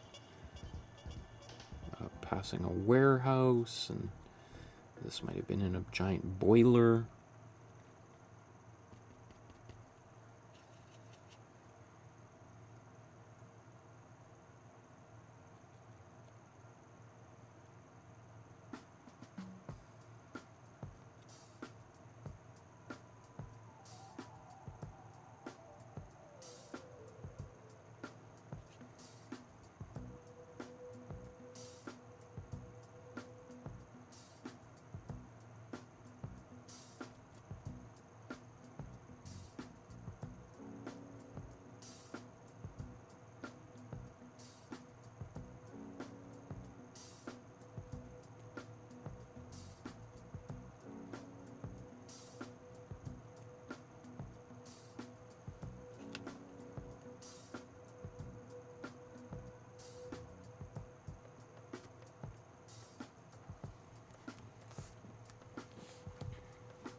obviously we're going to get much darker. Maybe before I do that, let's go for some brown, a little bit of a different brown. Maybe a darker brown. Maybe that's where we should go next.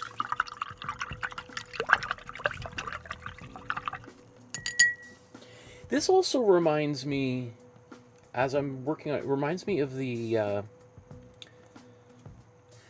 is it an artwork by Jackson Pollock, or was it just an anchor he had? And if I recall, that's also at his former house, which is now a museum, which I've visited. Is it on the wall of the house? You see it famously in the movie Pollock. I think they show him sort of walking around the shore, the Long Island, a beach on Long Island with it.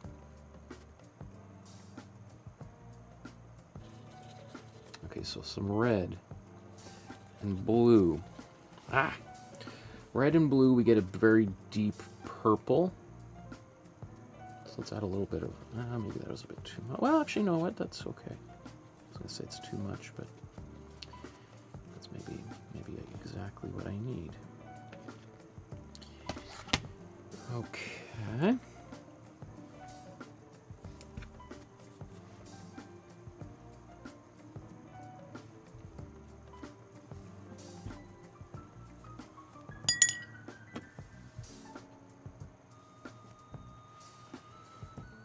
You know what? I'm going to blow dry this here so I don't accidentally stamp my hand all over the place.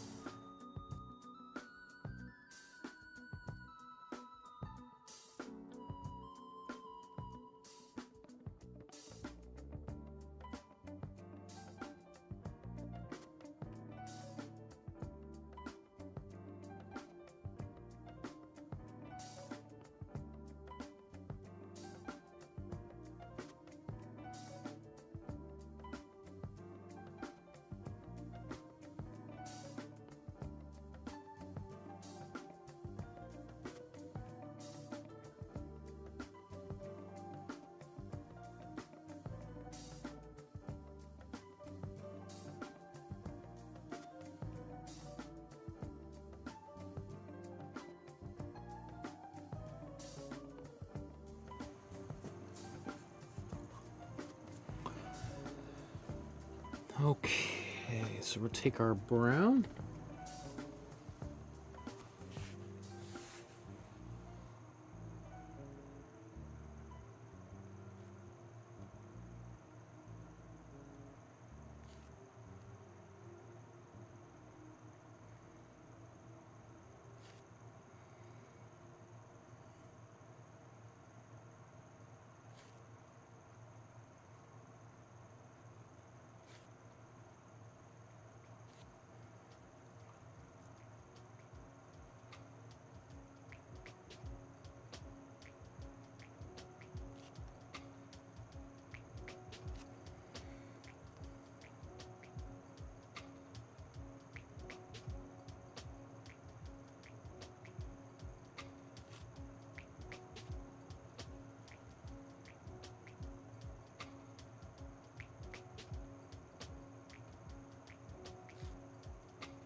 So I'm just eyeballing all this, obviously, or maybe it's not obvious, but I certainly don't have any of my pencil lines left anymore.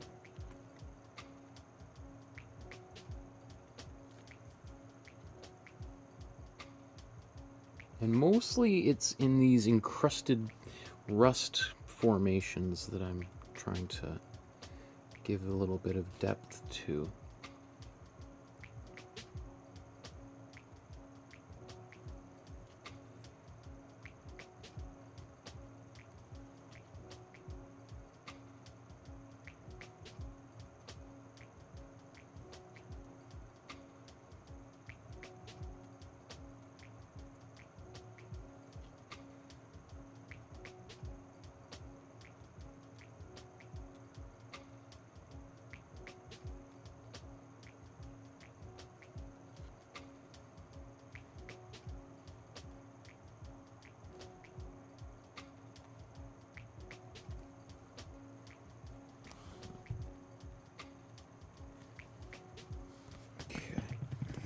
I'm going to add a little bit of glazing fluid here, just so I can get easier brush strokes. Right? Often people use water instead, but I think it's not the ideal solution, but probably will be safe from the paint police.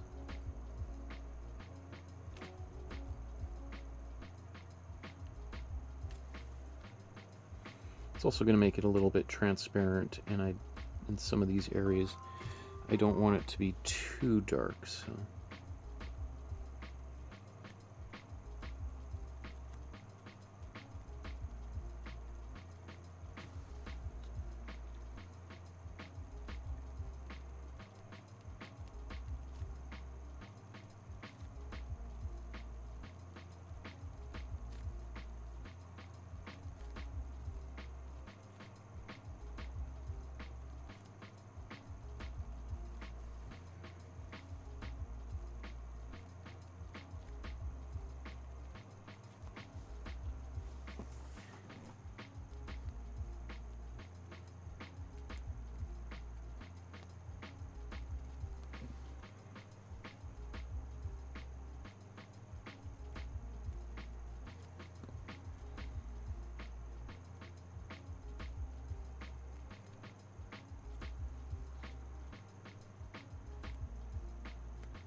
okay. That helps a lot. I am wondering about putting a shadow on here. If I do want to do it, it's kind of the time to do it. So we have the light appears to be coming from up here. Well, it looks like maybe we have two different lights. We got one light definitely coming this way, and then maybe another one coming also from the right. Or it's possible that we've got a light coming down and then another light coming this way. Just because, despite the fact that we have shadows over here, it's not as dark as I would expect it to be right in here or under here. Meaning there's probably a little bit of either reflected light or a second light. So anyway, if I do that, I'd probably want to paint a shadow right here and then down here. So I'm going to blow dry all this. That way I can do some blending without worrying about ruining anything.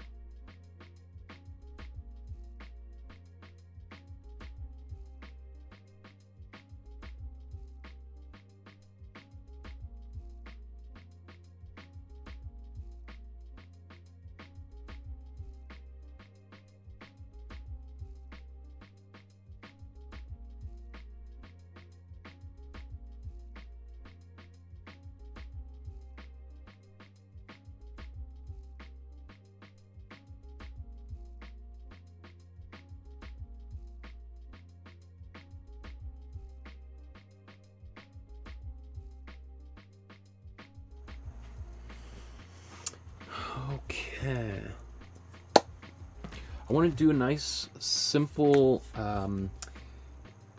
very subtle shadow.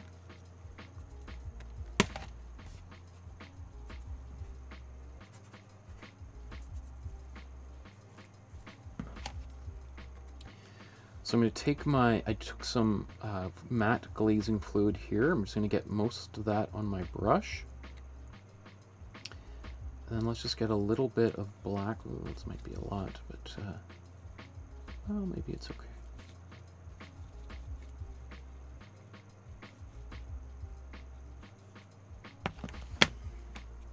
Okay, and let's get a blending brush queued up. We want a nice dry brush to kind of blend anything out. So let's start.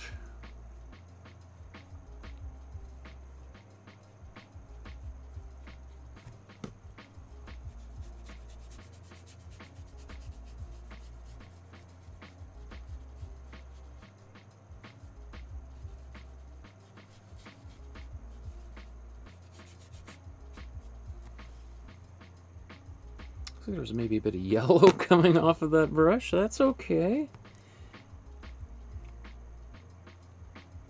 So there, that means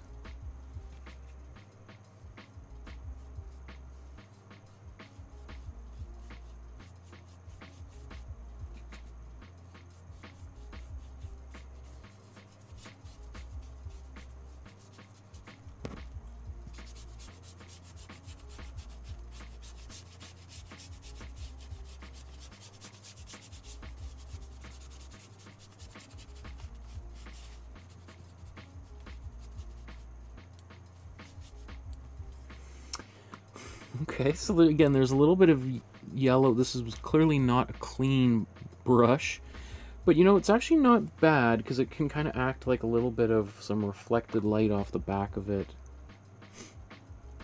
Okay, if that's coming down here.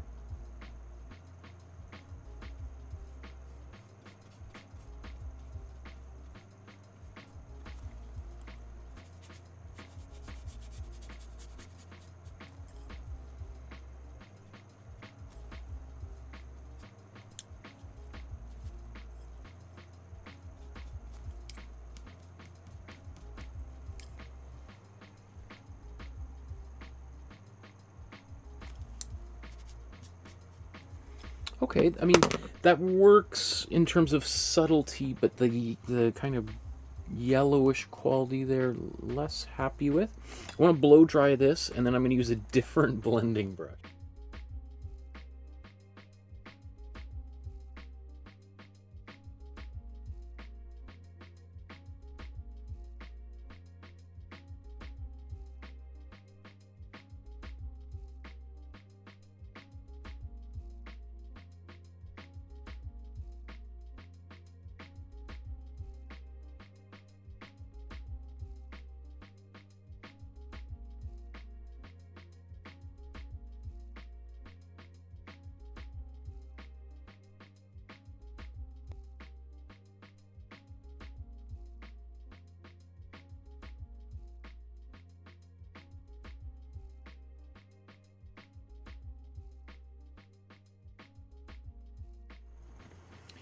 Let's get a fresh, clean brush. And you know, again, that's not bad. If I was really bad at it, that's why I blow dried it, so I could have wiped it all away. But I think it's kind of nice. So maybe I'll just start up here this time.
Let me see if I can...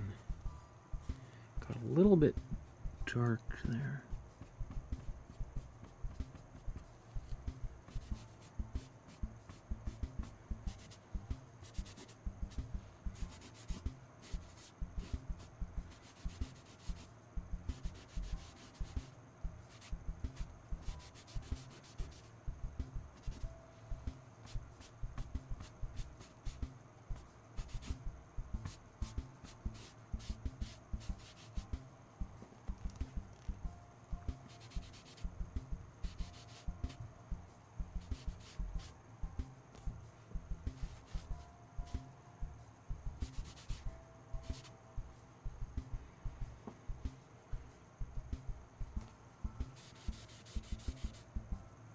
Okay, let's blow dry all that.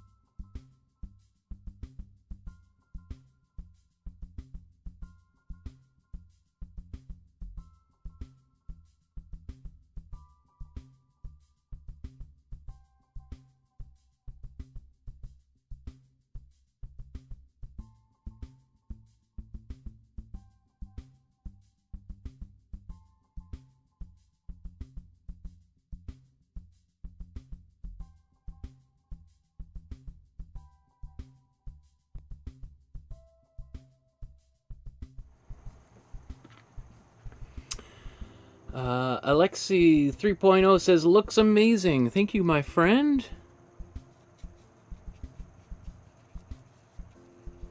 Let's put a little bit more glazing fluid in that. And I just want to come back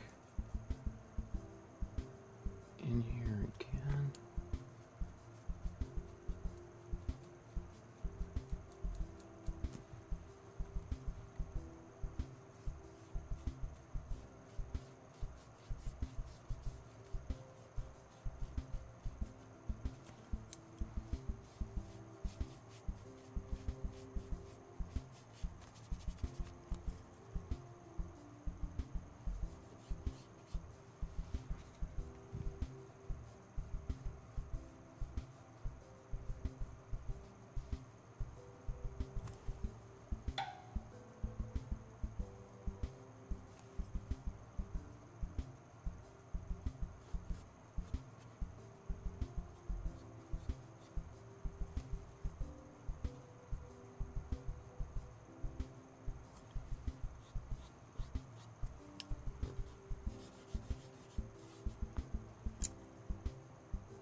Better blow dry it before I... Okay, just learn my lesson.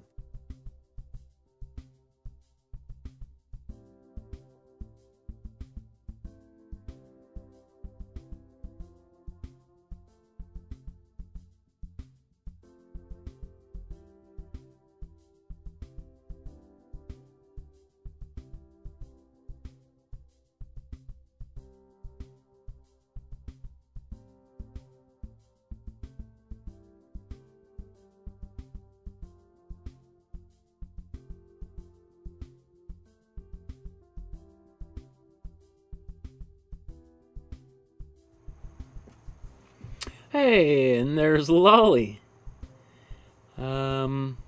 We did do a whole other painting, Lolly. So this is the second of the two paintings we're making today.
blow dry that, and then maybe just a quick touch.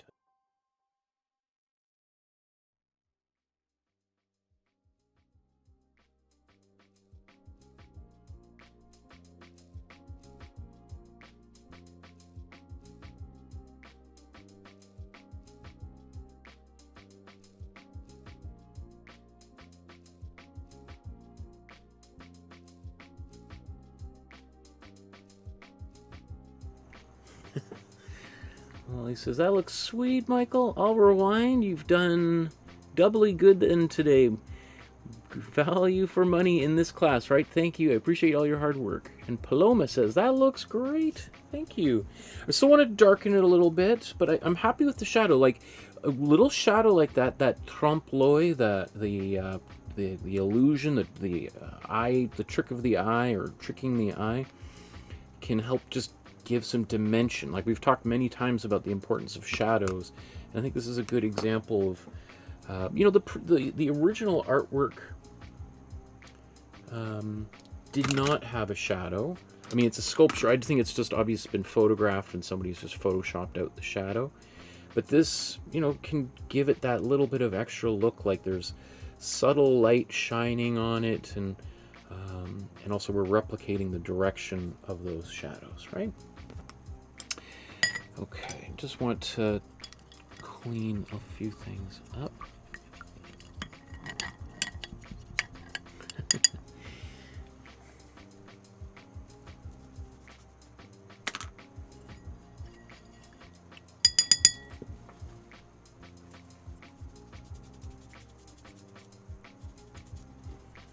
Okay, I keep meaning to, after the end of an episode, rotate my painting cloth. Like, here's this. I've been using this for like a year. That's when I'm wiping the paint off of my brush. But you can see this area has definitely gotten way more covered than... Where should I rotate it to? I mean, I've got... This is what I do with like old towels. Instead of just tossing them out, I can reuse them. Let's see, that looks like... And it's also far superior to get this dirty and then throw this in the trash, and it goes into the, you know, to the dump, rather than all of this paint going into my water, which obviously means I have to get more water more frequently. But that water generally just sort of goes right out into the ocean. And I like to eat sushi. I'm not the biggest fan of eating paint or microplastics, so I try to avoid getting... And acrylic is plastic, right? When it dries, it turns into plastic. So I want to try to avoid getting all that into the water.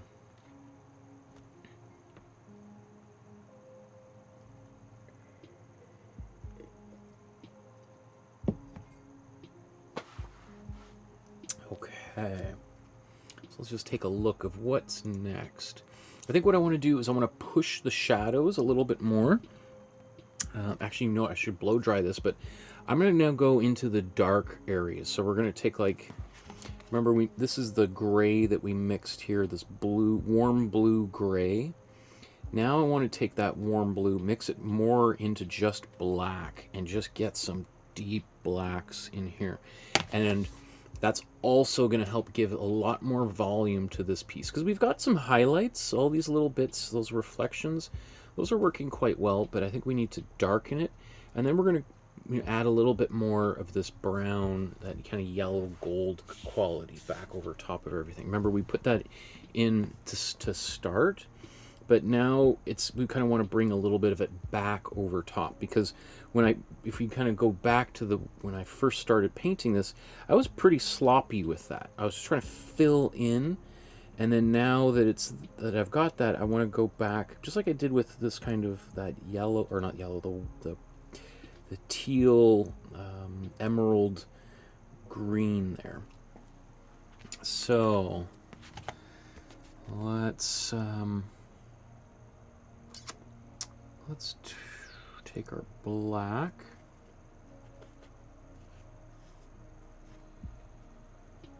and take our warm blue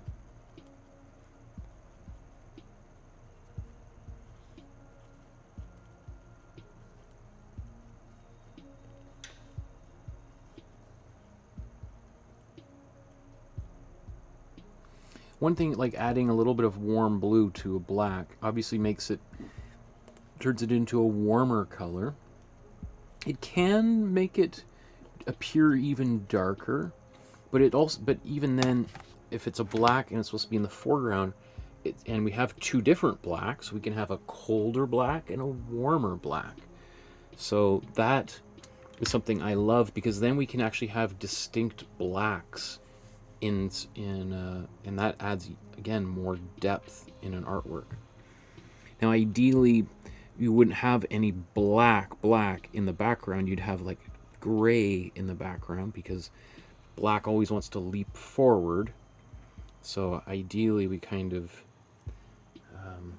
minimize how much black. But let's say there was just something a little bit behind that. I'd probably use a cooler black, and that way then we did this when I painted that picture of the Ramones from a photograph, the cover of the Ramones album, and I used warm and cool colors, even though the whole thing was black and white. And that really helped, because I used warm colors in the figures, the four band members standing against a brick wall, and I used cool blacks and grays behind them. And just that little subtle difference was enough to create a space, a little bit of depth in that artwork. Okay, that's great. I love that color. And let's put some glazing fluid here just to make it a little bit easier to paint with.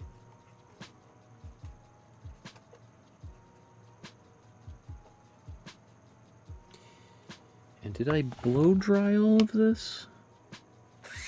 I can't remember if I did, so I'm just going to do that one real quick.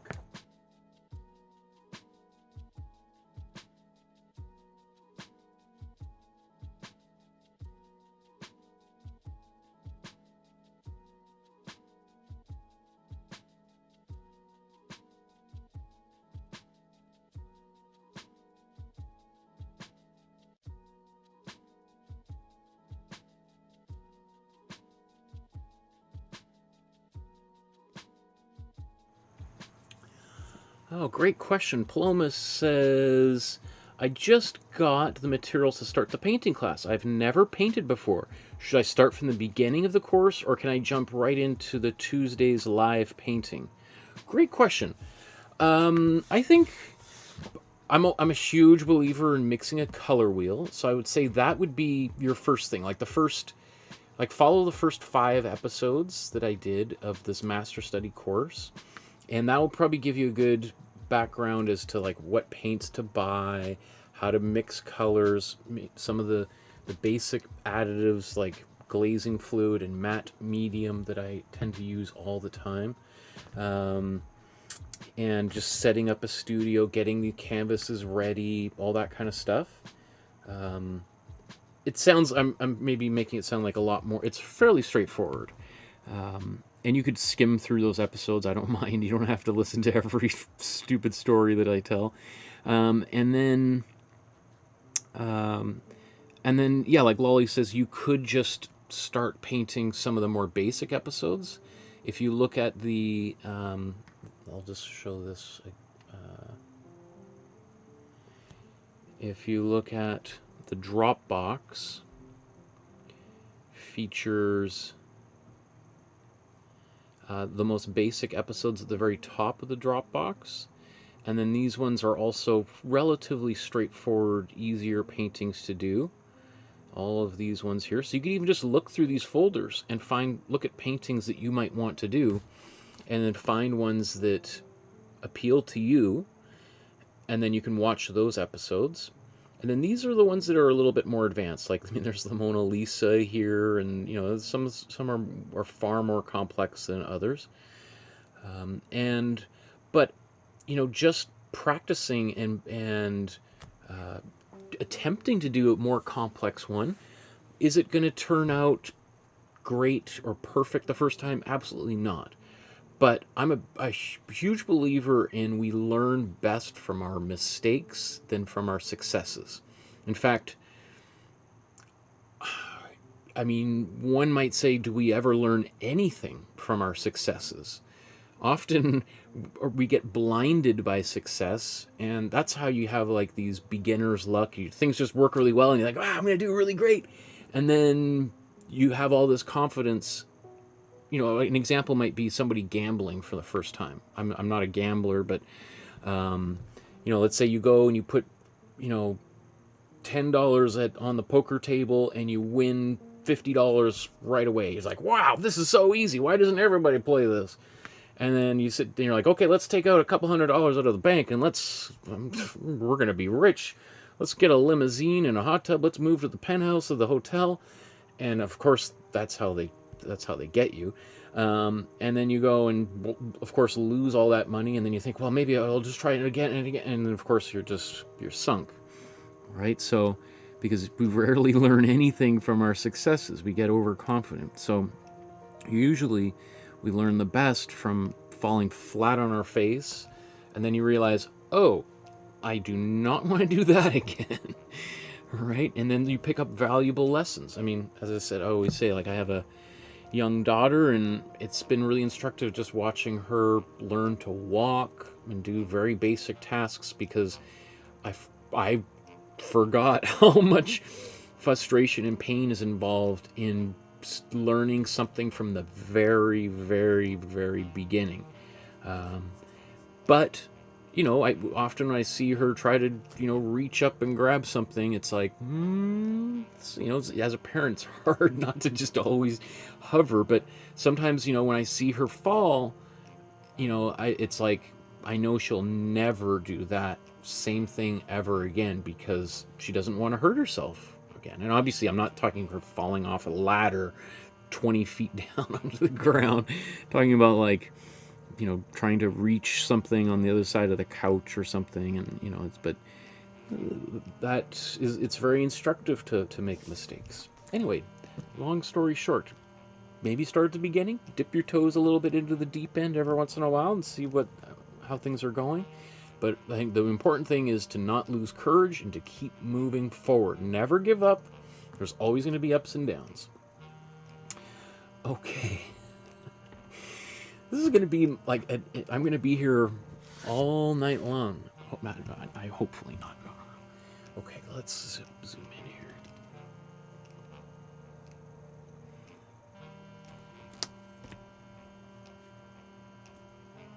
So, you know, when we zoom in, you're like, oh, it is a little bit rougher than it looked from further away, isn't it?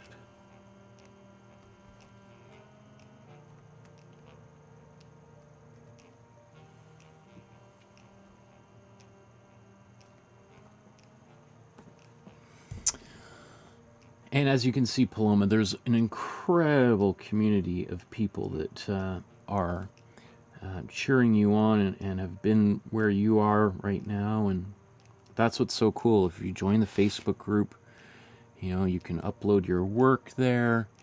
You can get feedback from other artists. Once a month I go through that and I give feedback on stuff that people have posted. And will help you get better and develop more confidence.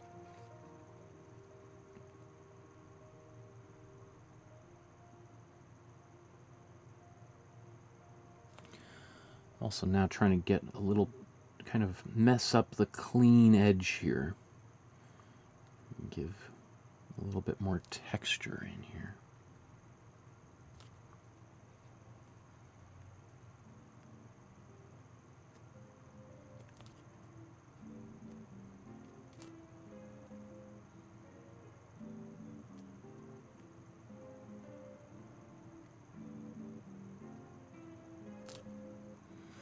And so far what I'm doing is I'm painting with this darker color with this, you know, a substantial amount of glazing fluid. So it's not perfectly black yet. And that way I can kind of get, it's like I'm painting with a little bit of a gray.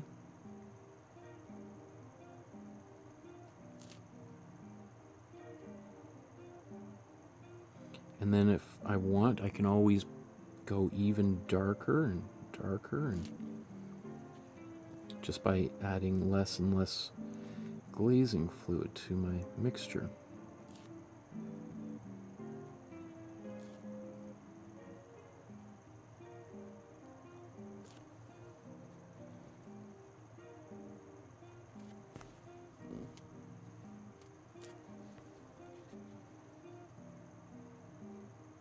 And the great thing with, like, again, just like what I just did, is I wasn't happy with that, and because I got glazing fluid mixed into that paint, I can just wipe it away and it's like it never happened.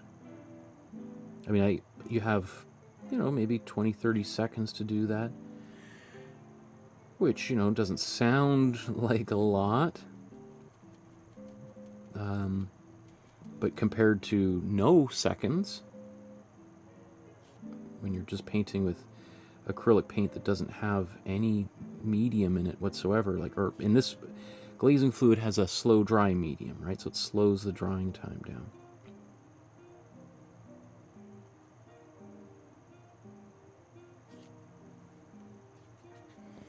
Also, as I should just say, I'm not trying to do a perfect reproduction here. I'm looking occasionally at the original, but just trying to move forward and capture the essence of this artwork.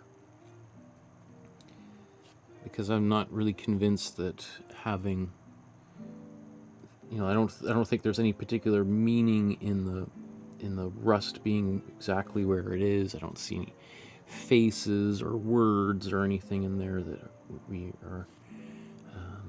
must convey.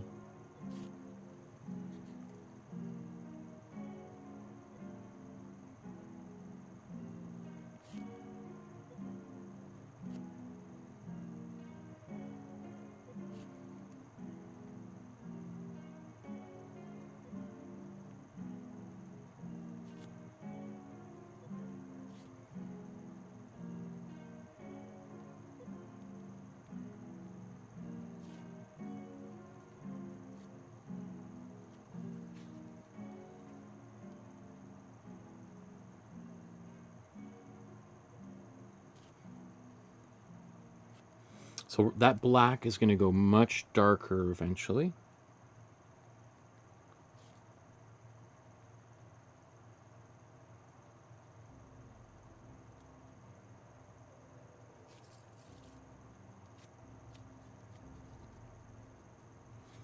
Oh, it makes me so excited to hear about people who are wanting to start something new, like painting that they've never done before.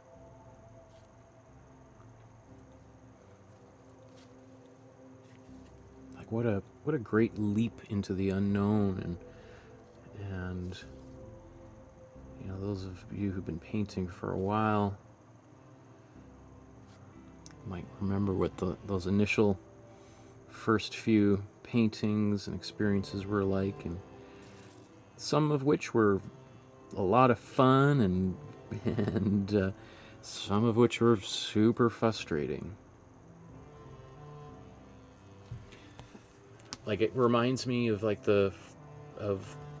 doing anything new for the first time. Like, I remember the first time I ever skied, or even more stronger memories. I started skiing when I was very young. Don't really remember that, but I do remember the first time I tried snowboarding for the first time, and that was probably the most humbling experience of my life, because I'd been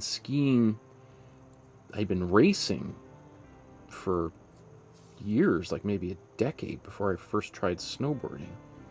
So I felt super confident. I've been on ski hills hundreds of times, like there's nothing to this, and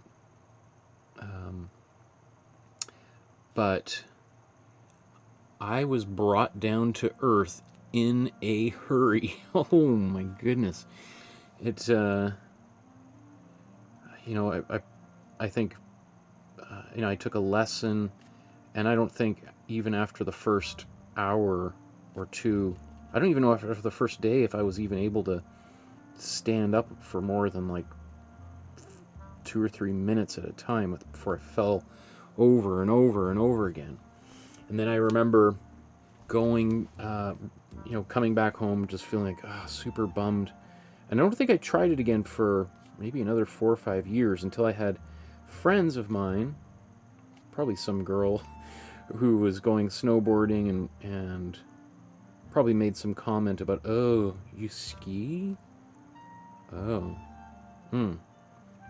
Well, we're going to go snowboarding on Friday if you want to come.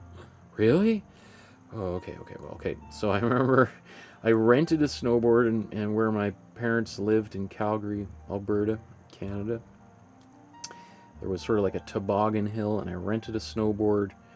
And I remember just like, for an entire weekend, I just every day went for hours and hours and hours and hours, just walking up that hill, going down, falling again, falling again, falling again. And then I think it was like 1 in the morning, probably like a Monday or something. I probably had to go to school the next day. I finally got it. I was able to go down the hill, and we're talking a small hill, like very small hill, but I got down that hill without falling, and this would have been maybe after 20 hours of trying to do it. Now, I'm sure some people watching, really? How did you have so much difficulty doing that?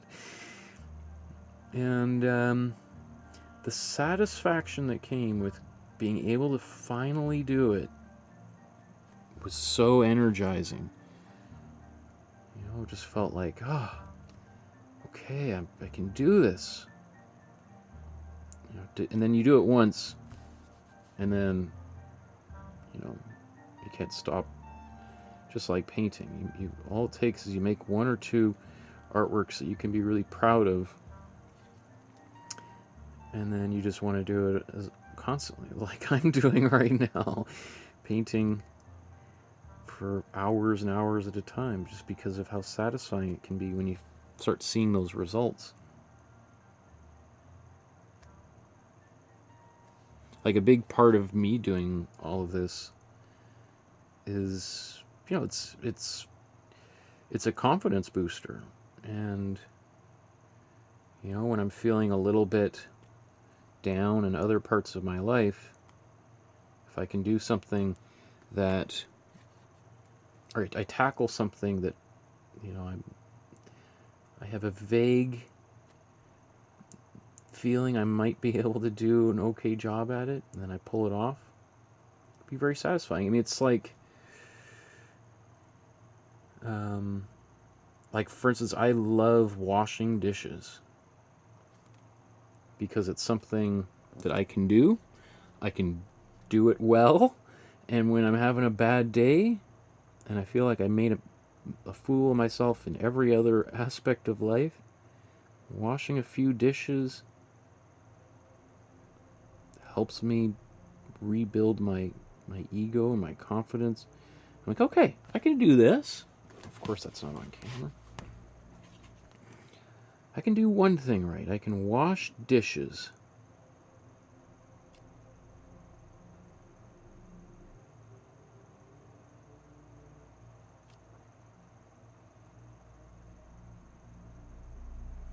And it's a little bit what, like, Jordan Peterson talks about, and I know some people, you just mentioned that name, and whew.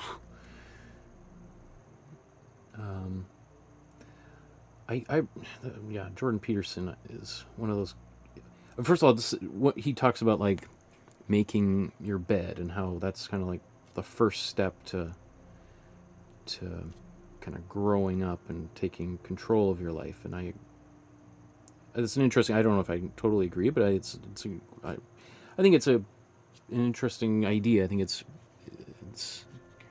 But anyway, Jordan Peterson. I find I'm super disappointed in Jordan Peterson. I feel like his mind has gotten hijacked by politics. Because I remember watching all of his. I've seen so many of his lectures before he got. Did he get fired or whatever? And before he kind of went all, you know, right wing. And just loved them. Just like, wow, he's such an interesting, smart guy. And then I think he drank some Kool-Aid and lost his mind. Started going on all these crazy tirades. Oops. has nothing to do with what we're talking about right now, what we're doing right now. But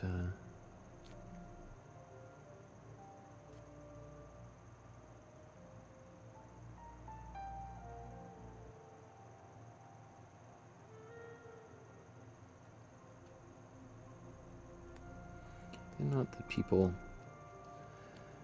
aren't allowed to have interests in politics and they have to be apolitical, even if you're, but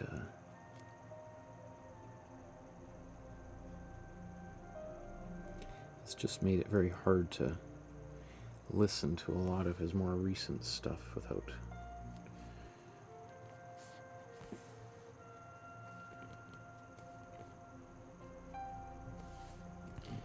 getting upset. Okay, let's just take a look at how that's unfolding. So you can see we've added a bit more darkness in here.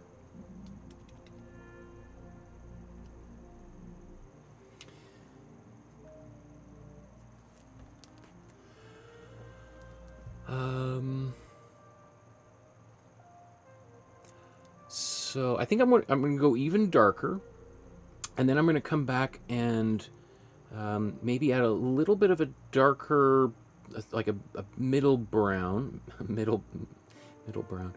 mid-value brown. So it's kind of, because I got a little bit lighter and a little bit darker. I'm going to add that middle value, and then I'm going to go light. So I got basically 4 more things that I want to do here before we wrap this one up. Maybe I should blow dry this first, though.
Sorry, of course I'm muted. So Lolly was talking about how ask questions. People in this community are great. Seriously, Paloma says I'm in Seattle, Washington. Lolly's in Middleborough, UK, Northeast.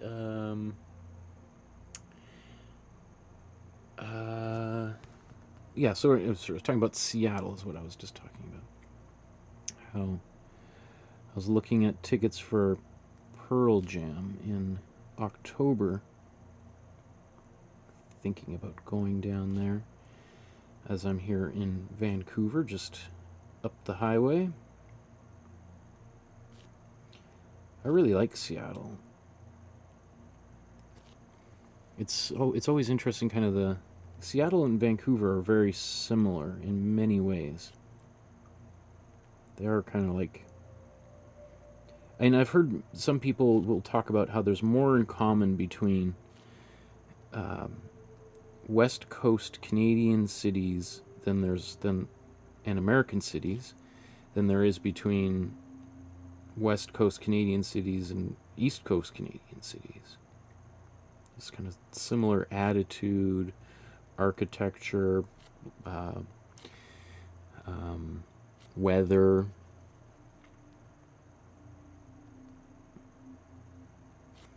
Like, I think the majority, if if you're living in Vancouver, you could probably move down to Seattle or Portland and fit right in, and people would think you're a native, that you're born and raised in.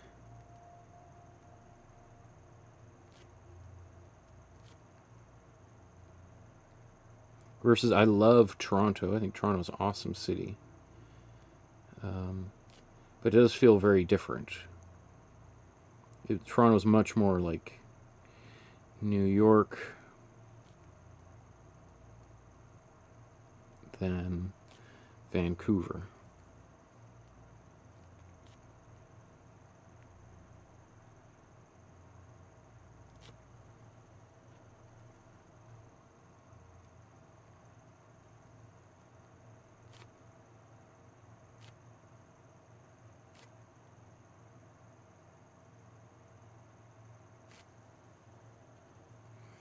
Okay, I might be going a little overboard on the outer texture here, so I might just have to rein myself in a little bit here.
And I'm not even the biggest fan of Pearl Jam, but, you know, I just started thinking, well, these groups aren't going to be around forever.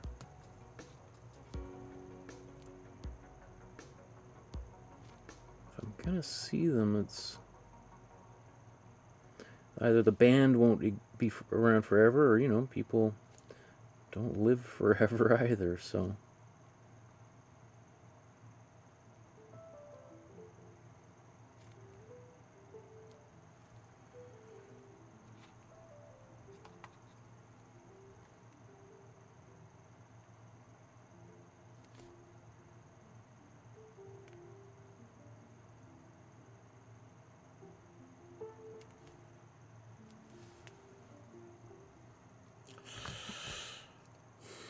I might have gone a little wild here, haven't I?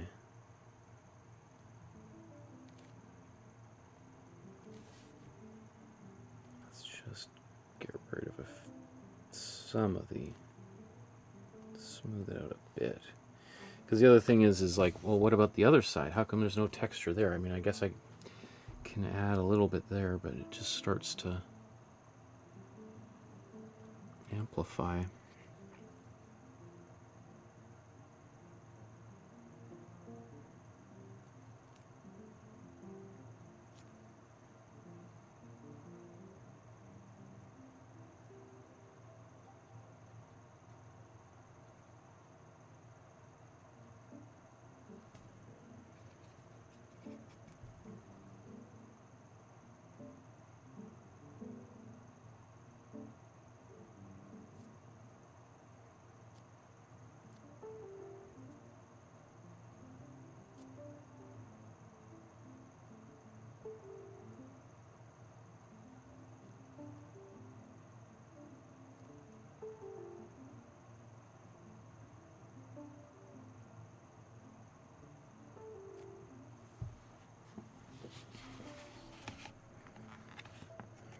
So let me see. Do I have any more of this gray?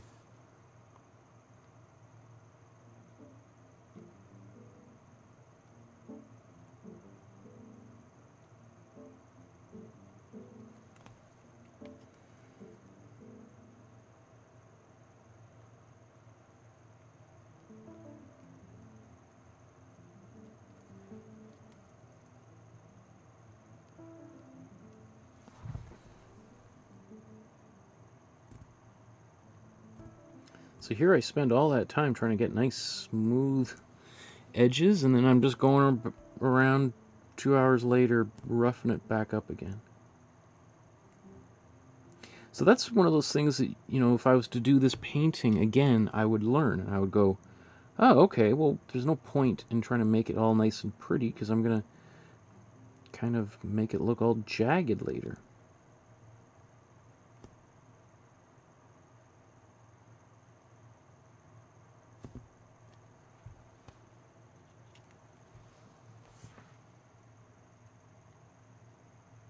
So I'm using a gray to go around some of these places because I want, this is where, you know, some light is hitting these sides, so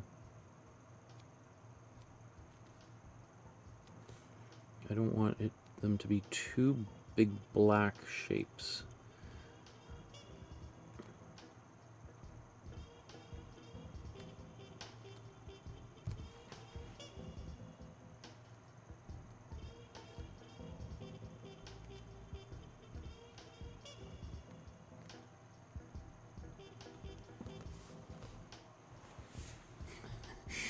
I mean, it does add a patina to this. It does make it look like it's really, you know, got all this, I don't know, rust.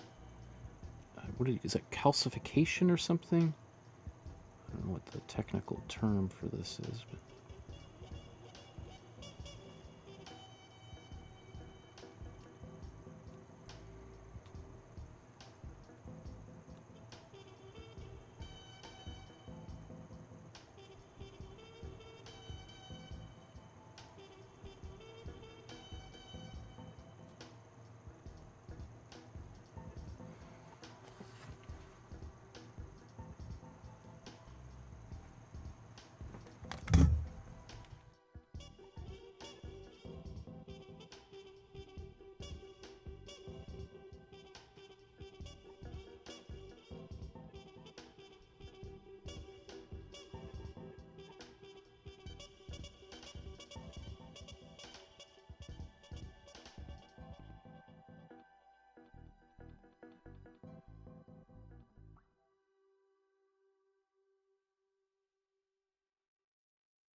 well, he says, "Oh wow, Pearl Jam would be amazing. I literally just booked tickets for a gig in London in November. I haven't been to see live music for a while. I'm so excited."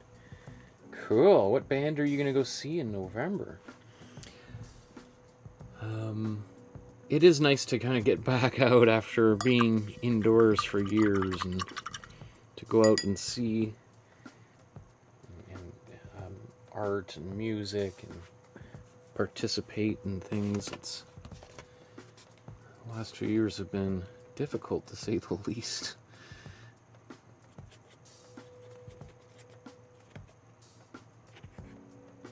For some people, obviously, way more than others, too.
generally I find like a good sign when I'm mixing paint and I go, oh, that's too dark, and then I try it again and I get too light, and it's like, okay, well, I'm in the zone. Close. Obviously it's not perfect, but, you know, it's just a matter of darkening or lightening it a little bit.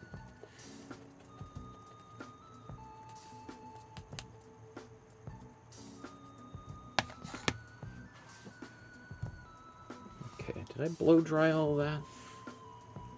I can't remember if I did.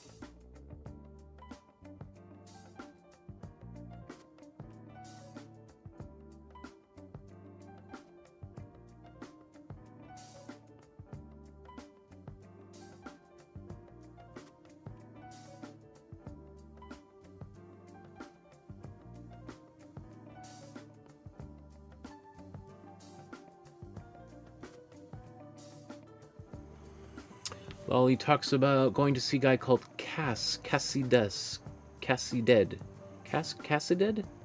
Cool, I'm not familiar with them. That sounds awesome. He says, yeah, I'm excited. I'm trying to book trains and things now. Paloma says, yeah, I'm going to go see Coldplay tomorrow. Wow, that is awesome. That would be cool. Wow. Yeah, I got lots of... I've never seen Coldplay live. That would be amazing. I've obviously heard the music hundreds of times, and I think even if you're not a Coldplay fan, you've got a couple of those songs stuck in your head, right?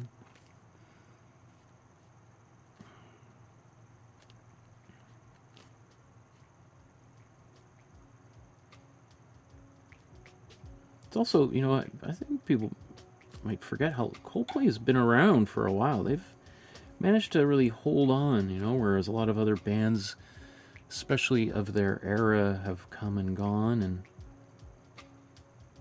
kudos to them for keeping it going.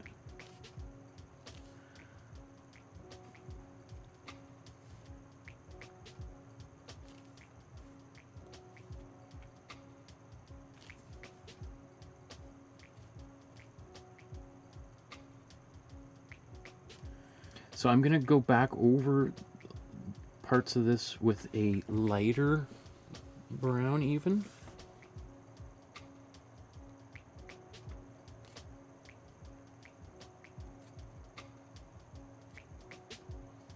I think. Yeah, no, I will for sure. Yeah, there's a few places I definitely need to. But...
So now by coming back over top of that teal emerald color, like the teal emerald color, to me, what that looks like, that's like the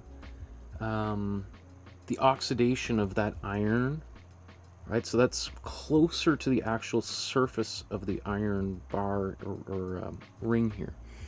Whereas this is the stuff that's sort of growing out of it, that literally is on top of it. So it makes sense for these dabs of paint to sit on top of the thing that's literally trying to describe as being in behind it.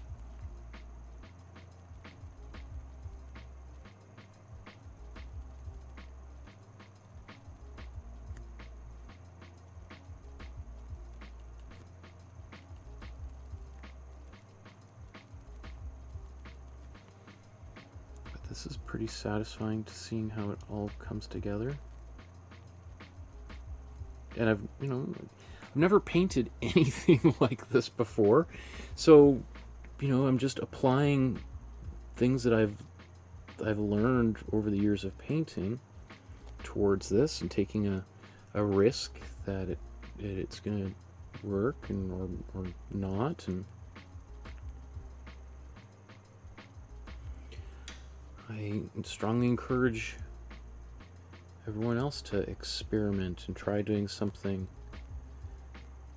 that they've never done before or have much less confidence in when it comes to painting. I mean, I don't know, other things in life, I suppose, for sure, but it's a good reminder, because literally, what is the worst that could happen? If you try to make a painting and it doesn't work out the way you want, and you're not happy with it, well, you just throw it in the trash or paint over it. I mean, no one has to know that you tried and failed. You might feel like you wasted a little bit of time, but I think if you're able to kind of step back before you throw it in the trash and just try to think about what you have learned throughout the process, all of a sudden that thing that you feel is was a waste of time was a very valuable learning experience. Like, as I said way at the beginning of this painting, remember when I did a blue Imprimatura and a magenta Imprimatura, and I ended up having to basically lost the plot entirely, and had to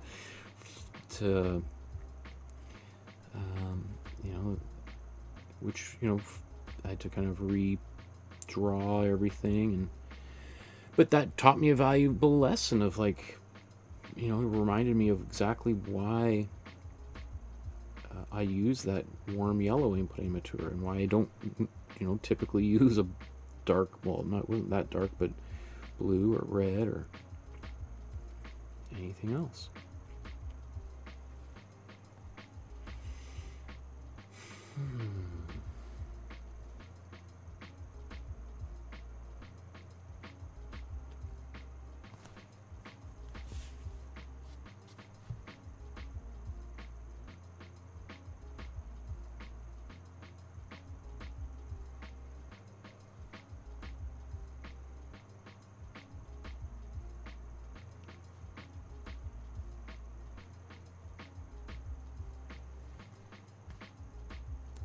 Yeah, I could walk away pretty soon here. I mean, maybe I don't need to do another layer, but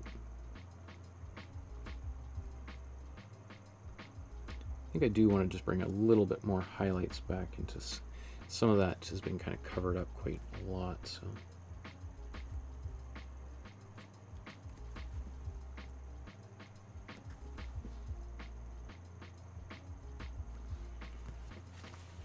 Okay. So let's just do that exact thing. Let's take a little bit more of my warm yellow, take that brown, let's take some white.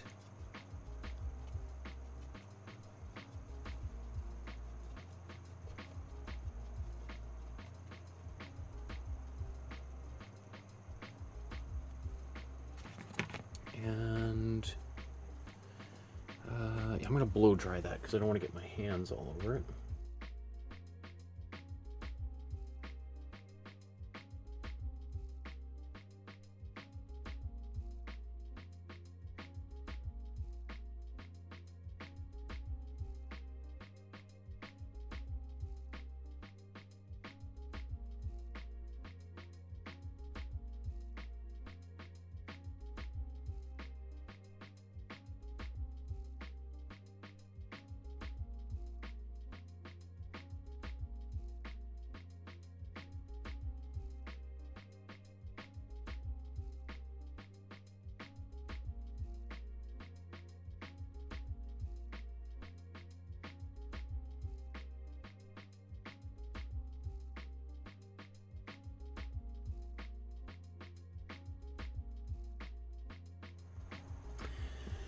Lolly says, Michael, when are you going to do a master study on one of your own pieces? Tell us about all your biography and all the cool stuff you've done as part of your art journey.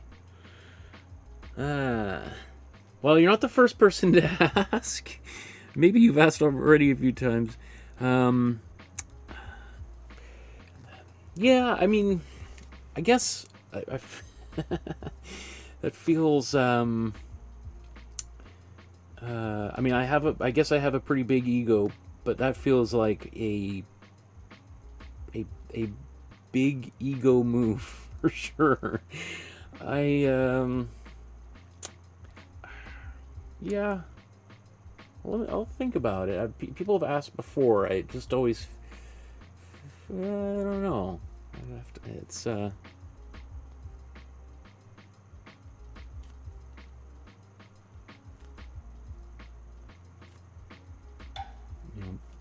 aligning myself with some of these other artists and including myself alongside them just seems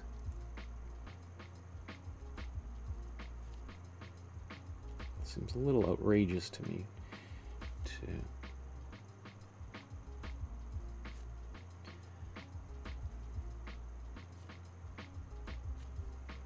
Not that your idea is, I'm not saying your idea is outrageous, Lolly. Just that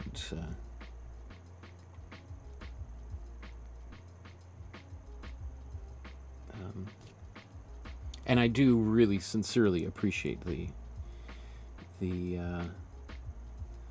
suggestion, and I guess I just have to think about when is a good time to do it. When does it make sense? If there's an anniversary or something coming up, or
I'd have to have like a flashing light on the screen saying, "This wasn't my idea."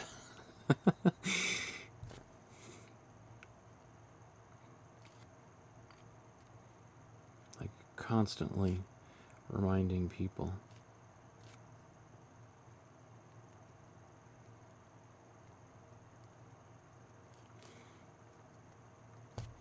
Kind of like that OJ book that he wrote, If I Did It, which has got to go down in history as the stupidest thing a criminal could possibly do. Which, if you haven't heard of it, you are in for a treat. There's even interviews with him where he's promoting this book that is just the most just mind-boggling thing you've ever seen in your whole life. I don't know why I'm equating myself to OJ. Why did that come up? Oh, I guess because in the interviews, every few minutes, well, he constantly forgets, but remembers to say, oh, but of course this is all hypothetical.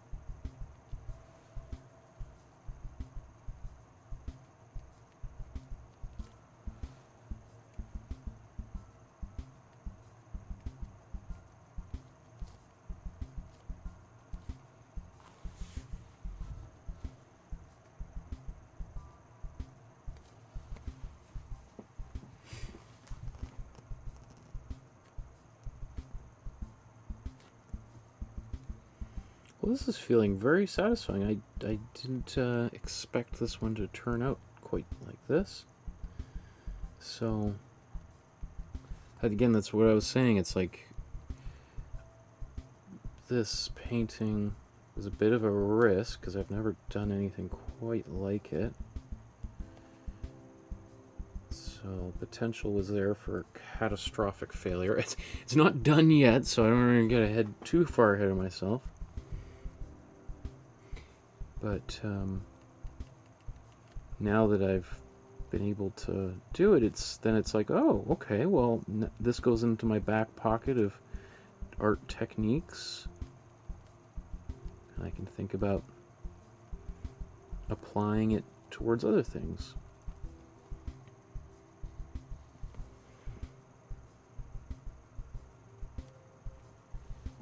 Because it does look like there's this, again, I don't know what you call that stuff, calcification or something I keep saying.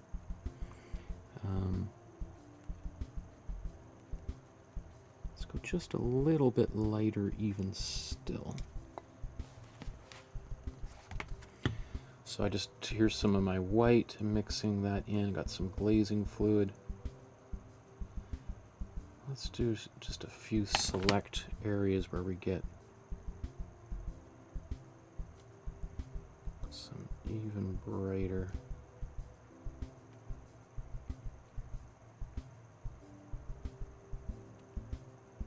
And the fact that there's little peaks of texture in here, I think is actually kind of cool because, you know, this is a growth basically on this ring.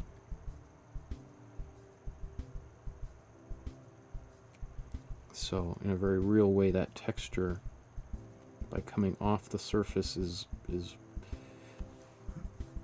mimicking the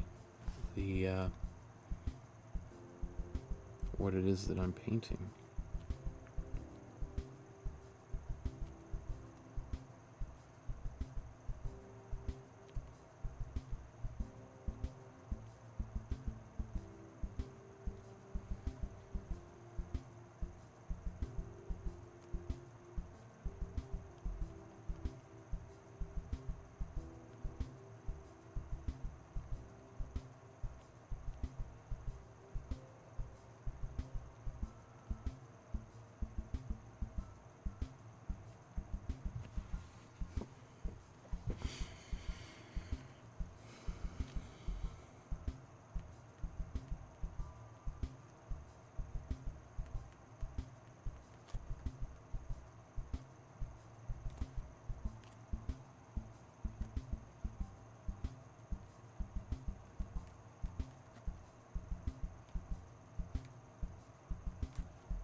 Okay, that might be enough, right?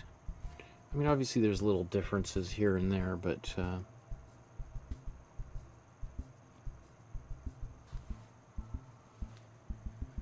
think that's probably good.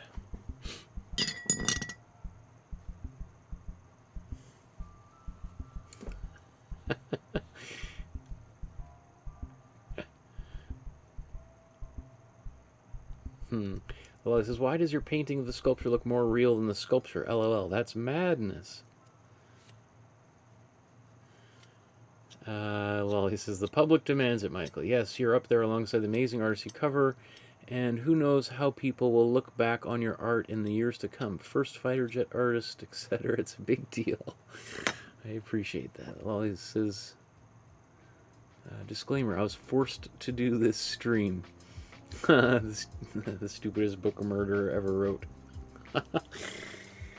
Yes, well, I mean, there's probably a lot of stupid books murderers have written. Not generally. Committing murder, probably not the smartest thing one can do, unless it's, you know, to protect somebody or to save their own lives, I suppose, but we're talking like O.J. Simpson type of murders, not some sort of justifiable homicide. Which I'm sure there's, yeah, I don't. Blah blah. I've been painting now for 7 hours. My mind is atrophying, or atrophied completely. So let's wrap up here. Whew, we are at the end, 7 hours later, but we do have 2 paintings. So I don't know, you could say maybe each one is 3.5 hour long episode, I suppose. So, before we do that, just a quick reminder to like, subscribe, hit the notification button. 70% of the people watching me right now haven't done any of that. So, if you want to help the channel, if you want me to do more of these, the easiest, cheapest way is just hitting that like button. You can share these episodes with your friends, post them on your Facebook, Instagram, or whatever. Make a painting and join our Facebook group and upload your work to the Facebook group. I think it's next weekend. I'm doing a free bonus episode.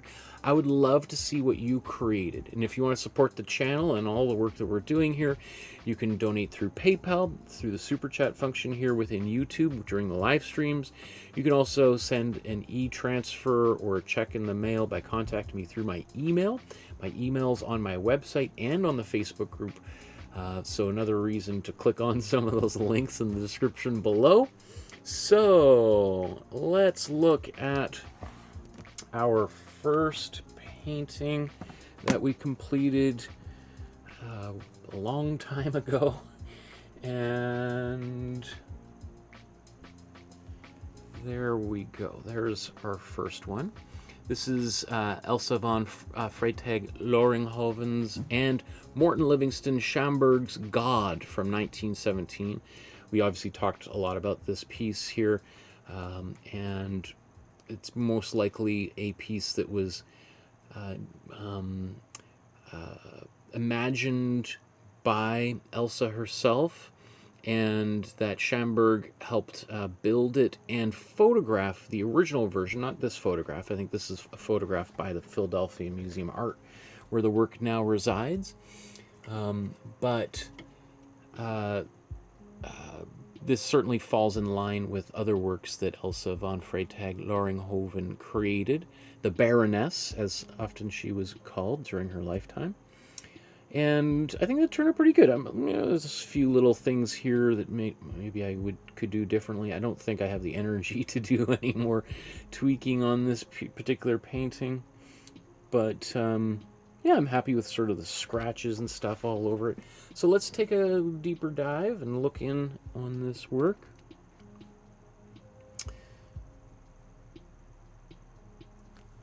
Let's just get this the same size.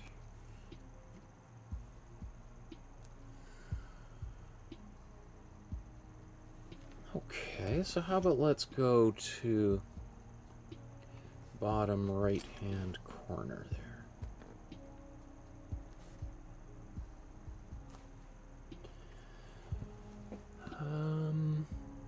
Yeah, I feel like pretty confident. Even, little areas where I remember when I was using the tape and I peeled it off, and now we see those little bits of white of the paint that got removed.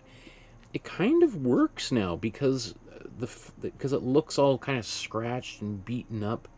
So oddly enough, some of those kind of mistakes that I had made earlier seem to kind of make a little bit of sense now. Actually, before I go on, even just that little bit of shadow, I think turned out pretty well. Up close, I see these little lines, and that's just like I was trying to make little lines there with my brush and maybe didn't blend it out. But from, just a foot away, that just disappears completely. And I think it's important to remember that just because you can see it while you're painting it doesn't mean that it's visible or going to be visible to anybody else.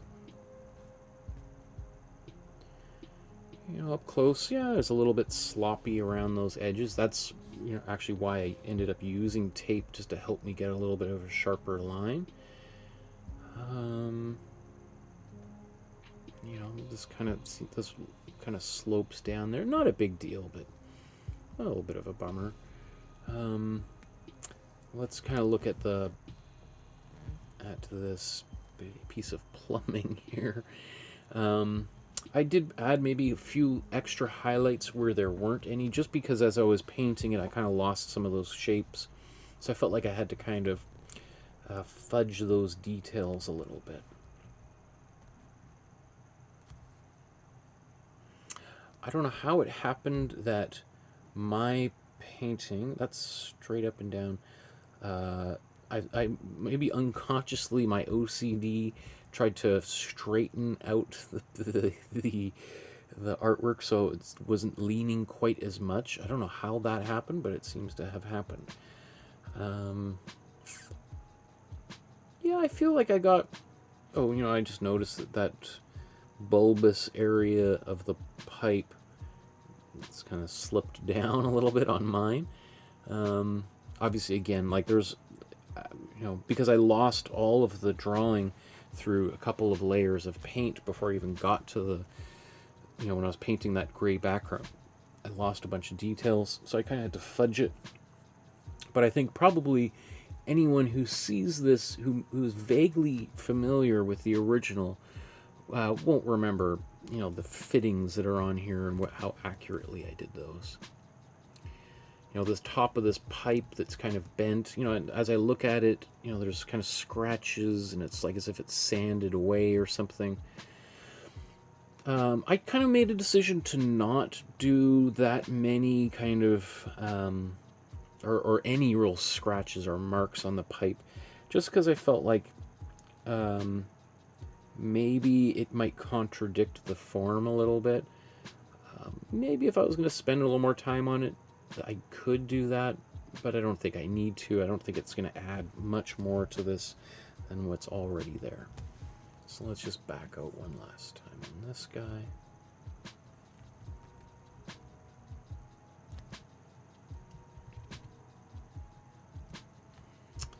We can see them side by side. That feels pretty good. I mean, what an odd artwork, but I also just think that I love it because of that. Okay, let's look at this other one that Elsa created, Elsa von Freytag-Loringhoven. And so there's the two side by side. Once again, as usual, mine has more, is a little bit more brightly colored, more saturated than the original.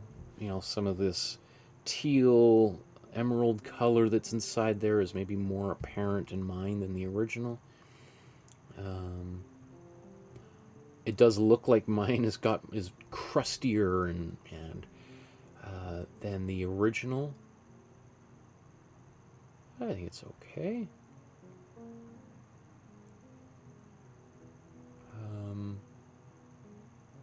Yeah, I mean, again, we added that shadow there, very, very subtle shadow, but that little bit of shadow gives it some depth. It makes it look like it's three-dimensional, right? Just a very, very simple little addition there, I think makes a huge difference. So maybe let's go in a little bit further.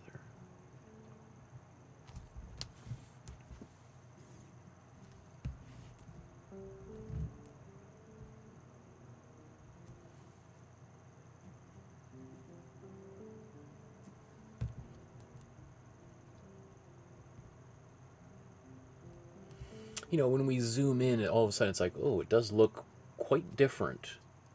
It does look very different than the original, but that's okay, right? Again, it's also, you know, if it looks good from further away, I think that's more important ultimately than looking good close up, because the vast majority of people are never going to look at this artwork as close as we're looking at it right now, or as close as it was when I was painting it. So in a way, like I kind of used an impressionist technique to do this with all these little dots and dabs of paint. which, like Impressionist paintings, start to kind of fall apart the closer we get to it. I feel confident and happy with the layering that I did here, with those different layers of paint. I think that's pretty effective.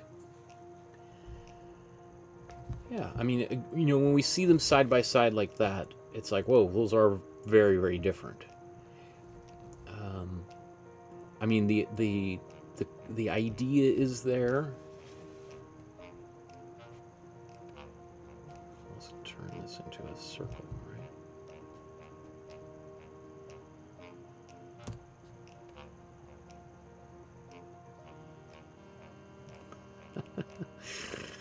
Tell it's, I've been doing this for a while, getting a little tired. There we go, kind of close. Let's look at this side.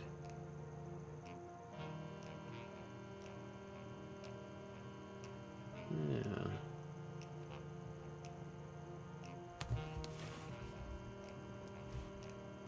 I probably could have done a better job making a shadow and elevating that shape there, that little blob. And I do love all of the stuff that's going on in there. But, yeah, let's bring that back out.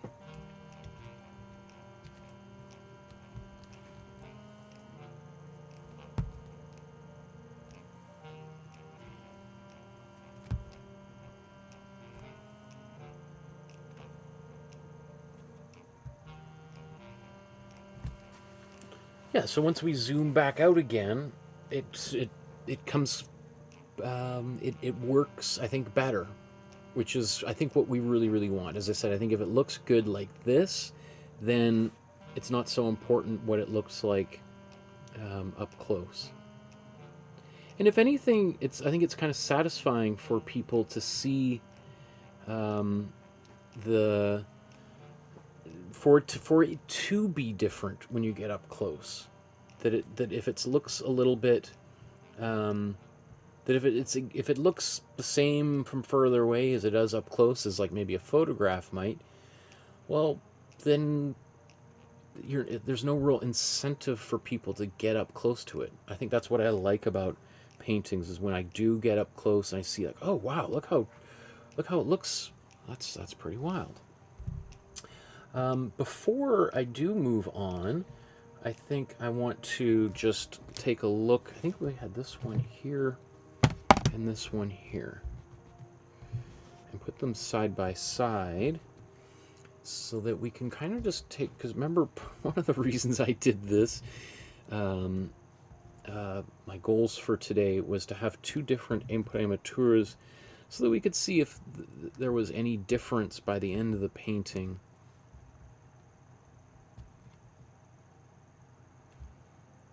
And I used, so on this one I used a cool red. I used this color for this one, and I used this one for this one. Just be careful I don't get any paint anywhere. Right, so can you see those colors coming through at all? Probably not. Probably not on camera. Although maybe when I point it out to you, you might be able to see, oh, I can see this looks a little bit more bluish. Maybe this does look a little bit more pinkish. But if I had said this, you know, this one was here and this one was there, you might go, oh yeah, this one is a little bit more blue, right? So, you know, what I want people to kind of just think about by doing this is that you can use any color you want for an Imprimatura. I used a pink.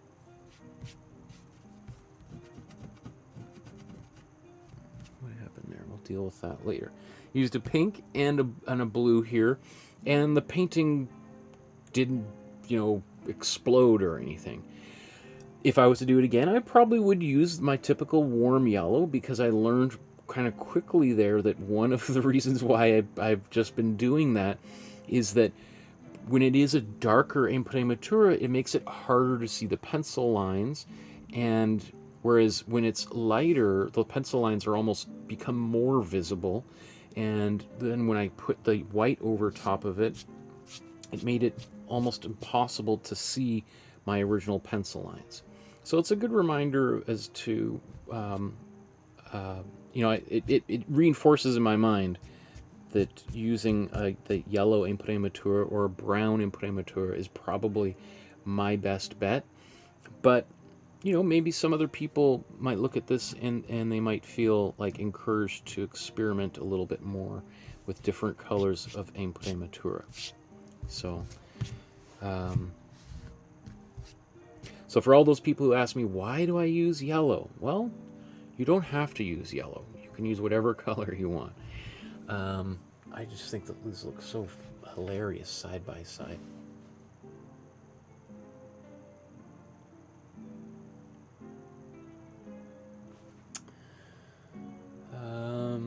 Just before I move on, look at all the comments.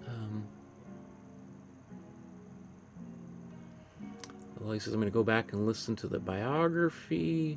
Paloma says, wow, it looks so real, impressive. The details on the wood.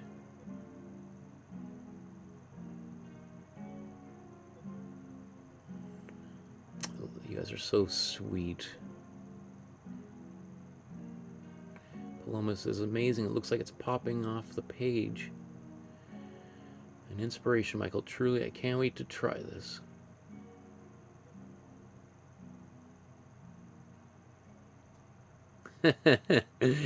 You guys are so sweet. Thank you so much for all of your generous comments. I really do appreciate the support from people who've been watching throughout today's episode, throughout the past few months, throughout the past few years. I am truly blessed to be a part of such an amazing community, and I've met so many incredible and inspiring individuals such as yourselves. Thank you so much for sharing your time with me. I look forward to painting again with you very soon. I can't remember exactly when the next episode is. There may be another one. Yeah, we'll have to see. My brain is completely melted. So until I see you all again, enjoy the rest of your evening, morning, wherever you are on our beautiful planet. You're doing the world a great favor by making art. So on behalf of the world, thank you. We'll see you again soon. Good night.